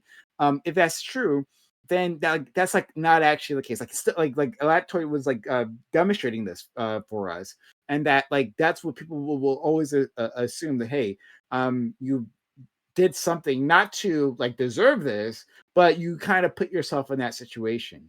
And Lactoid may not be the type to shame women. I at least I don't think so, right? But there are plenty of people who do exactly that, and then ignore them when they actually are hurt for whatever reason. So the first question was, should people like be allowed to be naked on like in a football game? And the reason why I was against that, and what we're talking about, why I'm against it, is because you're essentially advertising a drug, right? You're selling sex, and advertising a drug is wrong for the same reason why I would be opposed to the Super Bowl having gambling ads or having alcohol ads or cigarette ads. I actually don't think those ads should probably be on the Super Bowl. I know beer would be particularly difficult for the Super Bowl, just given the culture that's around there, but I think that fewer ads about these kind of things is better. And this is also true when it comes to sexual things, right? I don't think there should be naked people on commercials. I don't think there should be naked people like in classrooms teaching kids or anything like that, because we recognize that like when you're doing this, you are advertising a particular drug to your audience. So that's the reason. So the question of like, if the person who's naked at the football game gets raped, is it her fault? It's a little bit of a non sequitur, but I answered it anyway. And I don't think it's her fault. I'm read through the Washington Post article. I don't think it's particularly persuasive. It just simply like demonstrates that there's like apparently like 4% or something, a little bit more than 4% of rape victims demonstrate certain like provocative behavior. I don't necessarily know why that's relevant to the question, like what are they defining as provocative behavior? Is that relevant to people who are in positions where they're more likely to be victimized by a crime? I doubt that's part of the definition, but I could be wrong. When it comes to people who are dressed in like longer clothes, they're more likely to be raped. Could there be other confounding variables? Could people be in bad positions that I would advise them to be against, that I would advise them to not be in, but yet, they have this other thing that's preventing this from happening? My intuition is very strongly, and maybe if this is just like sexist assholery, whatever, my intuition very strongly is if I was to walk down a dark alley butt naked and I was to lay down and like spread my butt cheeks and wait, my chances of being victimized are at least like some marginal percentage higher than if I don't go in the dark alley. I could be wrong. Okay, this is just intuition pumping. Let's run the experiment. Now, if somebody did this, and I would say, listen, what happened to you was wrong, but in the future, please don't do that, because you're engaging in behavior that's making it more likely for you to be the victim of a crime. Okay, so I actually want to respond to like the idea that the reason we don't want naked people in society is because like a naked person is a drug. You would agree with me that like this is a dumb example. We go to the bathroom in private, right? We shit in toilets. We don't shit on the football fields, correct? And I don't think anybody here would say it's a bodily function. It's a disgusting bodily function, but we don't do it on the football field because it's unsanitary, it's gross, and we prefer it to be kept away. But we don't do it. We don't require you to keep your feces out of the public eye because the act of you excreting, is a drug. We do it because it's inappropriate and because like it's smelly and because it disrespects the environment. It's not because it's addictive. Well, no one likes it, but like changing in a locker room, we can't just have people changing inside because people would enjoy it, and then technically they are attracted to that thing. So, well, the thing that I would taking a shit in a field, which no one likes, and everyone has. To be fair, well, but I'm comparing shitting in a field with being naked in a field. I'm saying that those are the same. They're not the same. Shitting in a field that no one wants that. There's an adverse reaction to that. Where someone being naked, there's an adverse reaction. Some people exist. You don't think there's an adverse reaction to seeing like some person like with their private parts like bouncing and flying in the wind in front of everyone? I think No, I think it's slightly more positive, but it's disgusting. It's gross. Like that's why we ask for it to be Do you think kept because we away. think Well, the I think well, and I'll go to Admiral Gibbs on this because he's been waiting patiently. But I disagree with Lactoid in that I think part of the reason that we don't allow naked people to be naked anywhere is because it would titillate, right? I think that's part of the reason. But like you brought up school, for instance, and I think like the reason why we don't do it there is because it would be distracting more than anything else, right? Like More like than anything else? if no listen right, so like if we had a school, right, with a woman, right, very buxom attractive woman, but she was in an all boys school where we just know all the kids are gay, right, like we just stipulate that all kids are gay, and they're not interested in women, right, but still we would not have that female teacher naked in front of them, right, even though they don't have a sexual attraction. The problem is that it would be a distraction to the kids, right? It's not just a distraction. It's also like, again, I didn't say just a distraction. Right, I'm but just saying that, I'm not even saying it's primarily distraction. Like the reason why we don't have naked teachers in classrooms is because like the idea of sexualizing children or giving a vulnerable group access to a drug that has long-term ramifications in their life is a bad idea. Because this is the same reason why we don't let kids have sex, because they can't consent to like engaging with this kind of interaction or engaging in this behavior because of the long-term ramifications. It seems like, I'm- at least in America, we've already made the decision, and like it or not, that our bodies are like when shown out bare, unless it's in a medical setting or unless it's like it'd still be like medical, but like a mother feeding her kid. It's not meant to be anything else outside of like this sexual thing that like you usually interact with in a sexual manner, right? You're not usually naked with somebody else just because you're chilling, unless you have like a fundamental different way of kind of viewing like society. Sorry, let me get Gibbs in because he's Yeah, waiting. I mean, so a few things. One, if you've ever played any kind of sports, then you know that Fairy Queen was only half right. Yeah, I've never seen anybody take a shit on the field, but taking the old soccer piss is definitely a thing. People just lean down, you take a piss in the field, get back in the game. That happens a lot. So they do be pissing on the field. That's one thing I wanted to say. That's the other thing. I'm a little just confused, kind of maybe about the whole concept here. Really, like I'm sitting here and I'm just thinking, right? Like as science progresses, we know that like things get more precise, right? Like, a few years ago, they had whatever some new theory. We got the evidence to back with brain scans or whatever, et cetera, et cetera. So I just am having an issue with, yeah, I get like maybe the argument FQ was making earlier about, oh, if they have this excuse, it normalizes the behavior. But it's not even that I think is the issue. It's I think that like why would we not want to name something that we have evidence of existing, right? Like like regardless of what results are happening, we know this is the factual information. Yeah, Like Gibbs advocating for science. I love to see yeah, it. I don't understand the argument to be had against that. Like, even if it's like, oh, well, we gave it a name, so this bad thing happened in the interim. Like, we still have this like data that like shows this thing, whatever we call it, exists, right? Just Like, because sex like addicts Rob was, exist doesn't Yeah, mean predators so, disappear. but like, and like, so then when it comes to like the other naked people on TV, that's I think just a cultural thing mainly. Yeah, that's the issue I'm having really is the why wouldn't we name something if we have data for it, regardless of the outcome? So, two responses. Number one, right? The data is highly contested, right? There's a reason we're having this argument. And the reason we're having this argument is because the APA and many That's not what he's professionally saying. licensed accredited places like don't recognize it. So, if we have data, right? And that's the question. If we have data, right? If you could prove it, right? But that's the issue at hand, Admiral Gibbs, is like but- trying to figure out to prove it. Number one, like what were you saying, Corey? I'm sorry. I was going to ask you, so if that data was there, okay, and then the APA did classify it, would you be advocating to declassify it?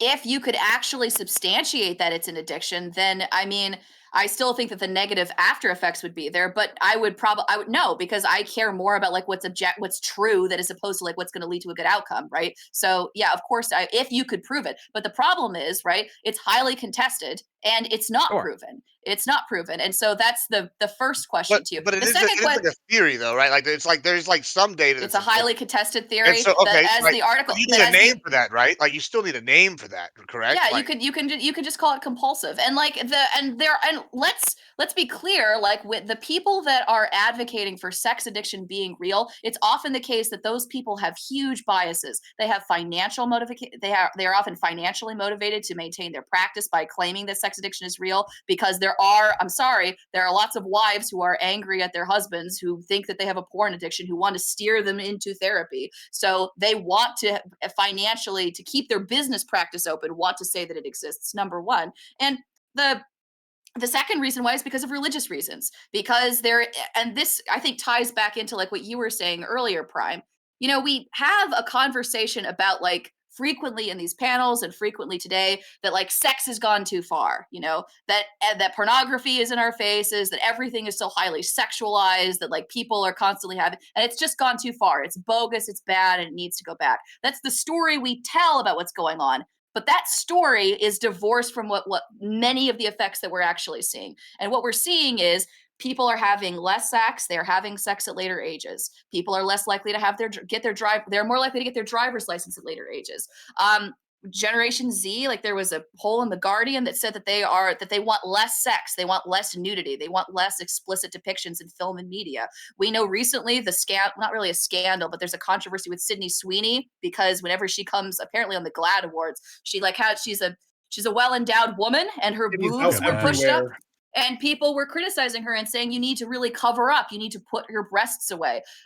So the story we tell about the cultural moment we are in is that it's too sex positive and everybody is too freaky. Yeah. In actuality, what seems to be the case is that it's probably the case that lots of people are using porn, but that in fact, like, people are actually becoming increasingly more critical of sexuality, more critical of like being sex positive, and more critical of like sexuality in general. I think that like there is more of a demonization of like positive, healthy examples of sexuality. And to your point, like Prime, regarding like gay people and trans people and vulnerable populations of people, and examples of people who have alternative forms of sexuality that aren't necessarily bad, this is all getting coupled in with the bad stuff, which is part of the problem with talking about things like as an addiction, like sex addiction and porn addiction, is that this bucket of people who are spending all of their life savings on OnlyFans, who cheat on their wives, who do all of these things, are being put in the same bucket as gay people, and as polyamorous people, as people who just might have a weird fetish, like a foot fetish,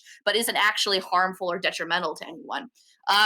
And so I actually think, and I know this is going to sound surprising coming from me, we actually, I think, need to have a sex positivity 2.0 movement. One that recognizes, like the bad aspects of porn, like the bad aspects of what sex positivity was, but corrects for it and doesn't demonize sexuality in the same way. I think that's what Gen So, Z is doing. I think. Oh, you want to go? I don't think that's true. Yeah. I think that like Oh, Gen well, Z is because like it's I think sort of they've rejecting seen. sexuality. Yeah, I think they saw what happened with like the millennials being like the leaders of like the sex positivity movement, and how honestly for a lot of women it hasn't benefited them. That this idea that sexual empowerment and like being free and free the nipple for women actually didn't benefit them, only benefited like men, and adversely affected men too, because I would assume that the major consumers of like OnlyFans and like the people that are paying into porn would primarily be like older adults upwards of the age of like 25 and up, because they're going to actually have the funds to be able to do that. And so I think Gen Z saw that with the rise of incel culture, with the rise of simping going on, with the fresh and fit, well, the red pill coming up. I think Gen Z's seen that. They saw how millennials have acted, and then they don't want sex and TV. They are staying at home more, but that's because they don't socialize as much. And so because they don't socialize as much, they're not focused on the sex. And yeah. I'd like to argue about that, but that's a separate thing. I want to say to Corey though. Corey asked a really interesting question to FQ, and you asked like, well, if there was the evidence and it was the sex addiction was put in DSM 5, would you fight it? All right. Well, I might.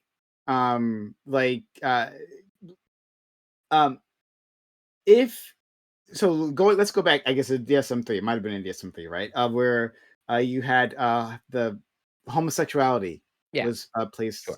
in there, and that was a problem for all kinds of reasons, right? But let's say they weren't talking about homosexuality directly. What if they instead had like homosexuality, like anxiety disorder or something, right? That being homosexual, like not saying it itself is wrong, but it's tied with a lot of anxiety and depression, right? And suicide. We know gay kids kill themselves, right? Would I want them to pathologize like being gay and suicide? Like maybe not, right? That could have all kinds of problematic knock-on effects. And then on the other side, there's being trans, right? There's gender dysphoria, right? And there was the push to get that put inside the DSM, right? Where you would think otherwise you wouldn't want to be pathologized, but it gave people access to resources that they couldn't access otherwise.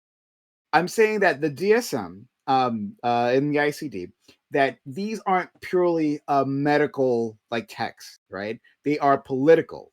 They are practical considerations for these texts, and so like keeping in mind everything that our friend FQ has been saying this entire time, and other concerns. So if the sexual addiction did make it to DSM, yeah, I actually might still fight it. Despite that, I can understand that the practical ramifications might be disastrous. Maybe I'd take a few years to actually see if it turned out to be the case. But if it were, then yeah, I would fight it to get it out of the DSM-7 or whatever. Yeah. Well, if you want to respond, Fairy Queen, go ahead. Or Yeah, add I on. was just going to say there's a concept. This is from Judith Butler, right? But I think that this point from Judith Butler is true, which is she made a point like regarding language and the way we use language, which is that it's the performance that makes it real.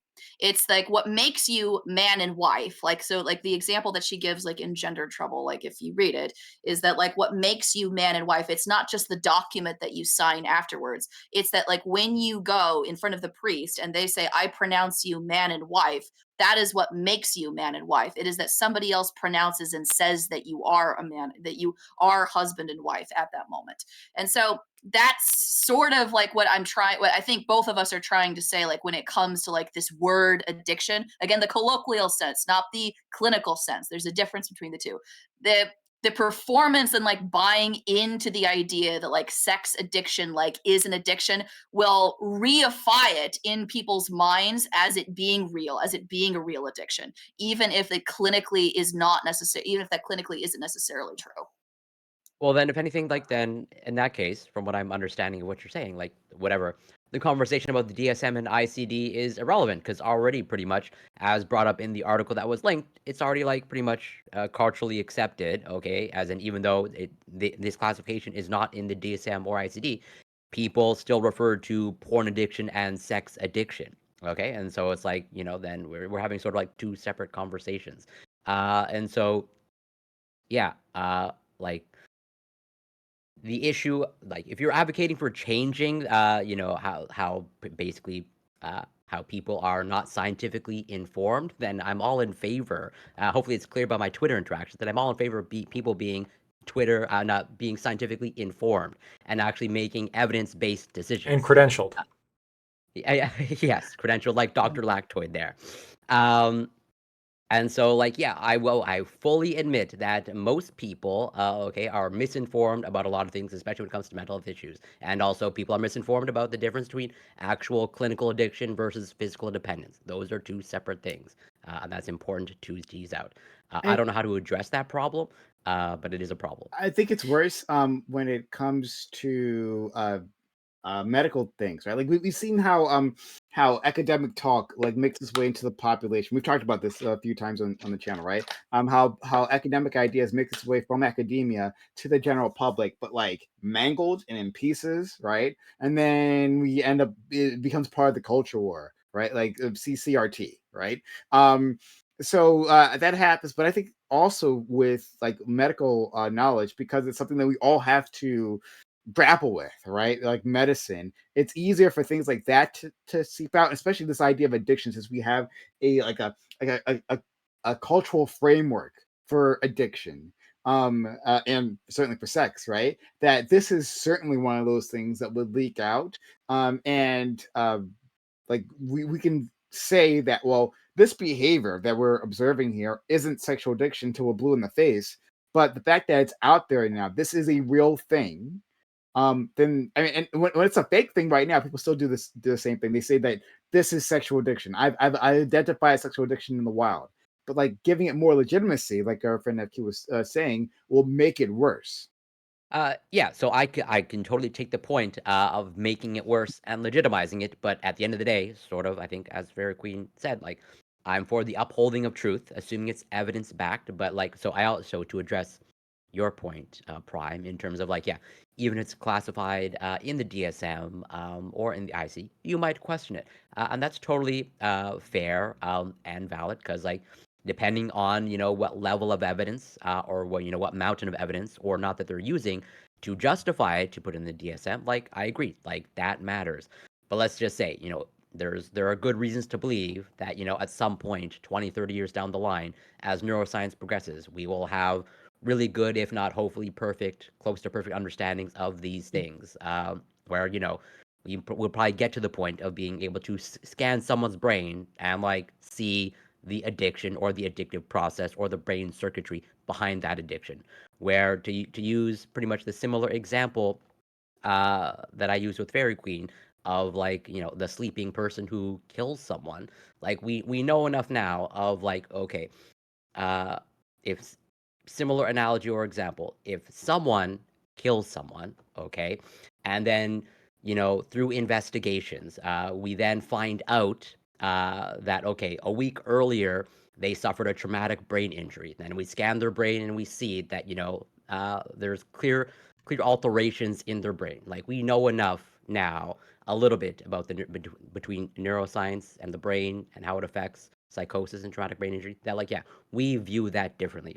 There's no reason to think that, at least at some point when it comes to addiction, even maybe at some point with actual sexual addiction, that if we get to that level of evidence, that like, yeah, we should classify it as an addiction, and that's regardless of whatever the public reactions to it.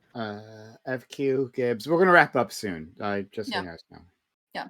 So I just wanted to respond really quickly. So I would agree with you. Like, whatever the data shows, like, that's what we have to follow. We have to follow like what the evidence shows, like what the research shows. And if it showed tomorrow that but that's the question, right? It's the if, right? And even the example, the analogy that you gave, Corey, right? So if we did an investigation and we found out that this person was in fact asleep when they went and they shot and they killed, the person that came into their house, right?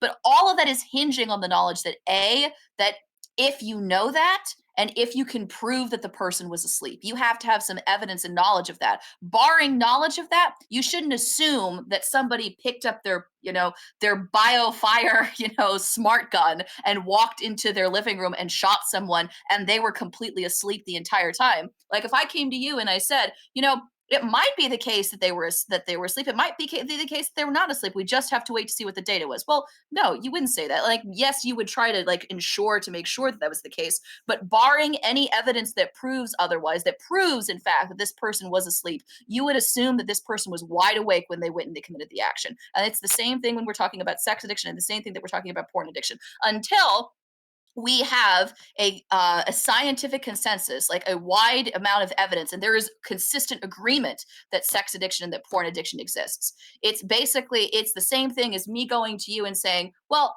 maybe the person was awake, but maybe he was asleep.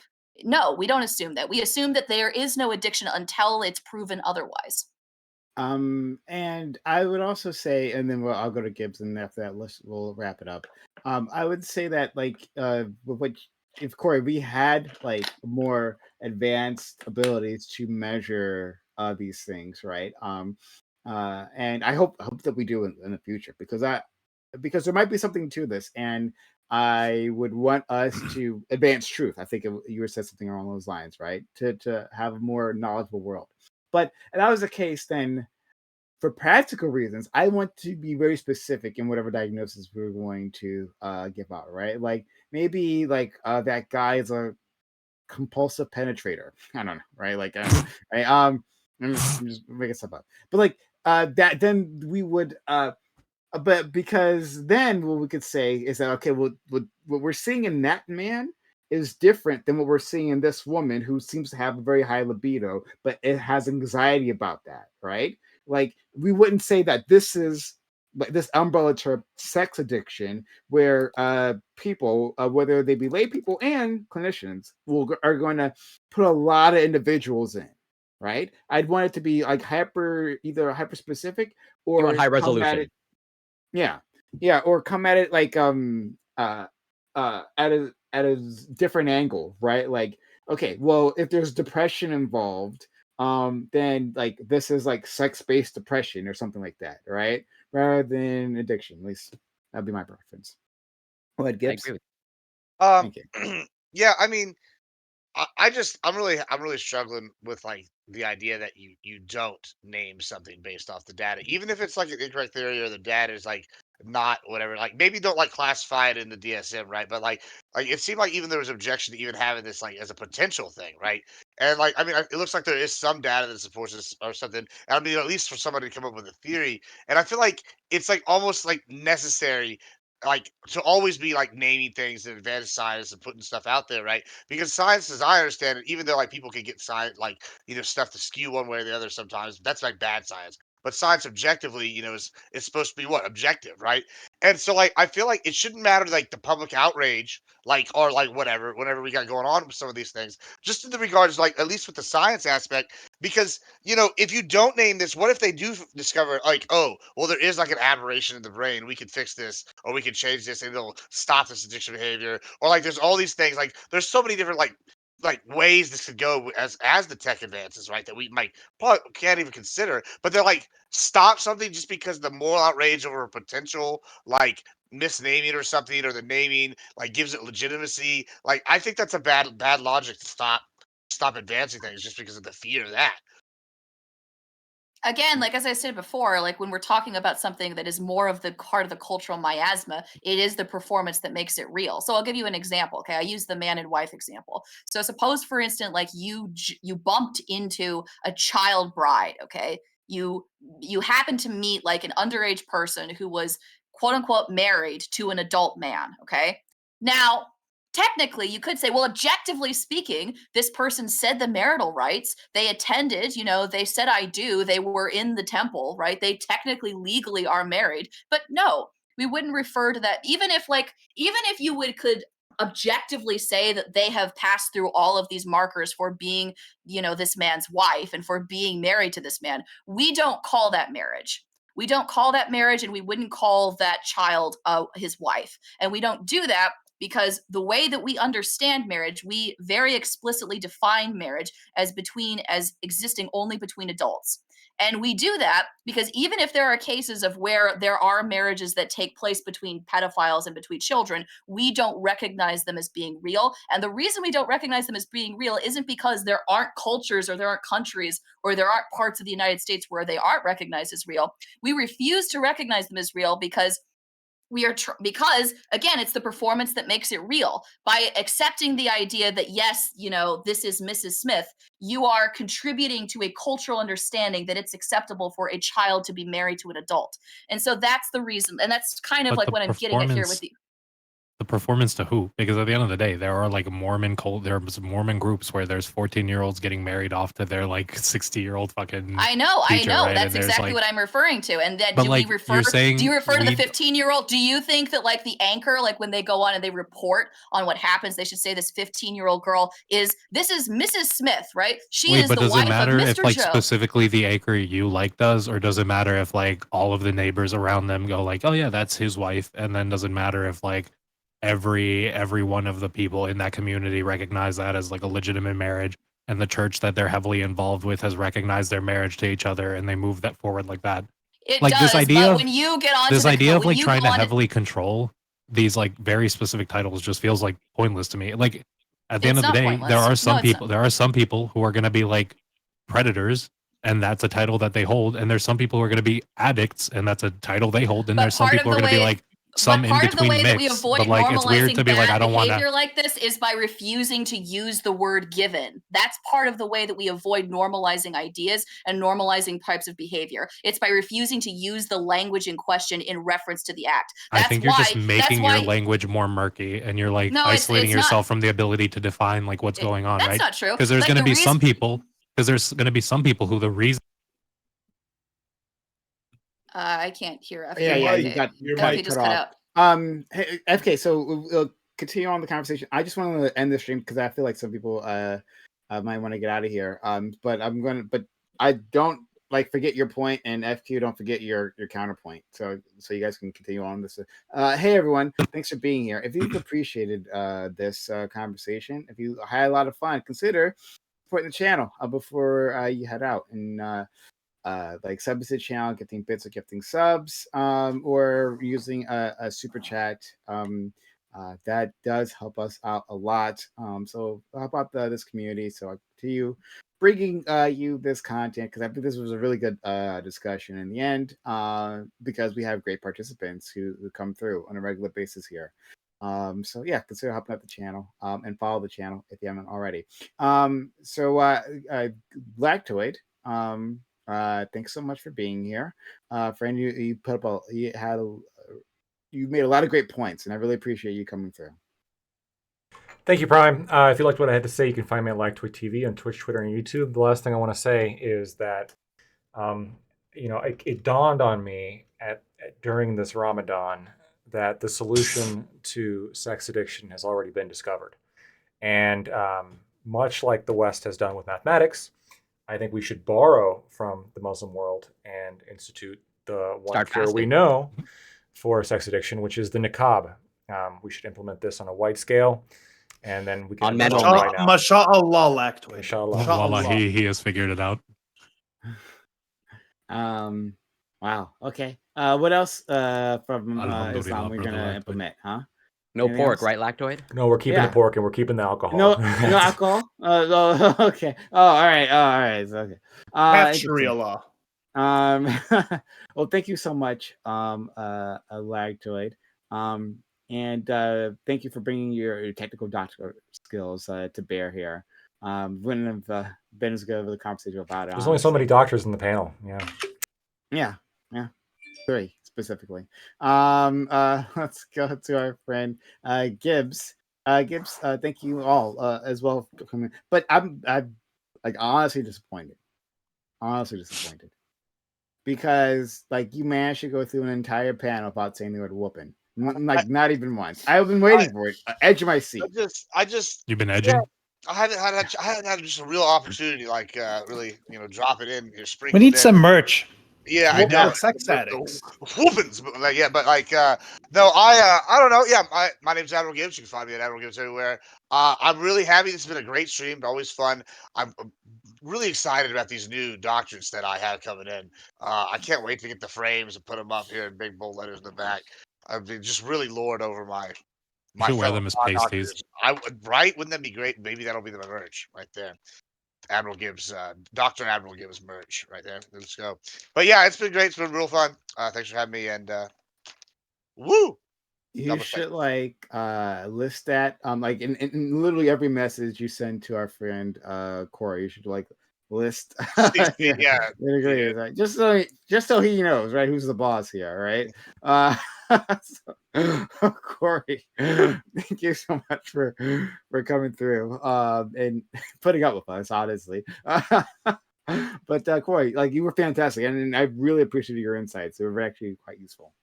Yeah, I appreciate that. And it's an absolute pleasure to be here. And a couple of things to say to Gibbs. First, for your credentials, when you start using them, nothing says PhD. Like when you have PhD in all caps, that's critical. It's capital P, capital H, capital D. I'm sure Fairy Queen will back me up. That's the only way to have legitimate PhD. Of course. All right. It's pronounced Pud. and also, I need to apologize to you, Gibbs. I insulted you. I used some ableist language, and I apologize, and I retract that. I should not have done that. But yeah, it's always a pleasure to be here. You can find me on Twitch, twitch.tv, CoreyCampbell84. You can find me on X, Twitter, taking it to task to bad scientists, and on YouTube, Instagram, it's Corey Campbell. I know it's great to get into a heated discussion with Fairy Queen and others. And as a result of the heated discussion, I've changed my mind. Actually, Fairy Queen, you need a cold plunge. That's my prescription. And Oh, I'll leave it there okay. for now. And so, Cal Rich, Ali, Fairy Queen, FK, Gibbs, Lactoid, always a pleasure, and love you, Prime. I love you too, friend. FK, I'm happy that you were here. Like FK normally surprises me, like with his takes, right? Like he usually comes at things seriously, like from a different angle than I would expect him to. So he keeps me on my toes often, whether I agree with him or disagree with him. FK usually has an interesting take on things. So thank you so much, FK, for being around. Thank you for having me, Prime. I'm just going to use the quick end to finish off what I was going to say and kind of sum it up.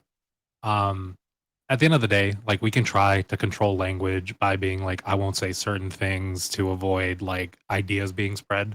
But I think it's much more beneficial because when you're trying to control, you're trying to restrict, and trying to restrict is just going to make it so people like, want to be part of the counter. It makes it more murky. Some people start using different language to represent different things, and you start creating these weird barriers that you're not going to be able to push through.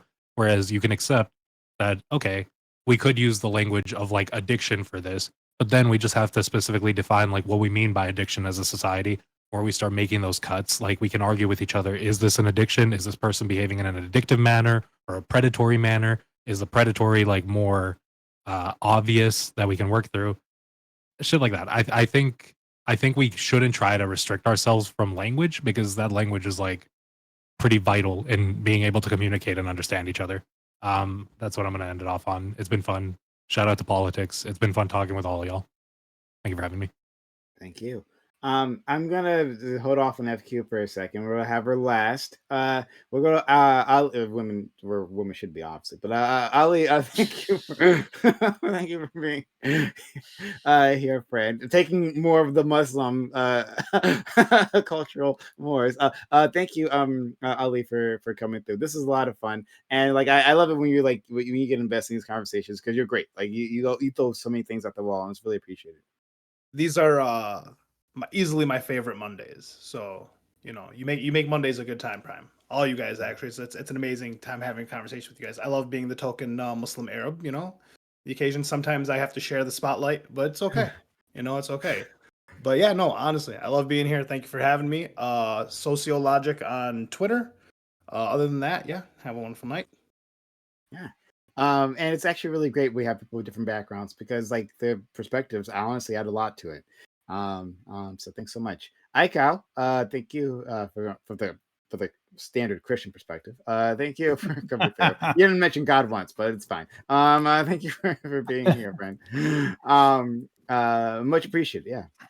Yeah, I don't always because I'm also like a secularist, right? So there's a little bit of tension there. And on this particular topic, I was coming at it mostly from that perspective. Although, I mean, I could give you the Catholic perspective on this as well, but I think there's some daylight there between me and the church on some of these issues. So I didn't want to like muddle what it was I actually believed.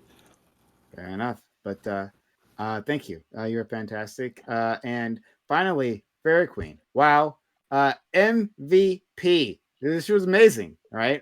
You really held up that conversation. Honestly, so I think about like the possible participants, like when I'm writing these things, like hopefully, we'll have some sort of friction here. I thought you were gonna be on the other side of this. Like every time we've talked about like sexual relations on the stream, like you and I have been at odds, and I was assuming that that would be the same here, but you completely surprised me, and like as always, like you never actually need any help when you're arguing, right? Like FQ never needs any backup because you're so good at it. So thank you so much, FQ, for spending time here and doing all that for us. Yeah, no, thank you so much for having me, Prime. Like Alice said, it's so much fun to be here every Monday. Like Monday evenings are now part of my favorite time of the week because I get to come here and yell at all of you wonderful faces. Thank you so much for putting up with me. I know things got a little bit heated, like as we were having our conversation. Please know it was not personal. I apologize if I offended or bruised anyone tonight. But it was a really, really fun time. And I am passionate about this because we talk about porn addiction so frequently in this space. It's people say it over and over and over and over and over again, and it drives me very much crazy. And the reason why it drives me crazy is, and I'll end with this, okay? I am concerned about like what promoting this as a cultural like understanding will do for people who are victims of sexual assault, or for women, and specifically for women and for children, because like we do have this history of women and children being blamed when they are the victims of sexual violence, that they should have behaved better, that they should have dressed better. This is this is true. Like, I want to talk about children for a minute as well. This often happens like in many families where the children will be blamed like for their older like grandfather or aunt or uncle like sexually abusing them for doing something inappropriate. It will be like framed to them as like something that they deserve to have happened to them. And I think that this aspect of when we're talking about porn addiction is sort of lost, like when we're having these conversations. And I do take it seriously, and the stakes I think are pretty high, which is why I wanted to bring out this aspect of the conversation tonight. But thank you all for putting up with me. I appreciate you all. It's always fun to talk to you. And you can find me at Fairy Queen's Cottage on YouTube, and you can find me at Fairy_Queen on Twitter. Thank you all so much. Absolutely. I'm going to rate out to, let's try Lactoid. Now what's gonna happen is Lactoid is gonna receive the ratings. It's gonna be like, oh, I'm gonna go to bed immediately, whatever. All right. But you can do rate out whatever you into want with the rating. Early Dave tomorrow was a doctor. Yeah. I got a lot of patience. But we're gonna rate him in which way, because we really appreciate Lactoid. Lactoid's fantastic, and always like every Monday for like years and years and years. Like 2 years, I guess. But he's been here, so we want to support our friend Lactoid. Thank you so much, friend. Yeah, but we can still talk if you guys want to talk. Well, I'm mostly. Well, I was Uh, actually going to ask you. Okay, so I feel like the stigma is moving away from, at least from where I see it, we are starting to move away from blaming women and like their actions, and are moving more towards like understanding one. Like I've been hearing a lot, especially over the past 2 years, I want to say, that like most rapes happen like with someone that it's not actually like the assault type, right? So this is actually like something I've been hearing more over the past few years. We actually have been having more conversations about these things. I do see the stigma, at least for me, shifting. You don't see that at all, really?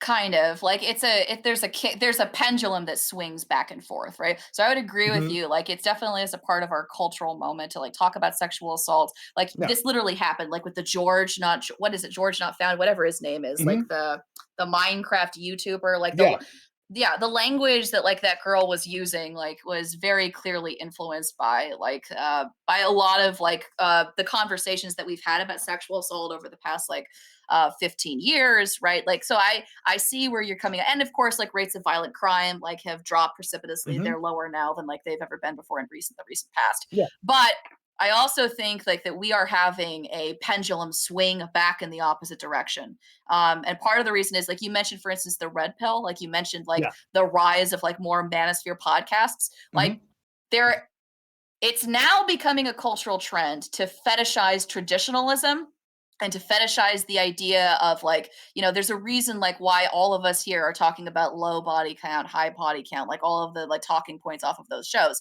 It's Mhm. because like this aspect of sexuality, like demonizing people for like having sex or for having too much sex or the type of sex that they're having is coming back into swing. Like we are seeing that like happening in like more numbers than before. Even the Me Too movement, like the stuff that happened, there's a kickback to that as well. Like that was true up to a certain point, and then like there was the Amber Heard Johnny Depp trial, and then like there was one organization, what was it called? I think it was called Time's Up. Like that was Yeah. supposed to be an organization you're right. that like that Well, was, like, I mean, that turned out to flop, right? Faye, I don't So really see it. well, Hold yeah. on, I don't really see it as a pendulum swing. I see it more as like a balancing out, right? So where it it's used not to be, no.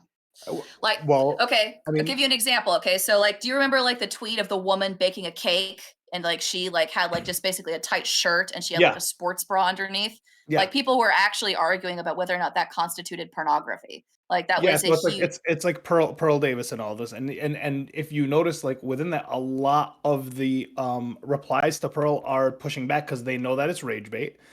Pearl's been consistently pushing now that like younger women are more attractive than older women, as you know, and people are pointing out that she's not attractive, she's unmarried, she doesn't have any of the qualities that she's Right, when she says younger, she's yeah. saying 16. Yeah, Like, 16. I know, wowzing. 16 to 20. It is really insane. And so, like, she's getting actually, like, if you look at her replies, if you look at the quote tweets, if you look at what, like, the big backlash with Isabel was, like, a lot of people defending her and saying, like, hey, it's not, like, she's literally wearing a t-shirt. So there's actually a lot of backlash to that. And I- also, this is on There was a- social media. the like, George- I don't Yeah, know there how was a much this controversy, is, but there was a huge backlash to the controversy.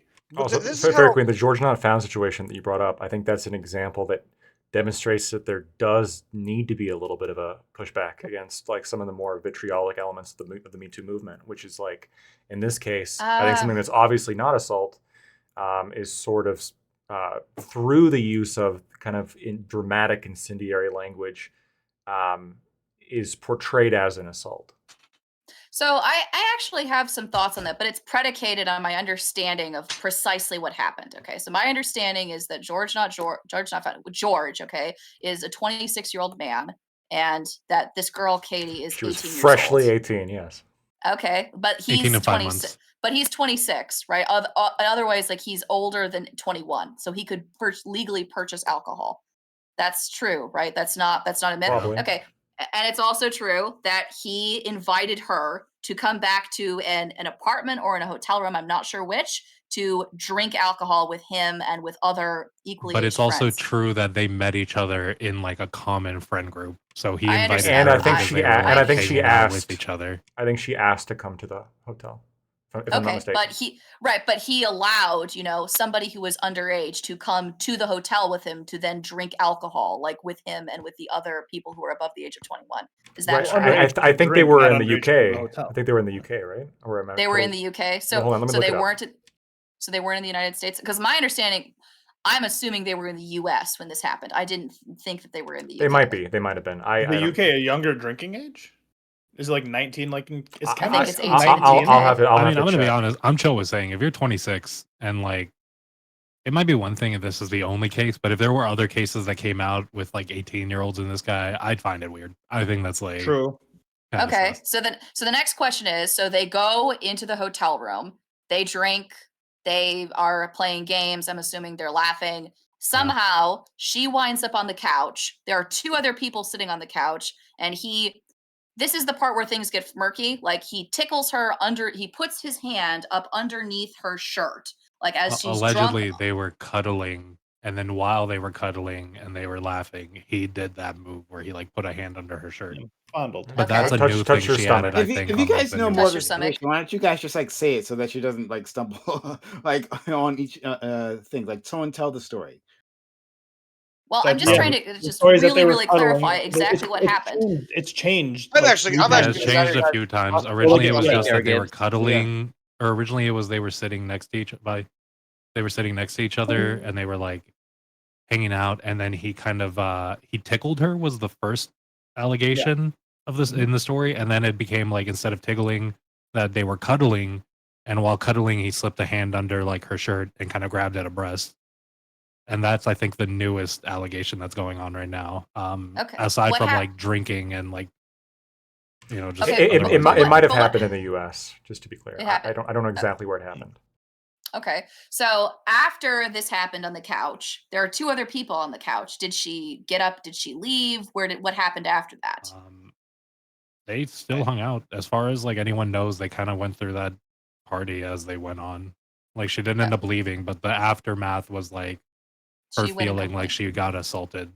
Well, I know I hate to be pedantic about this, but she's on the couch. They continue to hang out for how many hours? Like a couple more hours, and then she leaves and goes home. And then the next day, I'm assuming, like she puts out her complaint, like on YouTube. How far away was the complaint? I gotta look it up again. I don't Yeah, think it I was don't like think the it was next the next day. day. I think it was It like was the it next had day. been I think the sitting for a complaint, while. I could be wrong, but I think the complaint is like years later. Yeah, or, that like, sounds pretty- It's closer. Wait, years how- Like how later. old is she now? She's like She's 19. 18. No, she's over 19. So it would have happened at Okay. least 6 months ago. I don't know much about it, but it was. I think one of the few things I do know about it was that it was about like 8 or 9 months ago. It was like Okay. relatively early last year. Yeah. Okay. Well, so like assuming all of this is true and assuming that this was the United States, so there are a couple of things. So number one, if it's true that this happened in the United States, then him inviting her, even if she wanted to go, even if she begged to go up to the party, like to go up and to drink with all of these 26-year-old people, that's at the very least that's illegal. At the very least that's wrong. I think So providing that alcohol yes, is but illegal. is it illegal? Well, no. I So don't- he I think thought so. her She had being a around it is she had a 21 plus bracelet on that she was lying about, and he thought she was 21. Is what So he's she saying. thought- okay. So he is saying that like he believed that she was 21. Yeah, because she had the And- bracelet. Okay, so he's saying that he didn't knowingly, but of course he would say that. So the question is like how like this is sort of a he said she said thing. What I will say is like so assuming like it's the tickling thing, like that doesn't seem like a huge deal. If the breast thing is true, if that piece of the story is true, then I'm sorry, even if they were sitting on the couch, even if she's drunk on the couch and they're sitting together and he's sober, and if he sticks his hand up her shirt and grabs her He was not breasts- sober. He was not sober? No, Like, I they're know, both I know drunk on- that. Yeah, they were both drunk for. So I know. I some think the bas- question is how drunk they were. We So don't they know. were both drunk. They had both been drinking. She was like 18 and 5 months, I think, like FK said, and then he was like mid to like 26 or around there. She had a 21 plus bracelet on. Initially, she's saying that it was just the stomach, but apparently there was a new updated allegation that just dropped, where now it's also titties. My position on this is like the fact that we're like nitpicking whether she was 18 or 21 and why it's actually like does it matter if she was like in the UK or the US. I don't care if an 18-year-old drinks, like morally speaking. If you're an adult and you can serve and die for the country, I think the drinking age should probably be 18 anyway. And if you have two adults that have been drinking and they're cuddling on a couch for an hour, and then like the dude makes a move, the fact that like this has become sexual assault and she's trying to take down his career, I think is evidence that Me Too has gone too far. Grabbing So a breast I- is like it's a very direct, like that's a hard move. But I don't know Yeah. if it's like if you've been cuddling for a few hours, there's some people that like you might like try it a little, and if it doesn't work, you move on. So there are a couple of things. I don't think I actually would. I slightly disagree with like Lactoid on that for a couple of reasons. So one of them is one of the facts that I know about this case about what happened. Okay, is that apparently Katie like is a virgin. She is really young. She has never had any type of sexual contact before. I've talked about this with a couple of other women before about early like sexual experiences. And when your virginity, when you being a sexually pure person is so emphasized, is so important, and like that, and to the degree that like when people discuss like other women who have had sex with other people before as if they're stained and they're dirtied and they're ruined, et cetera, then every single like sexual interaction that you have, no matter how small, becomes enormously blown up in your face. It becomes enormously blown up in your head to the degree that like I've spoken to other women, like when they first engaged with a specific type of sexual interaction, they would a panic. It wasn't exactly a panic attack, but their heart would pound, they would freeze, They're shaming they themselves. wouldn't move. She specifically said, like, now anytime anyone asks me anything, like how far I've gone, like there's a level of threshold that she can't say she's gone under, right? So like technically, by all means, like it was first base, right? Someone copped a feel that's first And base. it She But seems that hasn't been ridiculous. established yet. I Oh. mean, touching that's stomach that's is what not. she's no.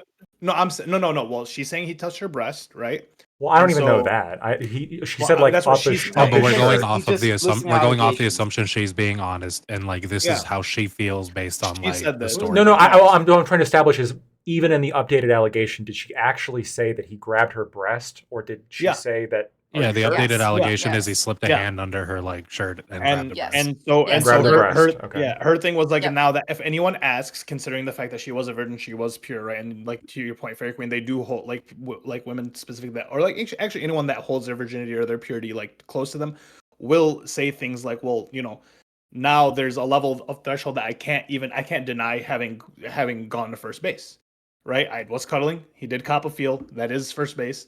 And so I, you know, like, and so now like that anxiety, that pressure, that like she And feels that judgment, that I shame. think she does used Yeah. harsher terminology. She'd use the whole like I feel Well, dirty she didn't use now. that term. Yeah, she didn't Yeah, use that but, terminology. like- I'm saying it. Yeah, that's Yeah. what I was Yeah. saying. Yeah. That Yeah, just speaks to but- the bad culture of like you shouldn't feel. I mean, ideally, you shouldn't feel shame if whatever like that No. occurred to you. I mean, But some like that- people. but- yeah, But some that people but do that speaks to the swing back that like I was mentioning before, right? Because like the way that like you make that less bad is by making, you know, interactions like less, you know, I don't know, monumental and building it up in people's heads. Like I understand like for us, like we're all adults, you know, like we're all like either in our late 20s or 30s or 40s or however, we're old people, okay? We've all I'm assuming everybody here has had sex. I'm assuming everybody here has dated someone at least in the past. I I've heard get of it. that Not like too much. well, I understand that, like, imagining, you know, like seeing, you know, an 18-year-old girl, you know, freaking out over someone like tickling her under the stomach, or like, is it really that big of a deal? I understand, like, most of us would probably say no, but like for someone who's that young, who's that inexperienced, who has had this built up in her head for so long, it does feel like that. I was about to say, It I don't- does feel that monumental. and- so I do think it's a I- big deal for those I- people because, like, I don't like to discount that there are religious people or there are people who, like, you know, these are their beliefs that they hold, and so, like, Well- for them, it is a big deal, and like we, you know, just I'm because you were curious. not Liam, yeah. To have like a little bit of the conversation of like, okay, like I can recognize, let's say, the stigma that let's say, you know, some women feel as a result of, let's say, the culture. I'm curious then, like, so like as far as I can tell, based off of the details that we just went through, like the girl like pretty much was underage drinking. Okay, and I would say maybe that speaks to maybe we don't stigmatize drinking enough. Where what does it say about, you know, an 18-year-old who's seeking out alcohol?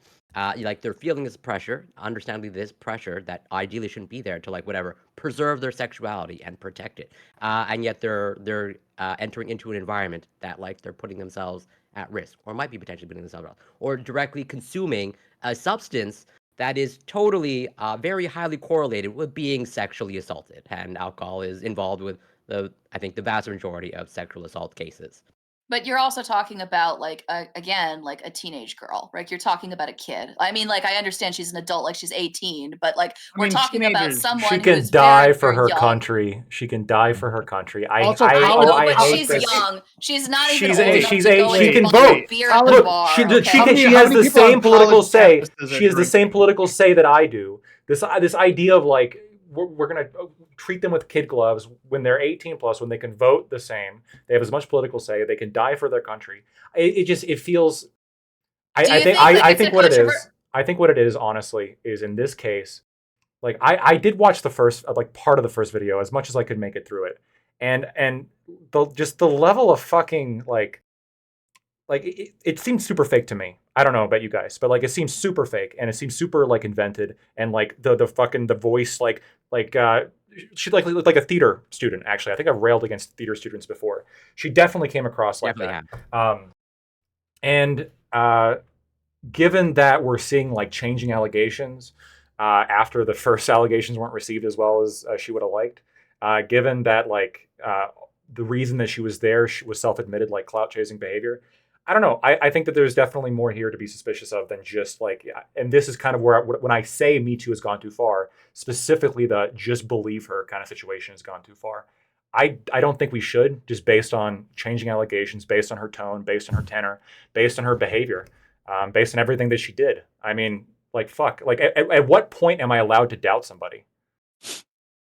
I mean, there's probably valid critique to have of this 26-year-old guy providing alcohol. Now, the question is, like, did he know that she was 21? If it's true that she was wearing a wristband to try to fake being 21, that's one thing. But then I'm going to be honest, he seems like he's a pretty big creator, and I do think there probably is some value in being like, if you're a creator, you have to take like extra steps to make sure Even that if the people he's- around you aren't Wait like, a minute. FQ doesn't being care if he was mistaken if she lied about her age, right? FQ, you don't care about that. Wait, what? Yeah, I think that like her lying about. I mean, I think that the age is a component to this, but for a reason that's a little bit different. Because okay, so for me, like so I'm 27, right? I'm not going, and I have a lot on the line. Like I have a license, a teaching license. I have my program. Mhm. I have a job. I have a life. I would never risk all of that, to bring some stupid 18-year-old up to a hotel room with me so that we could like clink glasses together and drink. So if it's true that he really didn't know, then maybe like there's a justifiable reason for him. But if you do know that like this person is 18 and is not 21, and you're willing to risk, I'm sorry, like going to jail, you're willing to risk legal consequences, you're willing to risk professional consequences just to bring this person upstairs to like have a great beer with them. And I question your motivations from the get-go on why you would be willing to do that. That's not a normal thing for a person in their late 20s to do. Like, Right. But so then you do care whether they knew whether they were whatever 18 I or not, do, or but I whatever they think were that it's 21 or I of I age to do. drink. Yes, I do care about that because I think that points to motive, like it points to intention, right? Because if it's the case that like he knows that she's 18 and he's willing to risk everything to bring this person upstairs to drink with him, like that, the question becomes why? Well, why are you willing to do that? I wouldn't Okay. do that. So I don't think like most normal right. people would do that. I don't disagree with you, but like, so if in fact it is true that whatever she was wearing the bracelet, again, I'm going by pretty much what's being told here. Like, yeah, that indicates that she's 21. Like the response, even then, like whatever, like what level of culpability, even if she was 18, okay, like there's the question of like, okay, they're serving they're serving alcohol to someone who's 18. Obviously, at least in the United States, that's illegal. But then there's also the question of like, well, you can serve alcohol to someone, doesn't mean they have to drink it, right? And so also there's the question of like, well, what does it say about an 18-year-old who's willing to drink? Not every 18-year-old drinks, right? That she's Uh, stupid, that she's an 18-year-old, and like, I'm sorry, but 18-year-olds are dumb. Like, no, and whoa, I, whoa, Content. whoa, And whoa. take away their voting former ability. As a former 18-year-old, I take umbrage with all 18-year-olds are this is dumb. bigoted behavior. as someone, He as was a someone who content creator, right? I look, as someone who teaches 18-year-olds, I interact with a lot of 18-year-olds, like 8, 19, 20-year-olds. Like what you remember about yourself at 18 is very different than the 18-year-olds that you I actually agree, meet in the but classroom I and know interact I have with. a strong track record of virtually never drink. I've never been drunk in my life, and so I would invoke something that Ali has brought up. How much culpability do the parents have then in that case? Is this a well-raised, I don't well-adjusted think the parents have any child? culpability. This is an Okay, 18-year-old. Hold on, are you guys in favor of raising the age of consent to 21? Yes. I'm not necessarily opposed to it. Yeah, I can see arguments in favor of that. I'm Okay. in favor of raising it to 25. Prime.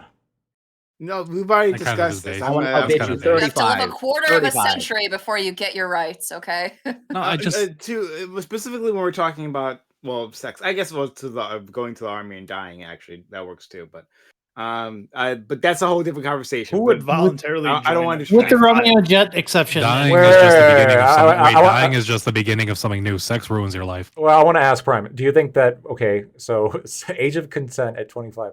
What about the age of like voting? Should that be also 25? No, that should be lowered to 12. That should be lowered. That should be lowered to 12. Actually, yeah. I think this is awful. Look, my position is if you're old enough to fuck me over politically, then I'm old enough to fuck you. Like that's the way it should work. Okay? Politically. And so no, physically. All right, the rule like you got to draw a line somewhere. I hate this. I think part of the thing is like she looks like younger, and so like people are more apt to like, well, she can't really help it, right? No, like she's an She adult. looks like a kid, genuinely. I She looks like know, you would it's walk weird. to middle It's school weird. to see her, so it's like, To be fair though, George Not Found also looks like a fucking kid, which is also fucking bizarre. All these Minecraft fucking people look like kids, and it's Well, weird. no, it's just Gen Z in general. Like Gen Z look. No, these people particularly, Gen Z they looks look like older. children, dude. Oh. It's weird. They all dude, look like children. I'm Gen Z. Yeah, I'm and like you Gen look. Z though, so yeah, like, yeah, I don't want to Are be. you? I Okay, I I thought gotta you. I retract thought my you were my statement. age. I'm 25, But bro. okay, I'm 32, so bro. yeah. Like we can argue that separately. But Lacto, I'm surprised that you're surprised about my position. We've talked about this many times before. The idea that I could bet you think that if I banged a 24-year-old right now at 28, I should like get in trouble legally. Yes. No, okay. Jail. No, let me TLDR this for you, right? Like, Capital punishment. it's not that I think that it's wrong to have sex with a person who Okay. is like 19 or something, right? It's not that I believe it's wrong. I'm looking for consistency, right? In this area, and that if as a society what we care about, like just running into what FQ was saying, right? Like if as a society we say that like these individuals, meaning minors, cannot consent to sex because they don't have the proper life experiences and the decision making processes, right? We know, like FQ was saying, that at 18 you don't magically like all of a sudden get these things. Like there is a difference between an 18-year-old and a 25-year-old. Like your brain is like fully formed, and so like if as a society we're going to say that matters, that we actually care about protecting people, then the age should be 25. Now, if we don't care about that, which we actually don't care about that, well, then I'm fine being at 18 or at 17, whatever, right? Because like it shows that that's not our focus, right? That's not our actual priority. But let's be honest about that. Let's be honest about what we're actually protecting. And it's not minors because of their lack of decision-making skills. It's just that we've set an arbitrary number. So it's just a point of consistency. Well, the problem here is that there's new research that the final pruning of actually happens in your brain happens in, I think, your early to mid 30s. So if you want to, like, if we're talking to 30, sure, if we're talking about like the final complete development. So there's no final. Your brain. No, and that's Corey, and that's what I'm going to get at, right? Like, there's like final pruning that happens, but the reality is like your brain's going to change and develop throughout your entire life. There's no actual definitive point.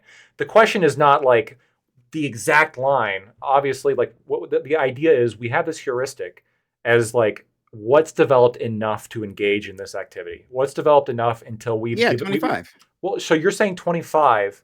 Before you think that a 24-year-old is not mentally developed enough to engage in sexual activity?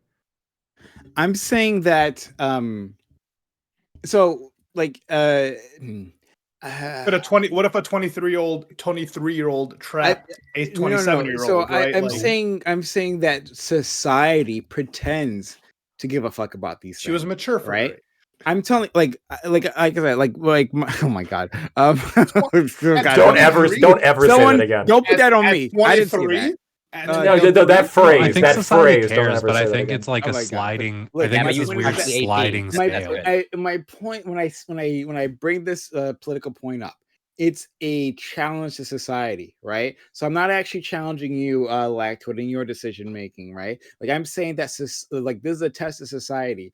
Do we actually care? Even if it is the case, and this is the first time I'm hearing about this, like the final pruning or whatever the fuck that is, happens in like when you're 32 or whatever the fuck, right? Like we could still, I would say that 25-year-olds have a much better sense of like consequences and be able and like long-term planning, like I think they are simply different from an 18-year-old. That's definitely the case. I agree. In the same way, an 18-year-old is fundamentally different than a 12-year-old, right? You are drawing an equally arbitrary line. And I'm saying that, like, I honestly think that at 25, okay, look at I know this is like not like a scientific measurement, but like, please don't kill me, Corey. Look at all these like love songs, right? Like, how many love songs have you heard where like the message is like, if I had known now what I know now that I did at 18, then I would make completely different choices, right? That like, and in fact, our friend FQ, she did the same thing like earlier when we were talking about like looking at her diaries, right? That like at this point in her life, her decision-making processes are much better, much more refined.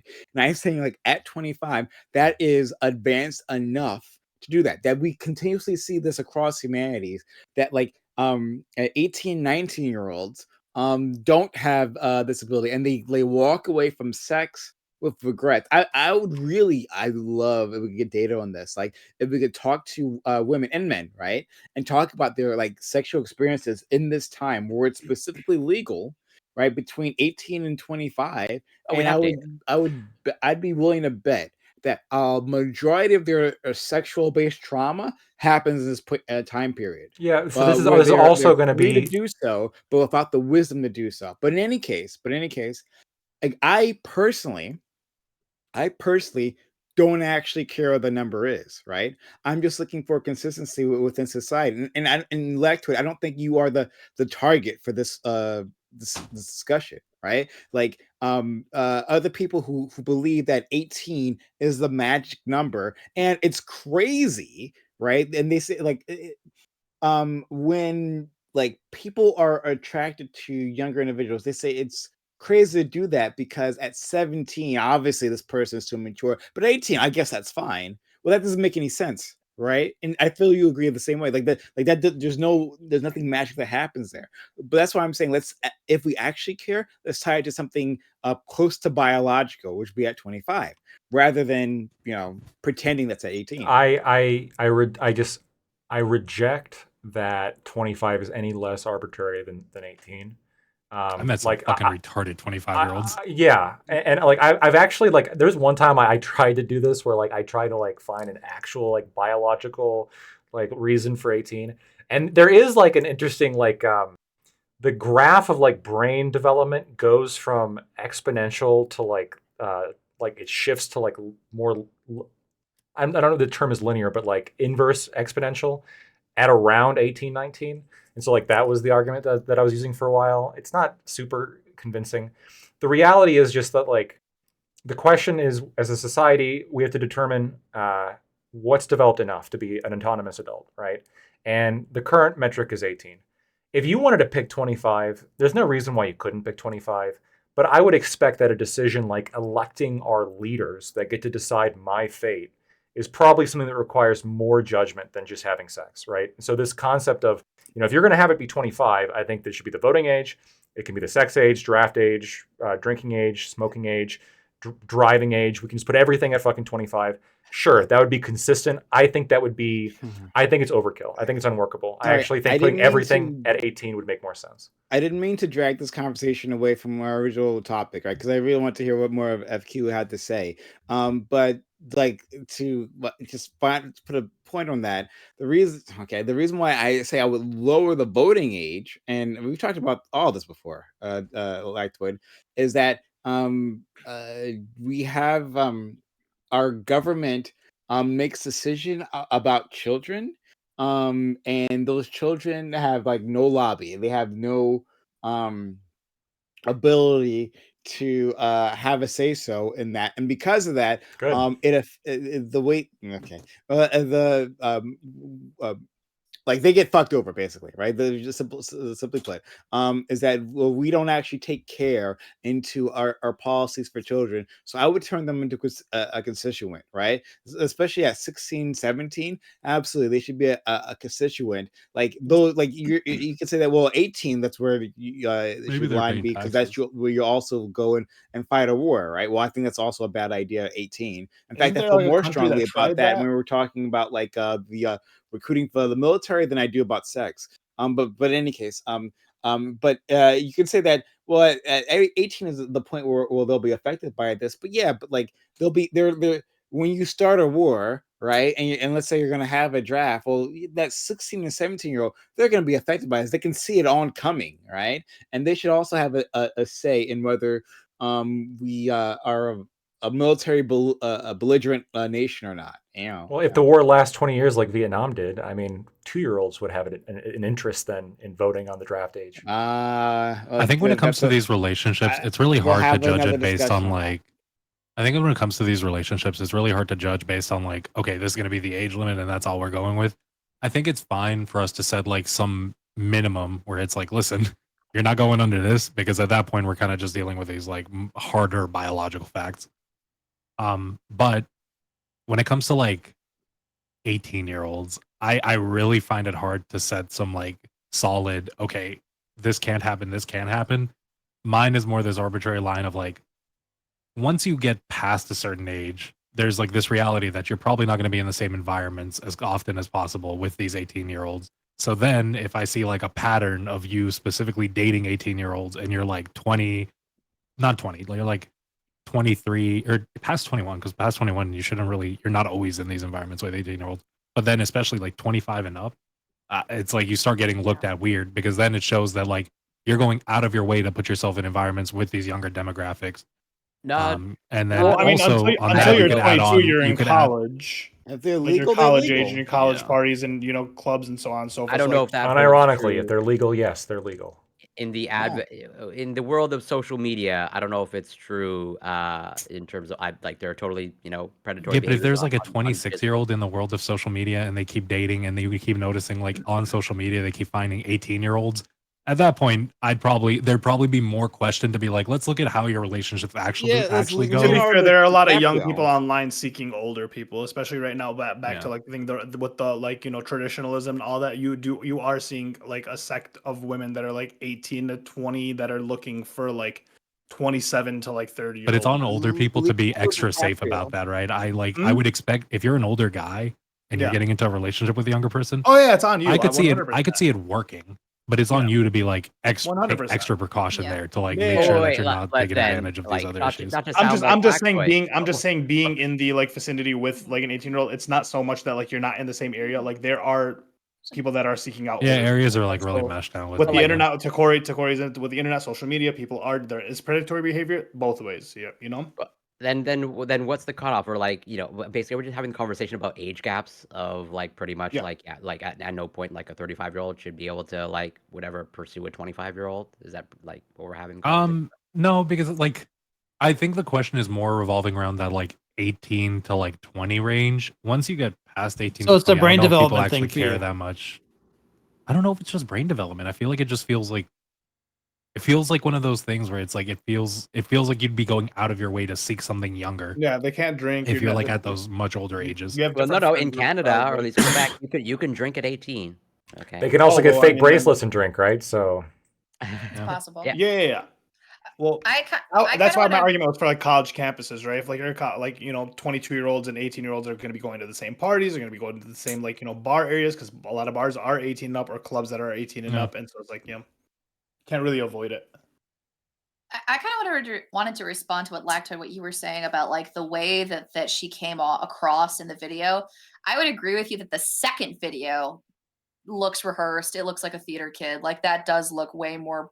It looks more like performative anger than anything else. The first video, the script that she was reading was a bit theater kiddish. The tears, I believed. Like that girl actually, like I seemed to actually be upset. Like when she was like reading that out loud and like when she was telling her story. Like she wasn't just sitting in front of the camera, like this, here at this kitchen table, I cried when Jordan. No, that's not what happened, right? Like what happened was that she was trembling. She had her cell phone out like this, and she couldn't even look at she didn't even have it like on the screen, right? She's reading this out loud, like sobbing, like uncontrollably, like as Could she's it be reading the the case story though out. that she's and- upset and she Can has that someone emotion and she post has the that link so I can genuine take a look at feeling? this, please? Go ahead. Yeah, if someone can find it. But she has that genuine feeling. But could it also be the case that like maybe she's put herself into a position where this feeling has become like much more intensified when it probably shouldn't be? Yeah, but why is that the case? Like there are a couple of reasons for that. The I'm Me Too saying movement, that right? no, I'm saying that a big reason for why like she wound up in that position is because she's 18 and 18-year-olds are stupid. 18-year-olds drink, they drive recklessly, they do dumb things. It's part of what it is to be 18. Can I ask And wait, can I ask the question of why do you think, is it your position that like virtually all or the majority of 18-year-olds are stupid? And I would ask the question of why do you Yes. think that is? Do you think that's just a default? Do you think that's default state of anecdotal 18-year-olds? evidence as a teacher, okay? Like that's and just statistically speaking, like I think it's just, isn't it just true? Like I think your insurance, like as a man, like I think like up until like a certain point, it's like really, really high because you're more likely to be in car accidents. I think it's It's up until about 25 for men and 21 for women.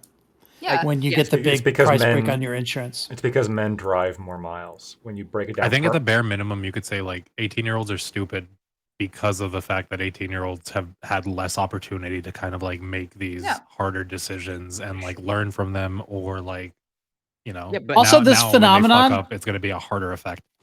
Also, this phenomenon of younger people sort of whipping themselves up into a frenzy. Like they might not think something's a big deal at first, but then they think about it some more and they think about it some more. And that also if there's like this sort of echo effect happening with their friends and stuff like Oh, they that. look at other people's posts about it, and those people Yep. have already like come to like Yep. hard conclusions, and then I they don't try to, at like, all believe that identify it's with fake. what's Like going on. I believe that she really believes everything that she's saying, right? That's But I'm yeah. not sure that she would have described it that way the night that it happened. So I think that there's this sort of a feedback loop that goes on, and I see this younger people like I've been working with people in high school for decades, and I absolutely see this among teenagers is that they when they feel something, the certainty level that they have of it is much higher than is often warranted, right? So I believe that she absolutely believes that what she's saying. I don't think there's anything fake about it, but I do think that it's possible that that perception was not her own solely, like that it came from multiple discussions with close friends who were very protective of her and also were very dramatic themselves because they're also very young. And I think that's absolutely possible. I don't even think it's just about being young. I think the way humans kind of tend to work with each other when we talk to each other, especially if it's like your friend telling you something that happened that they think might be like a little bit fucked up. Like most people don't want to be a confrontational person and be like challenging that perspective, right? Most people would want to just hear them out and give them some type of validation because obviously like the feeling is your friend is telling you this bad thing happened to me and you want to be like, oh, I'm so sorry that bad thing happened. It was really bad. That person is a bad person for hurting you. Like, Right. Uh, Right. I'm curious. That- So I'll let you. Well, No. What was your question? I'm sorry. I'm curious. So, assuming, okay, going under the assumption that the person, the 26-year-old who was serving the alcohol, was under the assumption that they were serving alcohol to someone who was of age, and then let's say everything played out as more or less as we described. Like, how much do you like? Say, if you were to ballpark a percentage of responsibility, how much percentage of responsibility, if any, could be 0% on like the girl? On the girl, Yeah. like for being present and for drinking, can everyone answer that in here after she does? I mean, it depends on like what facts of like the story you accept. So if you just accept like the part of them literally just sitting on the couch and like her being tickled on the stomach, if that's the story that you accept, then I would say that like, and if we accept the idea that he was 26 and he genuinely thought she was 21, then I Yeah, would say that's my bare minimum. I don't really care whatever that's the else you best want to make up. possible version of the story. It's probably more of a 50-50. It sounded like she got hurt if you accept that. But if you don't accept that, if you accept instead that in fact it wasn't just a tickle on the stomach, that it was in fact he stuck his hand all the way up into her bra, like as she was sitting there on the couch, as a person he barely knows that he invited to this party, with two other people on the couch, apparently, that are in the room at the same time, then I think that like the responsibility, like he does bear more responsibility, and it becomes significantly shifted in that case. So like what percent if you had to give it? I mean, she's responsible for being there and for drinking, but it's more of like a 70-30 split, like really. And Okay. that's being generous, like if that. Like she bears responsibility then in that case for lying about her age to get in, but he bears the lion's share of responsibility if in fact the boob grab is real. And that's what this predicates on, at least for me, because that's more than just tickling. That is something that's invasive, right? It indicates clear like sexual intent. It's not the same. Like I just to give you an example of like why I say that. Like just okay, so who was the guy that like was in the whale? He was the guy, what was it, Brendan Fraser? Was it- Fraser.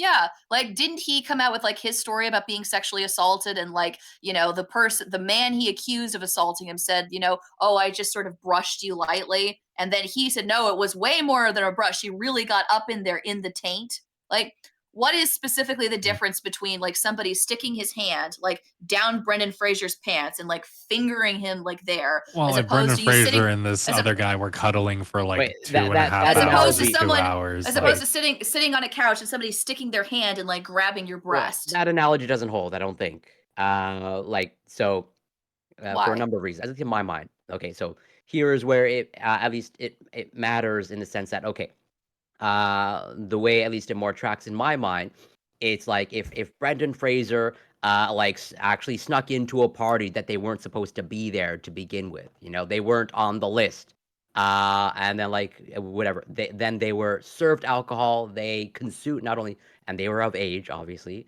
and then they consumed it, they got drunk, and then they were assaulted. Like that changes the things. I agree with Oh. you. If Brendan Fraser was like walking down the street or whatever, it was just at a party that he was invited to, and he was on the list, and there's no legal factors preventing him from being there, and he was sexually assaulted, then yes, totally 100%. Well, here's another thing you have to it add is on on the to that. perpetrator. Here's See, you another guys thing are- you have to add on to that that's problematic. It would also be Brendan Fraser was texting back and forth with this guy, right? And it was flirting texts back and forth. And then it would also be that when Brendan Fraser got to this party, he was cuddling with this guy for like 2.5 hours. And at some point, it's it's a very direct, progressive movement in a trying even to care about the cuddling. have something So happen. I hate to be cuddling But I that think that person. cuddling, the cuddling is I- matter because they were cuddling in the sense of they were on the couch right next to each other. She was laying on him. He was holding her, right? They were direct contact for those hours, talking back and forth, probably playing with each other a little bit, flirting, doing all this shit. Mhm. They already had the text messages flirting. I can say that this guy had responsibility as a larger creator to, because I think there is probably some value there. If you're 26 years old, especially, so you should be adult enough to kind of understand there's people who are in your community, then there's a lot of people in your community that get fucked over on this dating fan shit and stuff. But at the end of the day, it's what more could he really do? This girl seemed really into him. He was obviously really into her. She was pretty He could young. ask for and, Okay, consent, totally. Okay, he but could ask. May but, I grab your arm? Thank you. Do you really have to ask when she's obviously giving you consent throughout the I can get that Yeah, you but what probably about the pushed a other little bit people in too the far. room? And wait, I can get you pushed a little bit too far. And when you fuck up, and if she doesn't like it, you that is probably somewhere where you might have asked, but you've already had all these steps leading to it, and then you could just pull back and be like, "Oh, that's my bad. I'm sorry. I thought I guess we can't go to that level." Yeah, and you but just move on to yeah, but another way. but there are a couple of things. Number one, going back to the Brendan Fraser example. Actually, the way that you told me that story, I actually would put way more responsibility. Now that you framed it like that, I don't like the idea that because you did something, because you were dumb, because you went to a party that you weren't invited to, and you were served alcohol there while you were at the party, that means that you are in part responsible for the person who committed a crime against you. The person, you might be But technically it's a not little bit. automatically a crime. It's Yeah, not the like Wait, this wait, guy wait, the just question is assaulted her is randomly. it a crime? Right? Dude, That's have you the guys question. never been to a party and you see the couple, you see the people that are gonna The couple probably hook up making for the out on the night, side. and they start making out a little bit, and they start doing some shit that's I don't go to obviously parties you're like that. rubbing on his dick, or People that she's go to that parties like Yeah, some but shit like no. that. Well, hang on. They I do mean, some shit like that, I've- and it's people are You've getting never into seen it. a Yeah, but couple if there hook up are on other the people couch? in the room at the same time, and Yes. these two people are sitting on the Yes, couch, this and they're happens sticking during their parties. penis- Yes, when you're drinking. that Yes, happens of during course. parties, No, happens with during all- kickback. no, With like- everybody Yeah. looking, yes, with absolutely. Yeah. everybody 100%. looking. No, that kind Yes. of thing is the sort of thing. Yes. You never had You you never had take that your reaction. coat. Wait, so you never had It that really thing where it's depends. the It couple's depends on obviously how- building. Wait. We're You've never we're had that thing getting- where the couple's obviously building up Okay. throughout the night, and at the end of the night, you wake up the next morning and you see that they're both sleeping on each other, and you're like, okay, so they obviously No, that like what build-up led happens- to we it. are no, getting no, no, no, no, insight no, into no. FQ right now. No, what happens is, right, the couple sort of makes a stupid excuse and goes out to the back of the bar, or orders an Uber, or leaves. They don't stay kind and of just start prude- Yes, making they out on the do. couch in front Bro, of we're everyone. not Have you talking ever about been that. to a party? We're not talking Yeah, about this fuck you. bullshit. Fuck you, We're first talking of about all. Are you at a we're talking party? about some You shit. go Wait, to a wait. Christian- We're talking you about some go to shit a where you haven't Christian seen That's you haven't such seen friends for a wild shit. while. Who You does guys are all that? getting That's- together. Every- It's like, oh, the that's- house is no, open. not It's like the whole everyone the does house that. is I don't open. know You can where pass out hang if you with, want but my to. Oh friends wait, don't wait, do wait, that, hold on, okay? hold on. We're Your gonna friends give are this gonna someone. have sex in front of We're- everyone in the we- room. we That's will- Not give hardcore I was on a banging. party Hold bus on, and I we saw gotta somebody give get a hand job on the everybody party bus. People do someone. this shit. Bro, hold on. No. I want to ask That's someone with more nonsense. life experience than all of us. Aiko, the situation they've been painting, right? Have you seen that situation? The men are painting.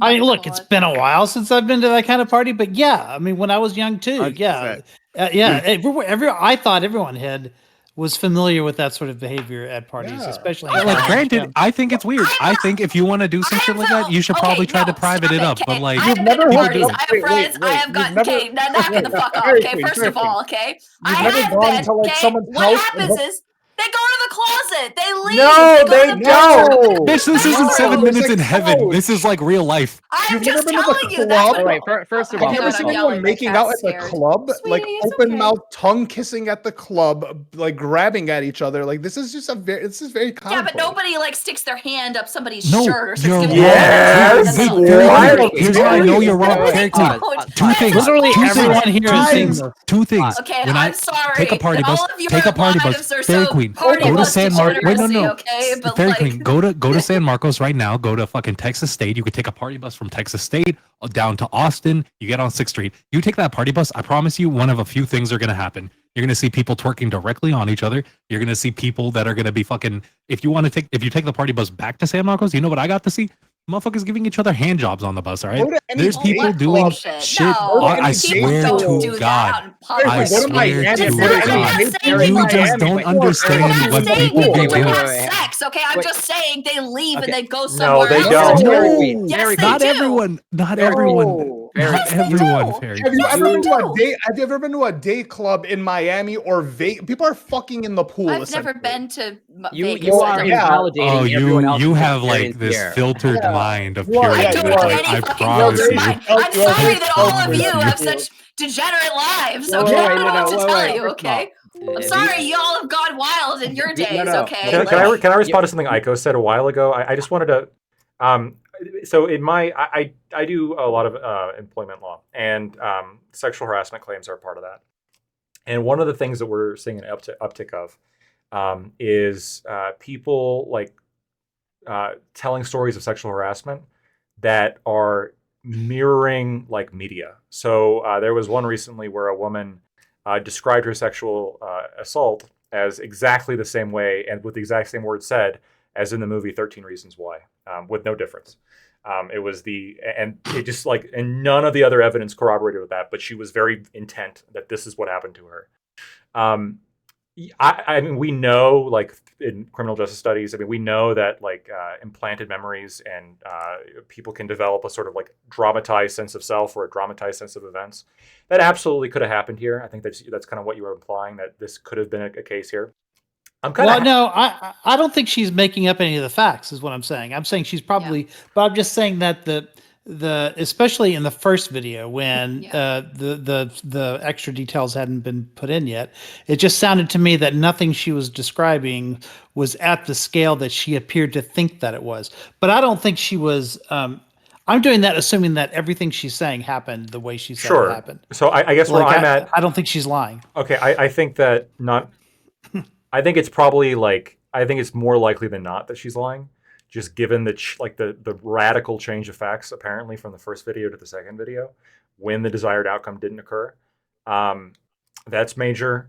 The time, like we were looking at, like the specifics around her personality. It's one thing for the story to change.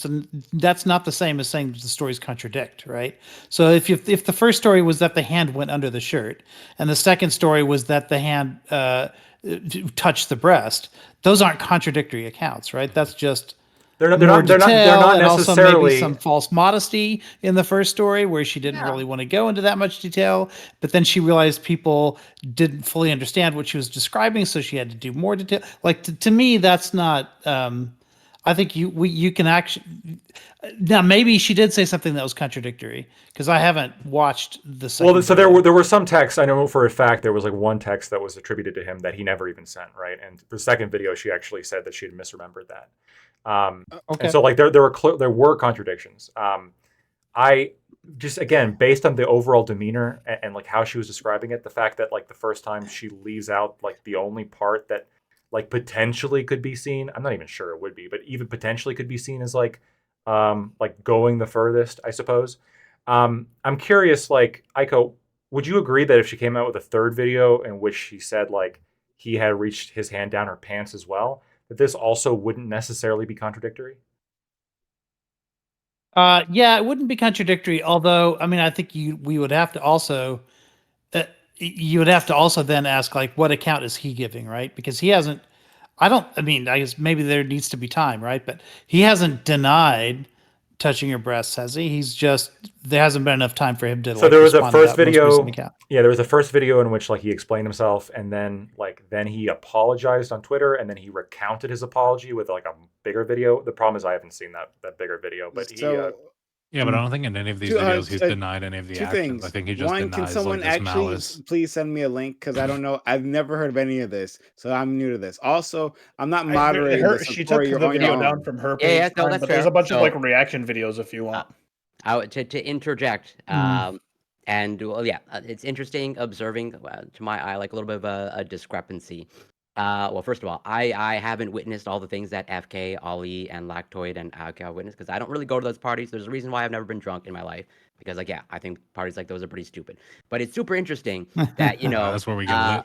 at FQ, it's like yes, you want understandably, and I have no skin in the game, and I pretty much have no judgment whatsoever, but. It's like, yeah, you want to believe, this girl and like, testimony true. And then you have like FK, Ali, Lactoid, and Alcohol. Here's all my experience. That's wild. I don't believe that. You're all crazy. Did not happen. I don't know what to tell you. Okay. Don't believe men. Yeah, exactly. You are invalidating all of their experiences. Okay. 100%. So why can't Listen, we? when they take out their phone and they describe the why party can't someone orgy like and they Lactoid- start why to can't crying someone from like the Lactoid experience, okay? invalidate the I girl's could do it, yeah. experience, I could saying do like that. I just don't believe it. Like she shouldn't have been there.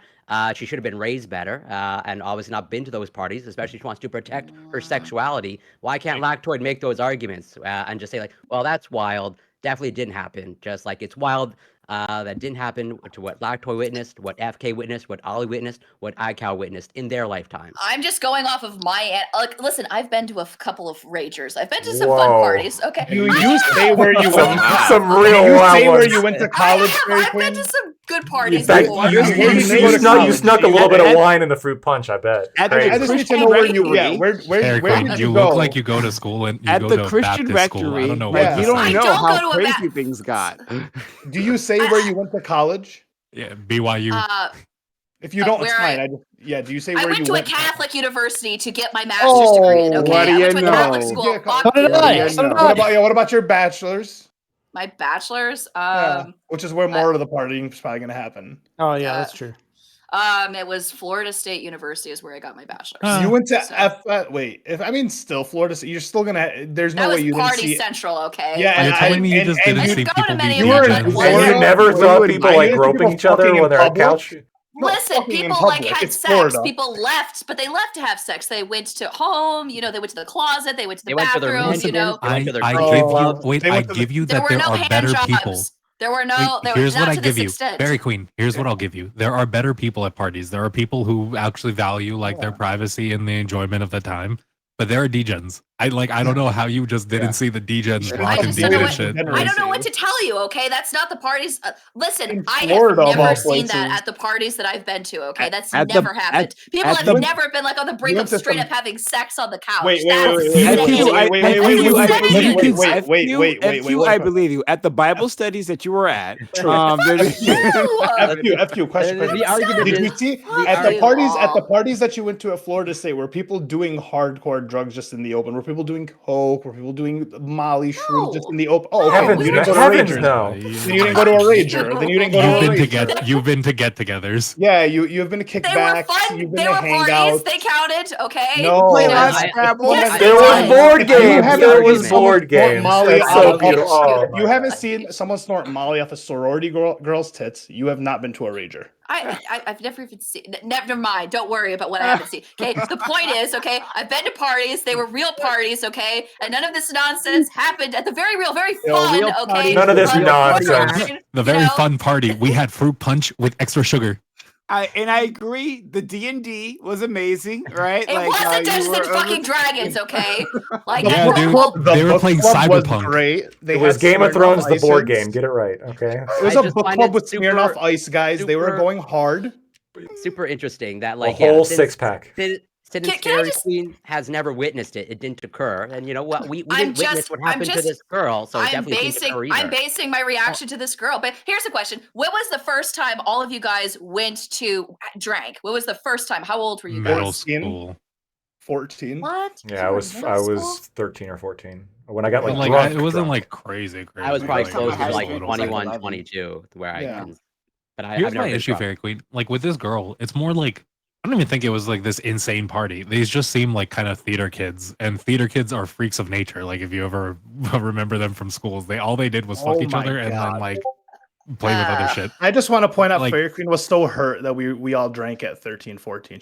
You could I see wasn't she was hurt. Okay, I was surprised. Okay, like I thought it would be like 17 or 18. The Christian or, University like, just left her soul a little bit. She was like, "These people are mean- evil."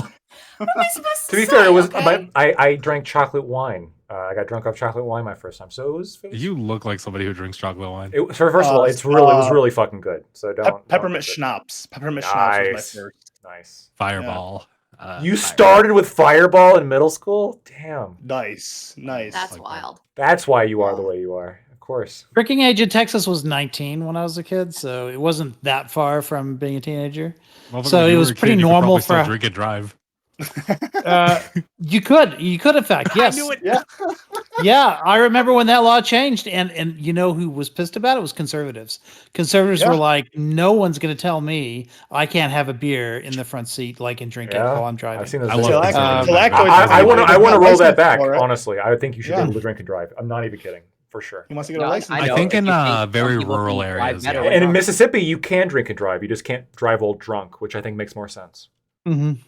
Well, again, that's another intervention thing, right? This now, if you're seen with an open container in the front seat or whatever, even if you've only had a couple of sips, so obviously you're not intoxicated, right? But yeah, there's your early intervention. Yeah, even if you've No, had think about how nothing. much To bring it sucks, back to though, what we were because, talking about you could before.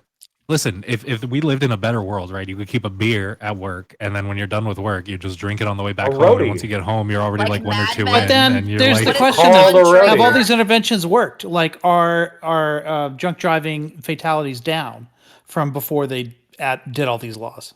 okay, I but don't know I the feel numbers like on if it. we Yeah, really better- tested around better- drunk driving, they'd be down too. If we just started like only giving licenses if you could prove you could drive while drunk, and like people who couldn't drive while drunk aren't allowed to drink and drive. That's my Yeah, but Ollie, that's my if you- genuine if you're proposal. gonna Drunk yeah. say- driving lactoid is right there. You know, you're for If sure. you're If going to say you can fatalities drive are better down while just drunk, because of we're course. hiding it better. Yeah, then- they're better, but these you could prove laws- you can at least right, hit then the the minimum laws are limits. good because the laws are forcing people to 100% be more agree. careful when they 100%. drive. Yeah, sure. I'm just saying. I do think people like. I don't want. Man, I've drunk driven twice, and I'm not gonna lie. I was just really fucking good at it, and I would never recommend. Then it. you I shouldn't would- get in trouble if you're actually that good and I at would, it. And I wouldn't. No. Yo, I did. I tracked. Obviously, you're I not tracked, good at it, but I love how everyone's like, I'm good at it. Yo, dog. Listen, I don't even listen. I was. I'm also gonna unlock the avatar I was state. bad. I drove 30 minutes down the highway. Made it like my aunt died. I had to pull up. Like it was a whole thing. Very bad. Should go to jail. Whatever. All the fucks. Whatever you want. Dude, However, everyone has done it. let's however, be honest. listen, I people remember are just- I have growing up, never my done dad it. told- I've never done it. No. I've never done it. And I don't think people should ever really admit to it because I do find it's like a little encouraging. So don't do it because you I will haven't go done to it jail. either. It's very bad. However, I do think people are just really, really, really good at hiding the shit that they're doing because there are people driving on shrooms, acid, name it, and they're But just. that's another argument for Yeah. those laws, right? Because it's forcing people to be more. Oh, I'm not. careful and- I'm not against the law. In my You know, state, first time the DUI is not lactoid's even a point- crime. I think we Huh? should actually get rid of school zones. Only I've thought state, about this for only a state in the while. country. I fucking hate school zones. I mean, how do you get rid of school zones?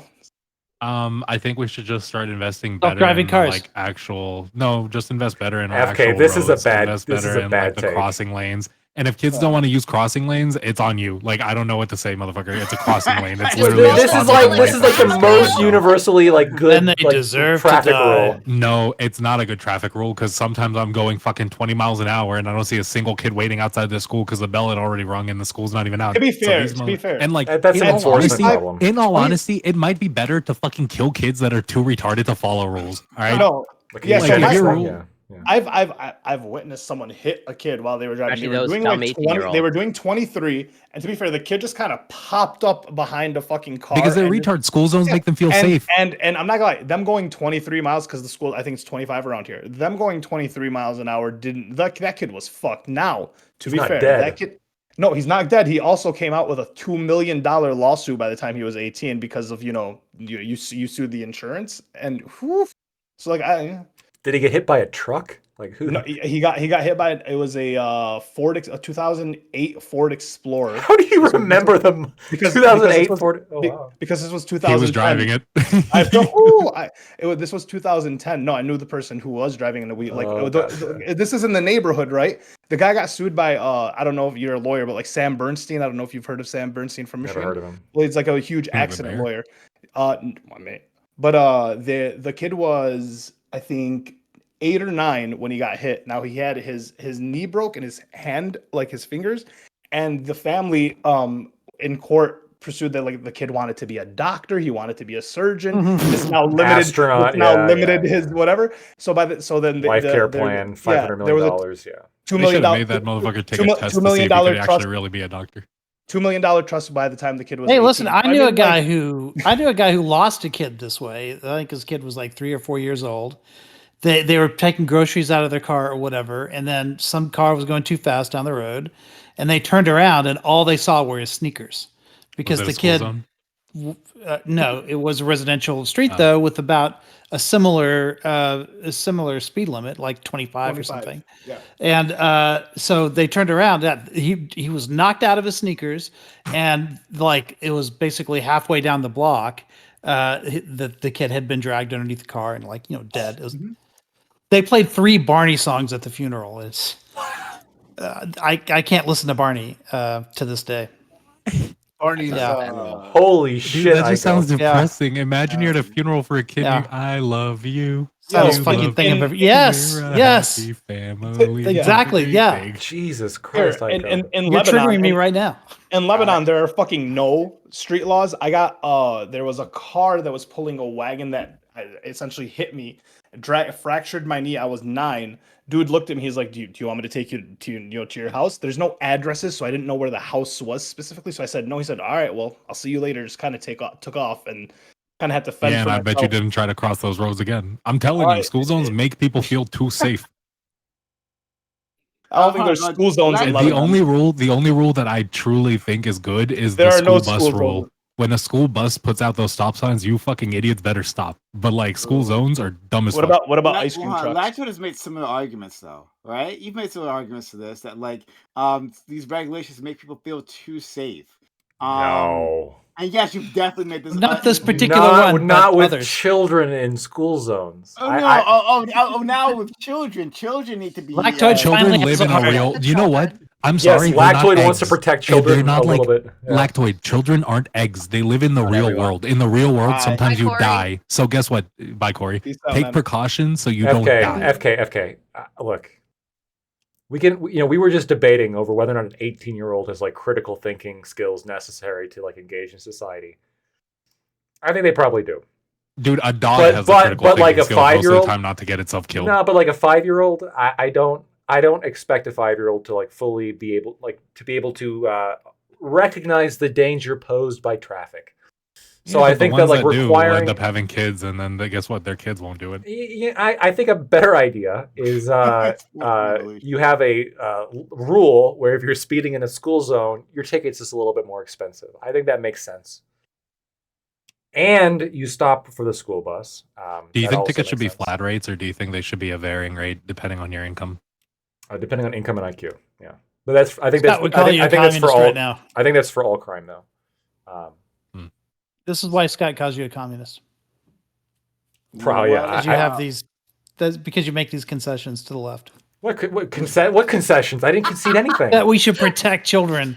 Oh, that sure, is yeah. concession. You're Yeah. a lib cuck right now. Yeah. I'm truly base, and you're a fucking. Well, no, pussy. Scott's pretty consistent when it comes to protecting kids from like sexual exploitation, but when it comes to like anything else. No. It's got to be anti-school zone. Yeah.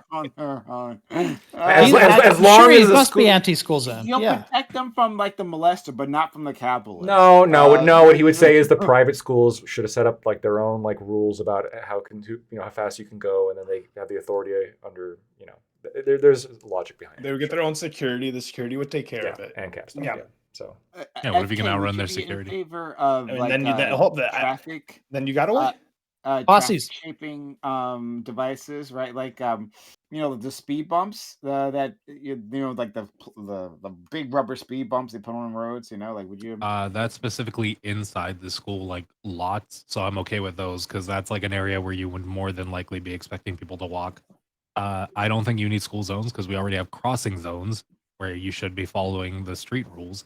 The school zone in itself is just a retarded, fucking arbitrarily picked area. That's it's like, not oh, arbitrary.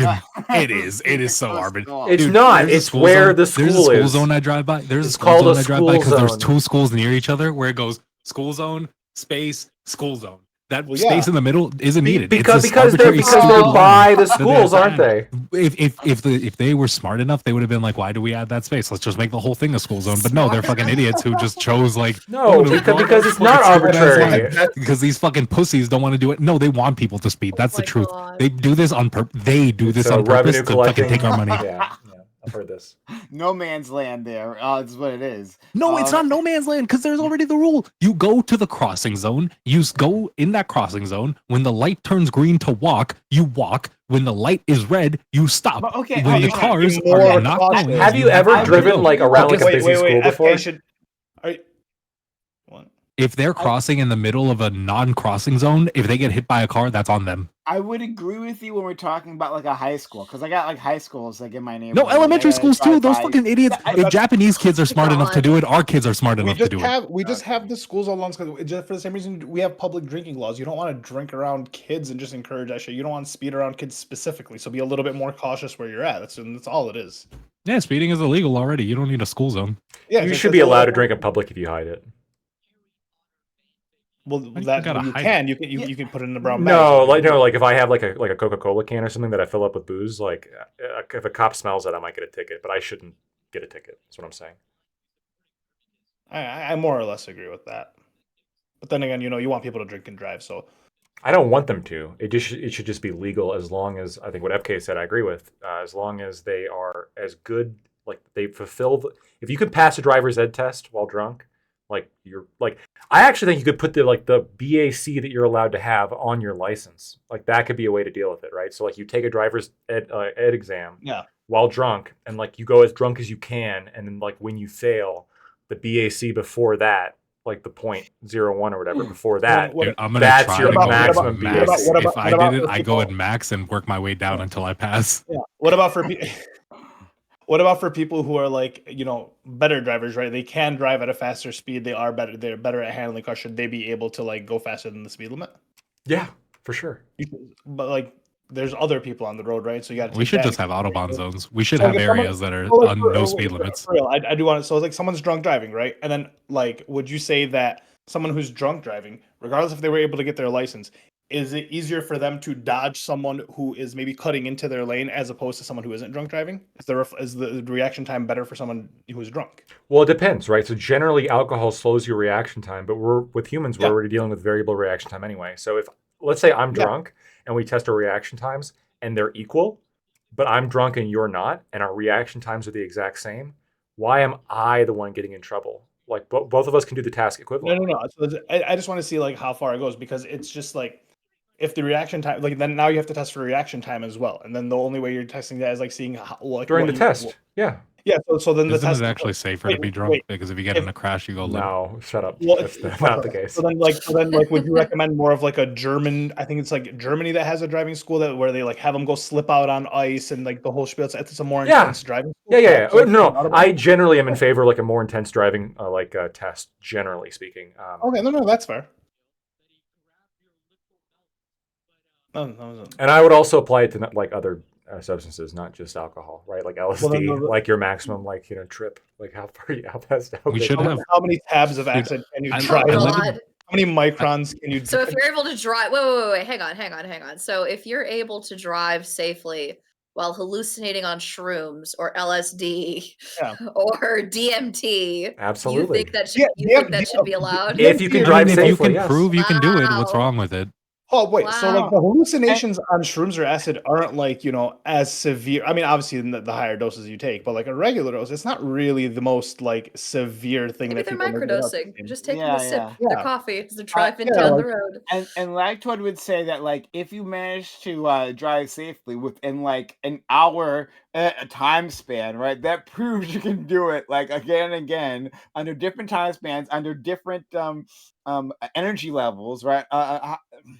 And No, different the sleep levels, test and would be at different least 3 weather hours. levels, right? Like This would be, should weather be like a few conditions. days at that Like, point. he You got to test said- them for different Yes, substances. like if on a sunny day, right, within the span of an hour, if you are able to not crash, well, then yes, you should have a license to drink and drive in other points in time. So I'm going to I point mean, out. if I you can want also to. pay for the insurance Other- costs, other like, what's substances wrong too. with it? I want to point out an inconsistency, right, with your position, Prime.